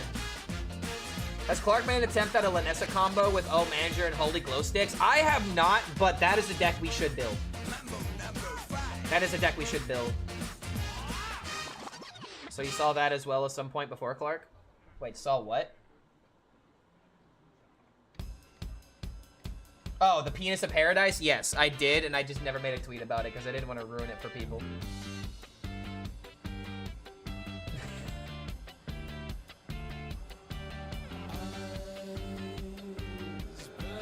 You want to...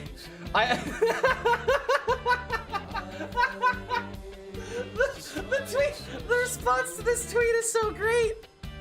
It's actually perfect because there are people that are discussing whether or not this is a good combo, and then there are people just calling me a monster. This is the perfect tweet. This is actually the perfect tweet. Because, first of all, this is delicious. Hold on. I can see more ways to convert off the penguin. Bro, I mean that penguin looks delicious. Oh, I can't spell delicious apparently. And I want to eat its meat.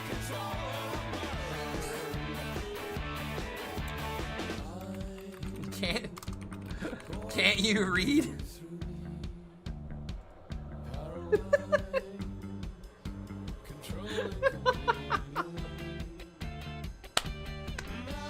Hold up. This is the definition of shit posting. I'm having so much fun doing this to see people's reaction. But I mean, at the same time, hey, hear me out, man. It's not that bad of a combo. Yeah, we do a little trolling. That's it, people leave. I know, I'm a monster. I'm an absolute monster, dude. Oh my god. Alright, sorry to blind you. Sorry to blind you. Bro's going, it's insane. It's a sign. Please no. I'm sorry, YouTube, but it must be done. They must be aware. Literal definition of cooking. Wait a minute. Let him cook. Why did I uppercut? Why was that the caption? Let him cook.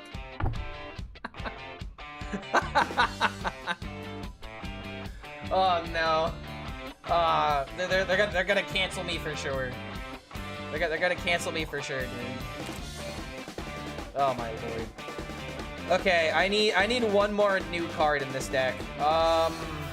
It's probably just O Manager. O Manager. Is it ever Knick Knack Shack? Like, hold on a minute.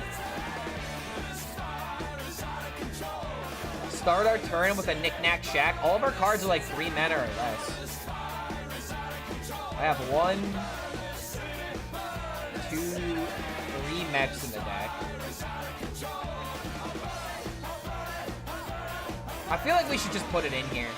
Side quest is too slow. We're trying to kill our opponent very quickly. Wait, what if it actually is a side quest? Complete it with warlock cards? But I have to play it for 6 mana though. That's the issue. I don't get the side quest immediately. I have to play the 6 mana card. And then I have to play 3 warlock cards. That's not the way. That's for sure not the way. It's either O Manager or Knick Knack Shack. What is the most sexy new card? I mean, brother, it's not even close. What's the sexiest card? I mean, dude, like, you're really gonna make me do this? You're really gonna make me answer this question? It's Lanessa. It's Sun Sapper Lanessa, okay? Easy. Easy. And before you ask, no, it's not the feet that does it for me. She's a redhead. I like redheads. Alright. I liked Lanessa originally when she first came out as a 7 mana card. So I like redheads. What can I say? Redheads are beautiful. Fucking sue me. Roarin might like Lanessa for the feet, but I like Lanessa for the hair. Alright. Redheads be hot though. Plus an elf. There you go, dude. There you go. Before you guys ask, when I was a kid, I watched Spider-Man, and I liked Mary Jane a lot. I had a bit of a crush on Mary Jane Watson when I was younger. And I don't just mean Kirsten Dunst, the actress. I actually just mean like the character, because I love Spider-Man when I was younger. I like Lanessa for the armor, hammer and shield. Alright, it's either, okay, so how about one of each? Fuck it. I can't decide between them, just use both of them. Okay, so Holy Paladin. Someone was talking about Holy Paladin, and there actually is a ridiculous combo that is possible. Let me break y'all's brains.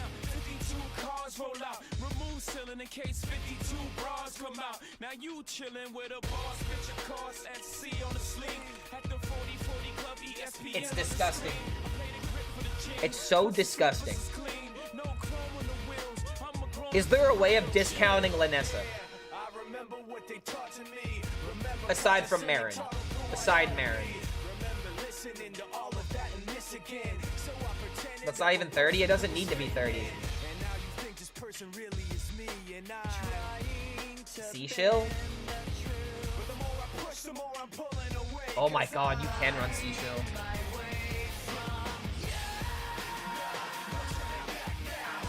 Three mana Lanessa.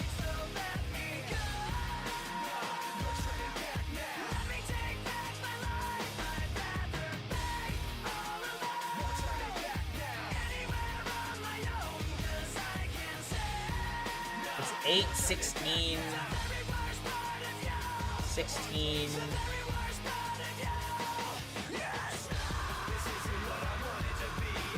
16, 24. It's 24 damage.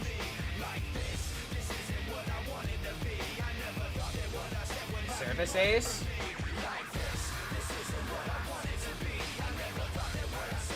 Discounting the Lanessa that way too. I don't know about Service Ace.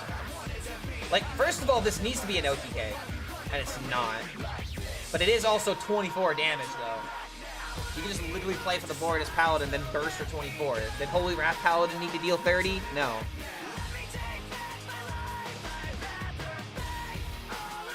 You run a Holy discount? Oh, wait a minute.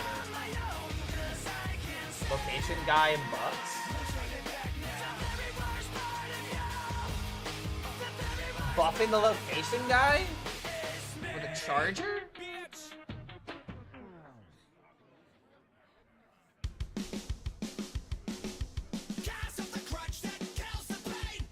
I see the vision, but I feel like it's too clunky. I feel like you're already doing that without the castle.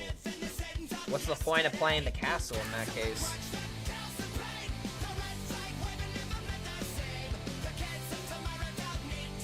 But yeah, discounting a consecration with Lanessa. Wait.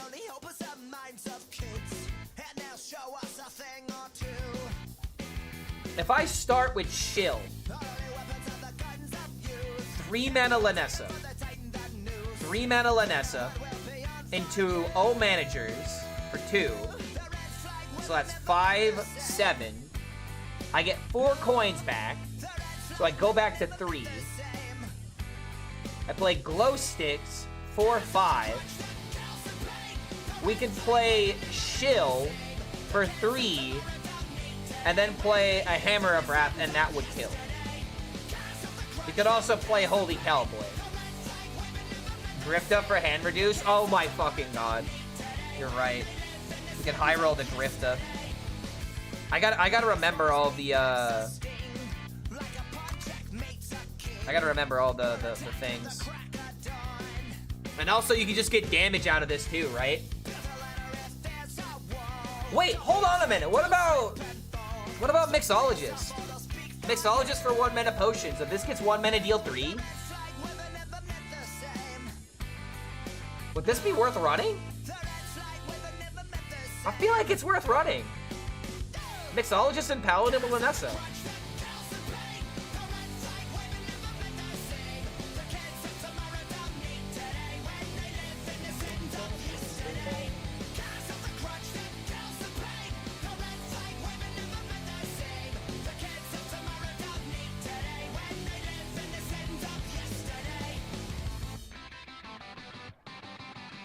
Grill Masters in order to draw the Lanessa. Can you put in a package that allows you to not die on 3? And then see how much space you have left? Wait, what's the package that allows me to not die? Keep in mind, like, we just built the combo. Now we are transitioning into that, and I'm very unfamiliar with this. I thought this would be a little bit easier to build. Wait a minute, the light box. This obviously needs to go in a deck like this.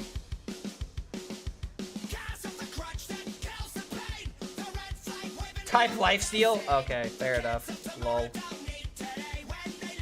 Putting in the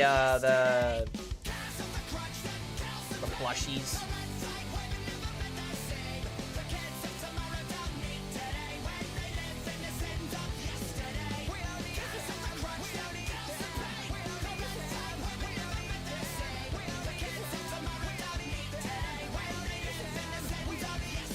Oh, Hi-Ho Silver? It is just a 2-drop. We do need to draw the holy cards. Right now, the only holy card is the glow sticks. Maybe the flicker bots are not worth it. But then again, I don't have enough holy cards for it right now. Seashells.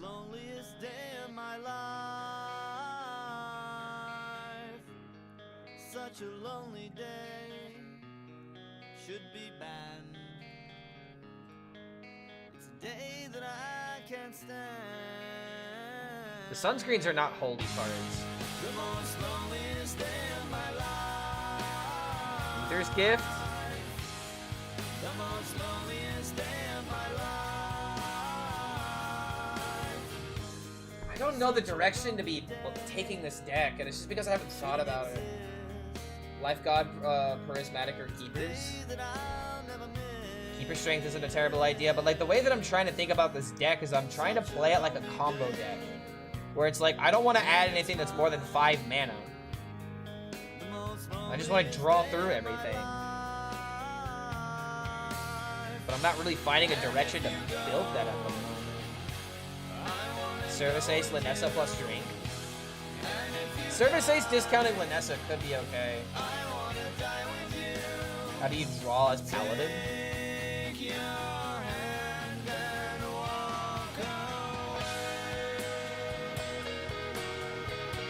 I have an idea.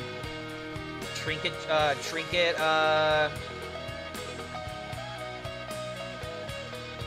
Tracker or whatever it's called. Trinket Artist. This draws a Divine Shield minion and an aura. We gotta put in the 2-drop draw a holy card. So now we can put in Hammer of Wrath. That's another draw card. Now we're putting in the holy cards. Now we can put in probably the glow stick minion. And that's most of the list though.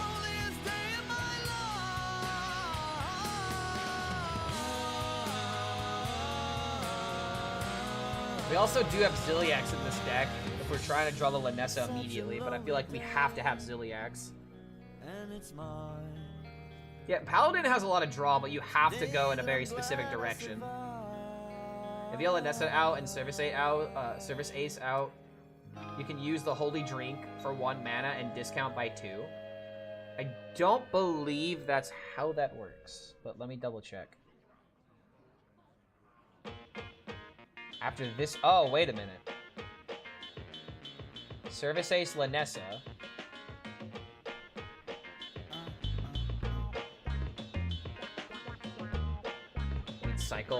Need to cycle better for this to work. If you have Lanessa out and Service Ace, you can use Holy Drink for 1 mana and discount by 2. So that is true, but Lanessas are a win condition. And since it's discounting the highest card, it's not like gonna chain into a bunch of 0 manas. Amalgam Inventor's Aura, Magnetic Mechs, Boogie Down. That's a different deck. This list needs Renifal. Yeah, it kind of does. Like I don't even have a good turn 1. Like I should probably put Mining Casualties in this deck so that way I have minion space.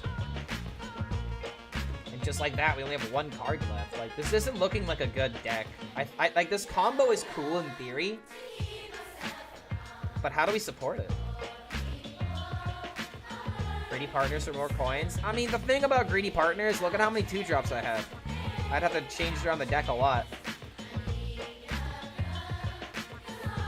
I feel like this is gonna be doable, but I don't know if it's doable with the requirement. Wait a minute! Blood Mage. Why am I such a fucking... Why are we all... Mind Jive, you're a fucking genius. Why did nobody say Blood Mage? Why did no one say Blood Mage? Oh my god, wait a minute. Is there any other spell damage that Paladin has access to? Put in the kobolds! Oh my god! 2 mana 1/1, you are dead. Hey bro, hey bro. There's a dream. Play for tempo, they'll trade.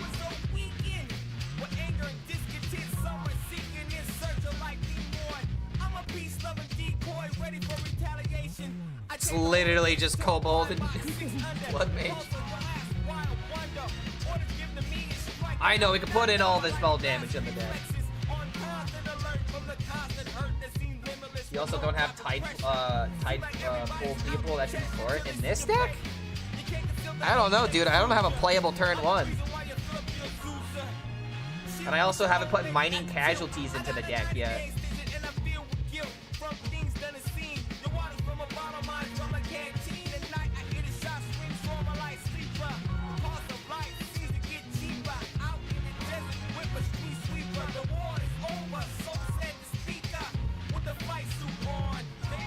You know?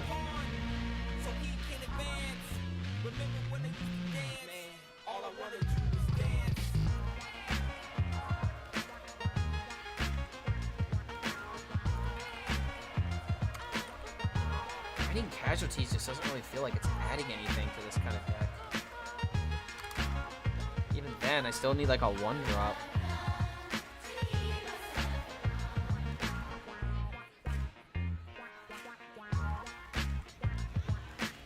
There's no 1-drop that draws, right? Yeah, that'd be too broken. Pupil could just be a way of just throwing something out. We could just play the Scarab, but Scarab feels bad. Glacial Shard.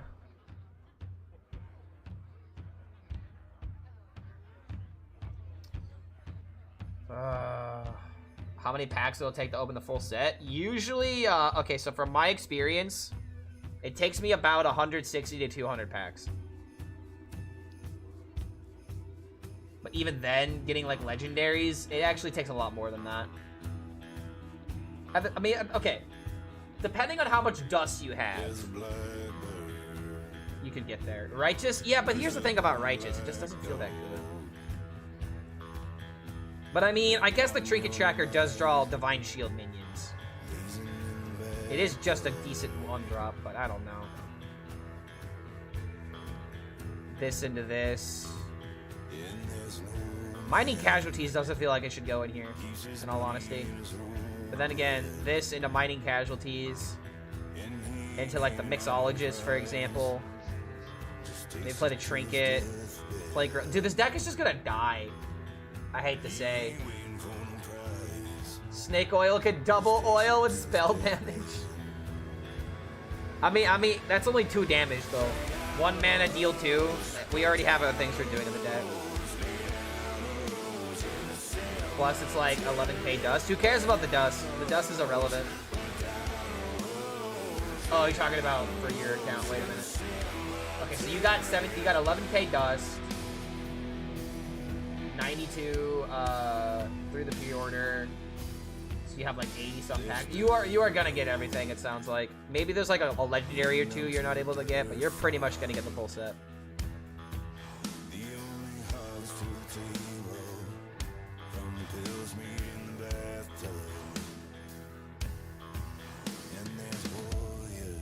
One, 2, 3, 4. potentially 5, 6. There's honestly not even that many holy cards in this deck. Locked up in the basement. Keeps on his iron lockbox. Locked up in the basement. Bring out your guns, put down your guns, lay down your guns in the cemetery. Bring out your guns, put down your guns, lay down your guns in the cemetery. There's something here. There is something here, but I probably shouldn't spend too much time trying to make this work. Maybe greedy partners do need to go in this deck. Find yourself in Franklin County. Won't you turn Coins actually might be important. Need more 2-drops, which means we need the mining casualties that are already at the deck limit.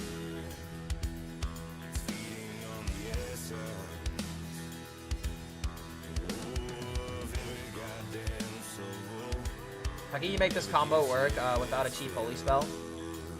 That was the issue that I was figuring out earlier.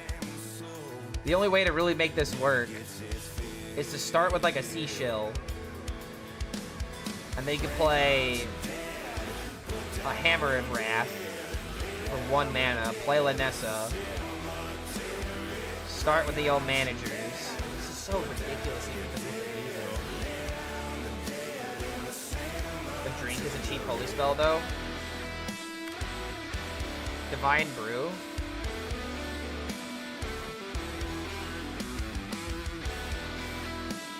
Maybe we do need this in the deck. I don't think Holy Cow is the way. Like, that's what Sea Shill is for. But Sea Shill works better because it works for all the paladin, for all the paladin cards in your deck. So Sea Shill is literally Holy Cowboy, but for every paladin card. So like that's why this goes in here.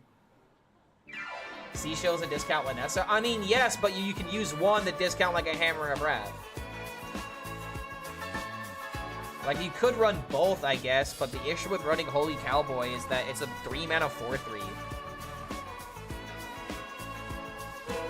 Like, unless I do this and, like, Hammer Wrath on turn 4, it doesn't feel that good. This and a Consecration actually knock out a board.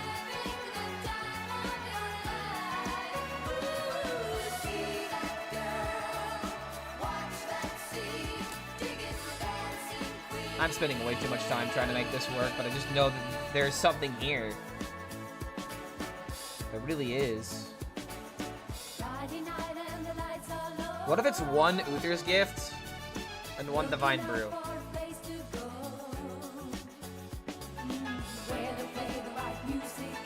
Do we really care about the Ziliacs? Yes.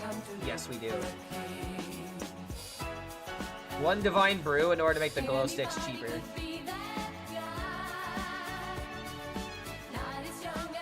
So now, Sea Shill to start the combo, previously, into 3-mana Lanessa. 3-mana Lanessa. We can play the O managers immediately. Spend 2 to get 4, so that's an excess of 4 mana. Wait, no, hold on. No. Sorry, I'm doing the math wrong. Okay, so start with this, 3 mana into these pay for themselves. So we're still at 3 mana. But we also need to fit in the Blood Mage. So 3 mana, 5 mana, 7 mana. We're back to 5 mana. We've dealt 6, 12. And then we cast 20 with this, so it's 32. That's the combo. 32 damage.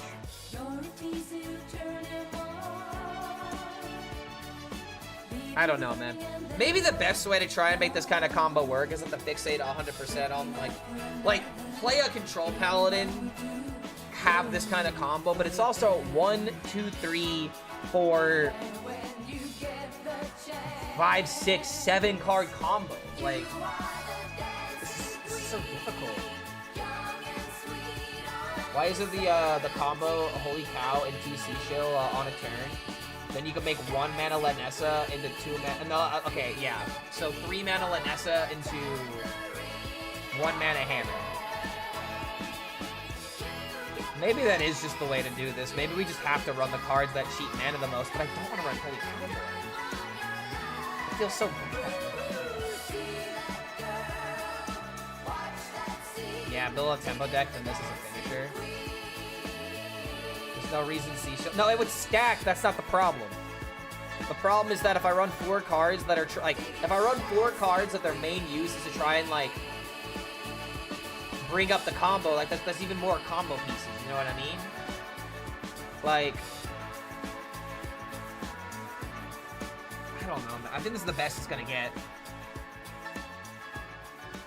All managers get 2 cards. Oh, wait a minute, the pupils. Oh shit, wait a minute. The problem with the pupils is that what if they're in your hand beforehand, you play cards? It wouldn't really work. Yeah, this deck is literally 90% combo pieces. I think we just need to move on. It's not getting any better than this. And we still have a lot of other ideas we still haven't built yet. Okay, this next deck is pretty self-explanatory. I don't really think it's